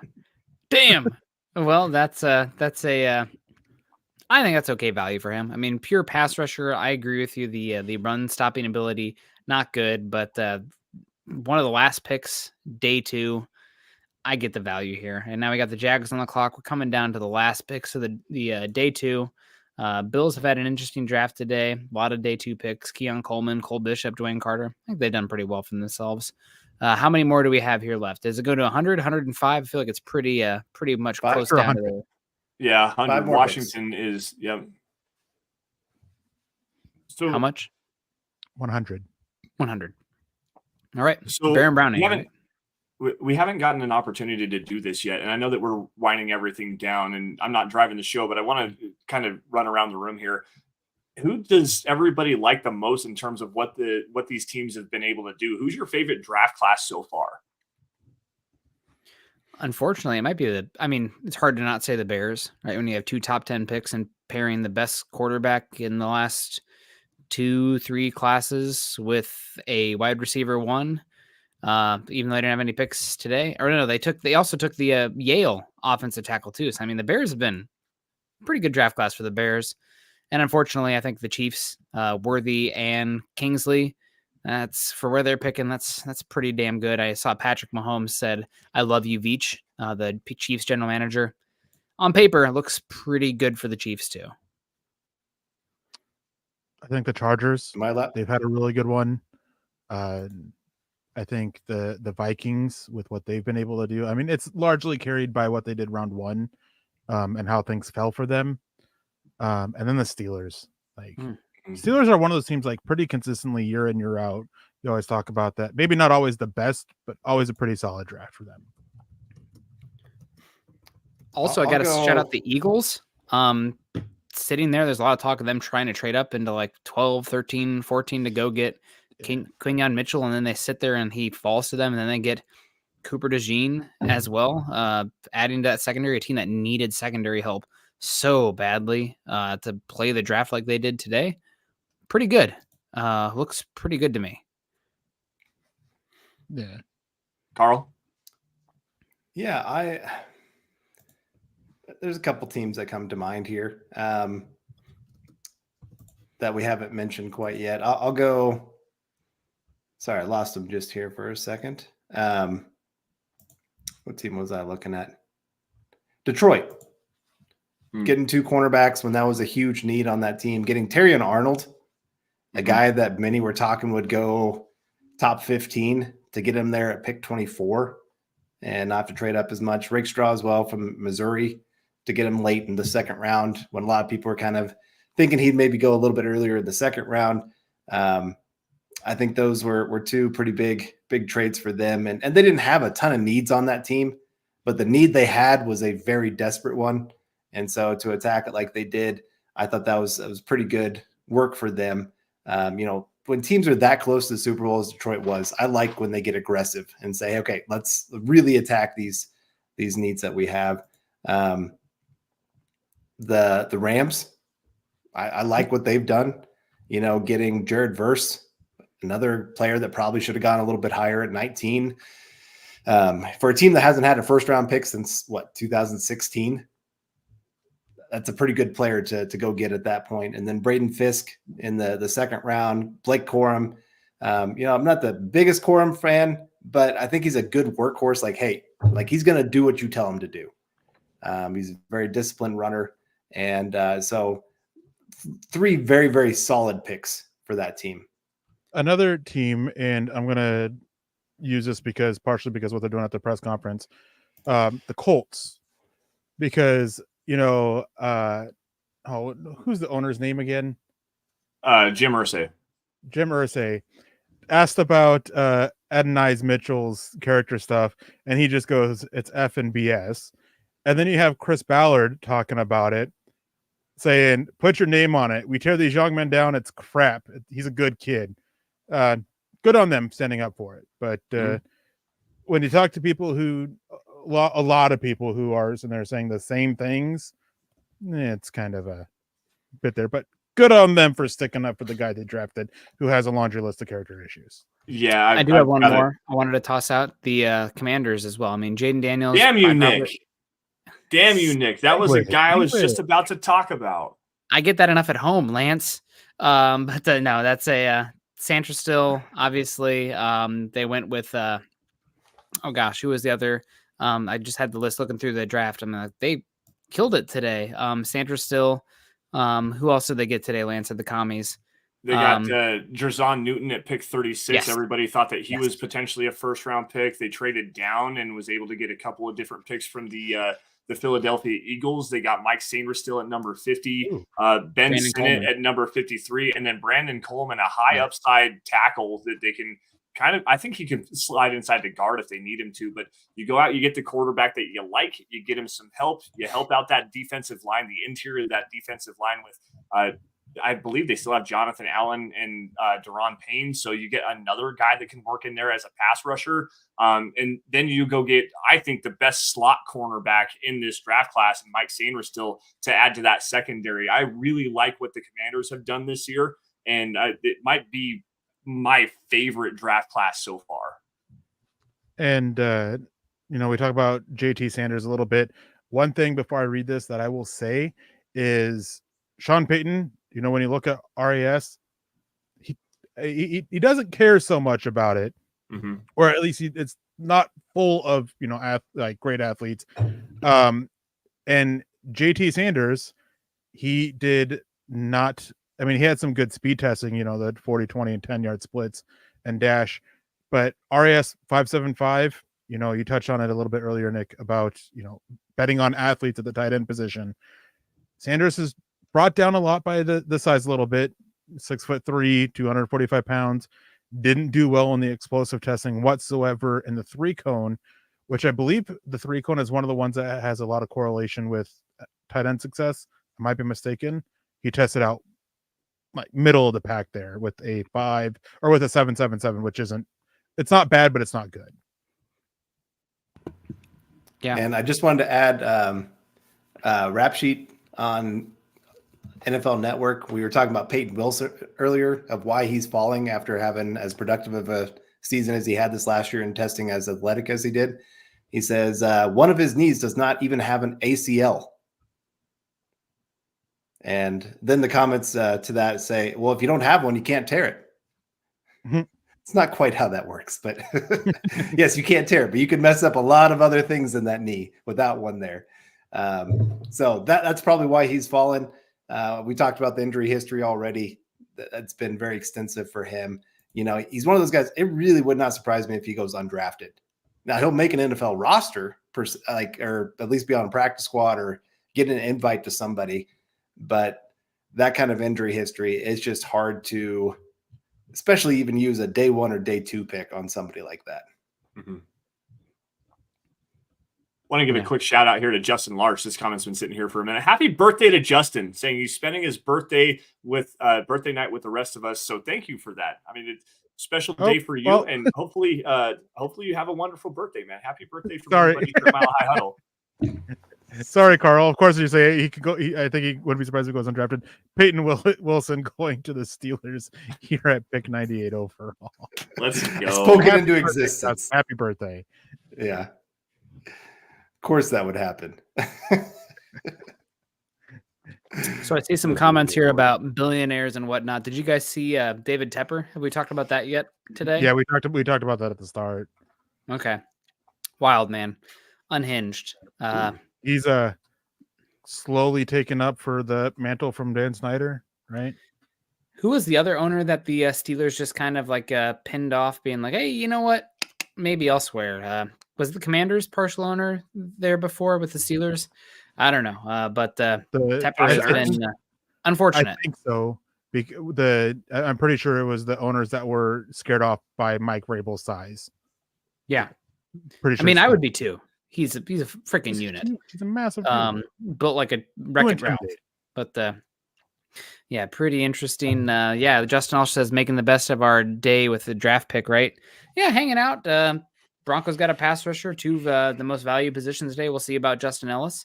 We also got Mike Edel coming in here saying John Elway played his entire career without an ACL. That's before my time. I couldn't speak to that. I mean, if that's true, that's incredible. But I honestly don't know about that. I do know John Elway was born in Port Angeles on the Olympic Peninsula out here. So shout out to the Washington Olympic Peninsula. But other than that, I don't know much about his pre-Denver days other than baseball and football. So just quickly on. Go ahead, Carl. Go ahead. Go ahead. You go ahead. Oh, I was just going to say, yes, his knee was really messed up. I've met Elway a couple times. He has a major limp that he walks with because his knee has been so messed up. And I think they did take out his ACL because it was a problem. And they just said, let's just not have this be a problem anymore. So his big reason that he retired was because his body was just so beat up. He was done. I mean, guy just got done winning 2 Super Bowls, playing some of the best football of his career, honestly, under Mike Shanahan, and walked away because he was like, I'm tired. I'm hurt. I want to be able to golf and hang out and do things. So yeah, that was definitely part of it. Yeah, John Elway played his entire career with no ACL and half his career with no lateral meniscus in his knee. I guess I'm showing my age, but that is wild. So shout out to Mike for teaching me something today. That's unfreaking believable. No, I think the gray hairs are starting to show your age. I mean, that's coming from the silver fox up there. Hey, my wife loves it. That's all that matters, man. Fair enough. So just quickly back to the ACL conversation there. John Elway, well, as mobile as he was, when you play quarterback, you don't necessarily need to have an ACL. We watched, I believe it was the San Falcons Diego agree. Chargers. Sorry, I had to. Right? That's fair. But the San Diego Chargers, I believe it's like 2006 or something like that. They went to the playoffs, lost to the Patriots. LaDainian Tomlinson had a knee injury, but Phillip Rivers tore his ACL like the week before they went to that playoff game, and he played the entire game with a torn ACL. It's a change of direction thing. Like Peyton Wilson being an off-ball linebacker, especially in coverage, like that's a big issue for a guy like that. You don't have the stability, you don't have the range of motion, you don't have the flexibility as well. Like that's a major issue for a player that plays as physical as he does as well. Like you need that power to drive through your lower half. And if you don't have stability in your knees, you're not going to have that, especially at the NFL level. And he's a smaller player for the linebacker position too. Well, we are on the final pick of the night with the Commanders on the clock. The Rams taking Cameron Kinchens, who a lot of people said he is the brightest kid in this class.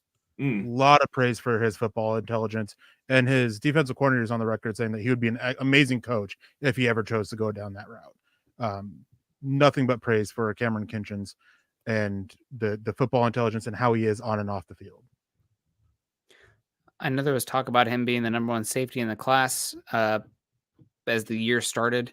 Not really a athletic specimen by any means, but not always the most important for the safety position. He was not really a highly recruited guy. It was the other safety at Miami that was like 6'4", 215, 220 or something that was really highly recruited. But Kinchens had a pretty good career at Miami, and this feels about the range for him. Not special by any means, but has a chance to be a quality or a serviceable starter.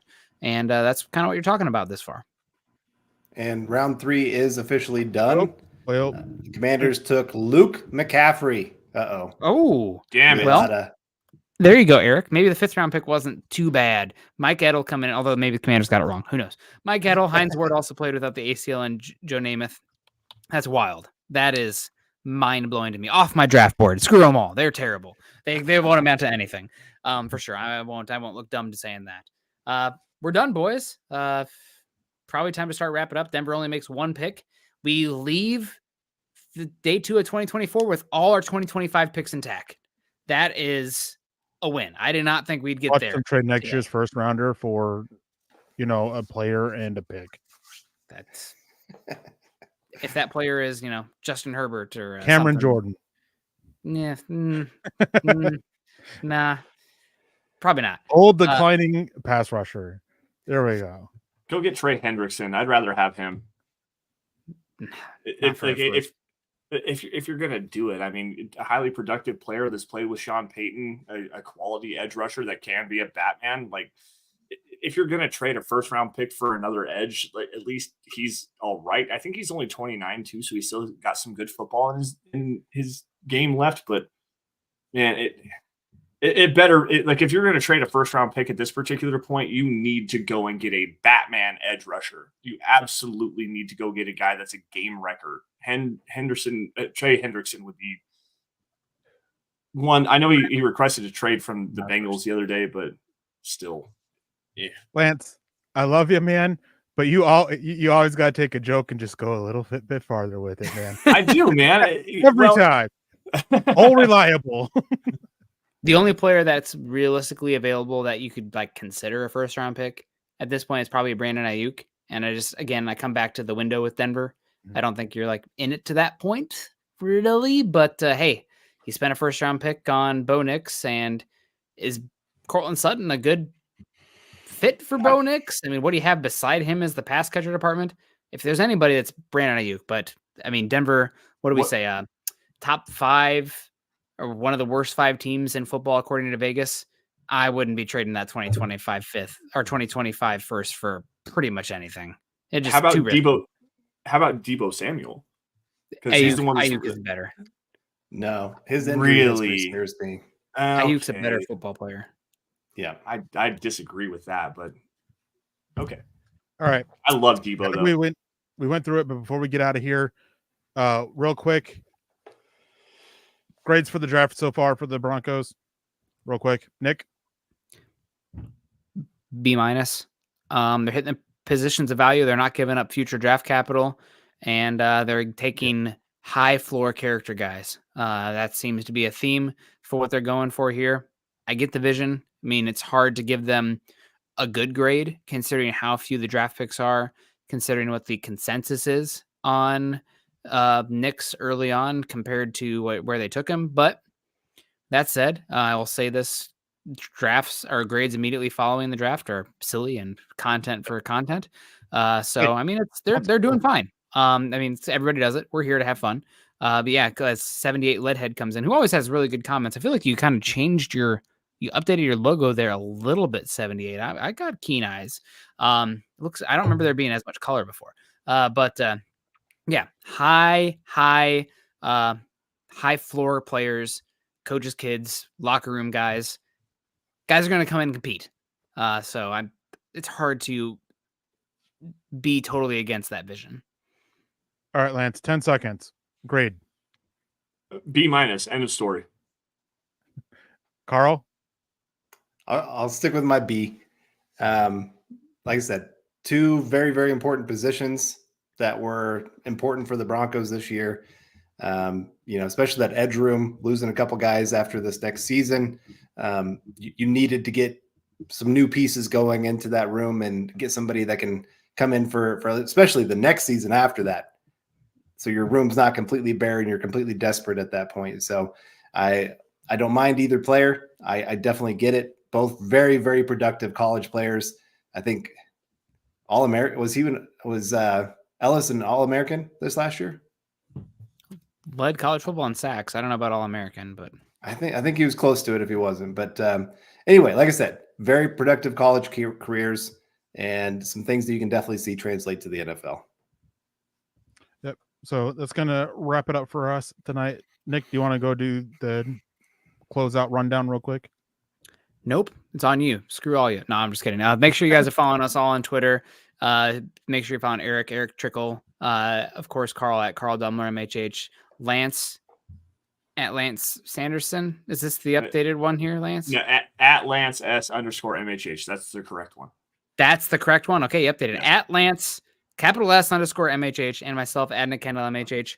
Also, make sure you're following us at Mile High Huddle, Facebook.com/Mile High Huddle, and Facebook.com/Mile High Huddle Pod. If you haven't done so yet, follow us on Apple, the podcast, iTunes, wherever you listen to podcasts. Leave us a 5-star review. Obviously, I don't think we're going to cut up the 4.5 hours stream here. It'd be fun, but I don't think we got the room for that. But that helps us a heck of a lot. And subscribe, like, and share, as it says on the ticker there underneath. You guys back tomorrow. Nick too. Nick is not back tomorrow. Nick has got to change some more diapers tomorrow and hang out. But we got family in town too. The mother-in-law's in town, so Nick might make an appearance here or there, but not going to be providing as much content as in years past. But hey, hanging out. It's a good draft. Not a lot of picks so far. We'll see what happens tomorrow. And day 3 is always a absolute fever dream. So God bless you guys. Good luck. Any final thoughts? I mean, we'll go around. Eric, any final thoughts? Can I go to bed yet? It's only like 7:20. You can see the dark circles under my eyes already. But no, I mean, I'm excited for tomorrow. I love day 3. It's my favorite day of the draft. It's year after year. That's where I do my most work. And yeah, it's just, I absolutely love it. I love seeing what happens. And this is where, dreams are made throughout, but this is where like a lot of people are, they have those extra hardships and stuff like that come through. Didn't always, get a chance to play a whole lot, things like that. Some really cool stories come out, and a lot of amazing moments at the draft as well, with the picks being called and how they get called. Everyone remembers the monkey, right? And how much Mike Mayock hated the monkey. Oh, yeah. Nobody, you guys don't remember? I remember. I remember that. I remember that. Really pissed. Yeah, I absolutely hated it and ranted on it for like 20 minutes. But no, I mean, we'll love it. Maybe tomorrow I'll surprise y'all, and I'll having had slept on Bo Nix for 2 days, I'll come in and say that the pick was an A+. Just got to tune in tomorrow to find out for sure. Carl, final thoughts? No, yeah, like I said, with limited draft picks so far, Broncos have done what I kind of thought they would do. Quarterback, edge. Now hoping that they can add some weapons tomorrow to actually help their new quarterback to be able to maximize his talent. And there's still a couple pieces on the board, wide receiver, tight end, running back out there that I think can really be nice here in round 4, round 5 for the Broncos. So very excited to see. Well, finally the Broncos will really be going crazy tomorrow with, what do they have, 6 picks left for rounds, for the final rounds here. So yeah, Broncos finally getting a little bit more work. Lance, final thoughts. The goatee's working. Well, the goatee is working. I did a good job trimming it up today, so thank you for that, Puma. My last thought is, Eric, hey, would you like to update everybody up like on your big board and who the best players are available, or do we have to wait for that for tomorrow? No, I'm kidding. Obviously, it's for me.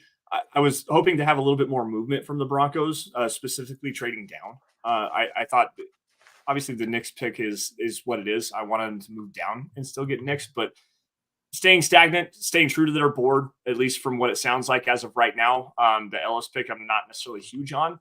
B- for me, but at the same time, I appreciate the process. I understand what they're trying to do here. Again, the coach's kid aspects is a big thing here, but for the most part, I want to see how the rest of this class grades out. I think that they have some more value that they can get and add some really good players on day 3, and I'm excited for tomorrow. Should be great. Players, Eric, who do you got tomorrow? Top picks. Broncos should be on the board pretty quickly. My best available? Yeah, give me your top 10. Oh, man, I got to sort this out here. TJ Tampa. I was joking at that. I was definitely joking at that. I want to hear who's – I'm curious. TJ Tampa, Jaden Hicks, Jalen Wright, Jatavian Sanders, Troy Franklin, Theo Johnson, Austin Booker, Dadrian Taylor Demerson, Fabian Lovett, Malik Mustafa, Brennan Jackson, Spencer Rattler, DJ James, Brandon Dorless, Javon Baker, and Malik Washington. Those are all guys who had day 2 grades that are left. Well, fun. A lot of good centers left, too. Unless I missed a bunch that came off the board. Bo Limmer, Tanner Bortolini, the guy from Penn State as well, whose name's escaping me right now. So Hunter Norzad. Yep. So we'll see what happens, guys. But until then, I think we'll see you again tomorrow. Mustafa also, yeah, good call there. But we'll see what happens. A lot of picks tomorrow. Should be a lot of fun. A lot of new faces for the Broncos. Good job tonight, gents. Thank you guys so much to the chat. We really appreciate you. More super chats than we can even get through here. Want to give a shout out to you guys. I mean, keeping the lights on for us. Every bit helps, of course. So appreciate all of you so much. We'll see you again tomorrow. Make sure you choose kindness and compassion. Go Broncos. Bright and early.